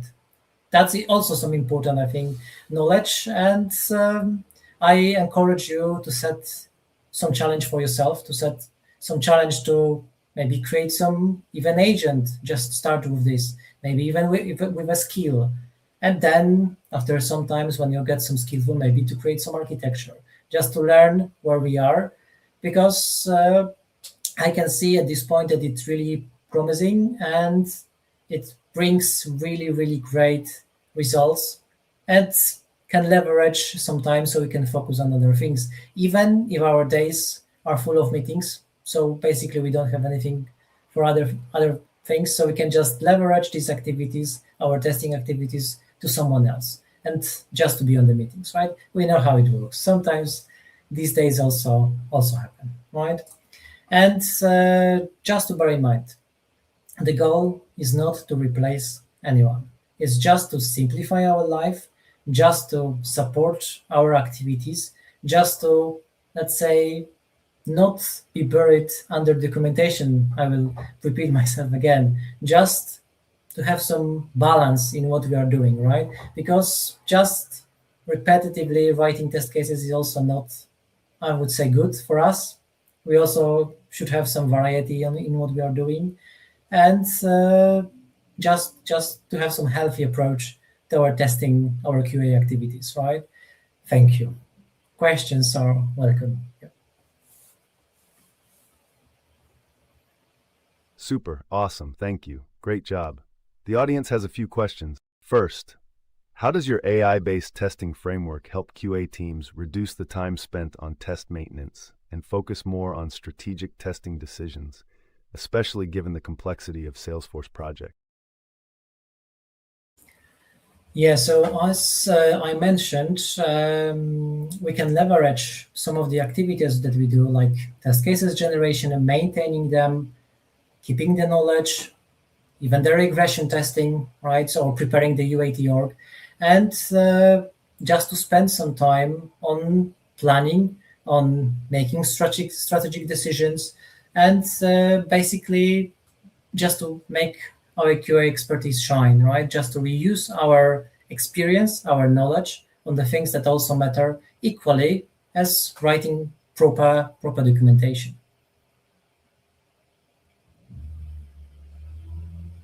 Oh, incredible answer. Thank you. And the last question, as you plan to extend the framework beyond Salesforce, what challenges do you anticipate in adapting your approach to other platforms? And how might the QA role continue to evolve as a result? Thank you. So basically, as I mentioned, our role will definitely evolve. That's inevitable. So that's something we have to just get familiar with, maybe. And the challenges that we might have if we go beyond Salesforce is definitely having a solid expertise, solid sets of queries, solid set of interesting behaviors, solid basis of what is actually needed to even start testing in some different, let's say, areas like JavaScript, for example, and definitely have skillful people, right? Just those that have good, that just they are aware of good practices, they have experience, so we can reapply their experience as, for example, skills, data, information, and just be advisors, just be auditors of what the AI will produce, right? And yeah, I would say the expertise of specific areas.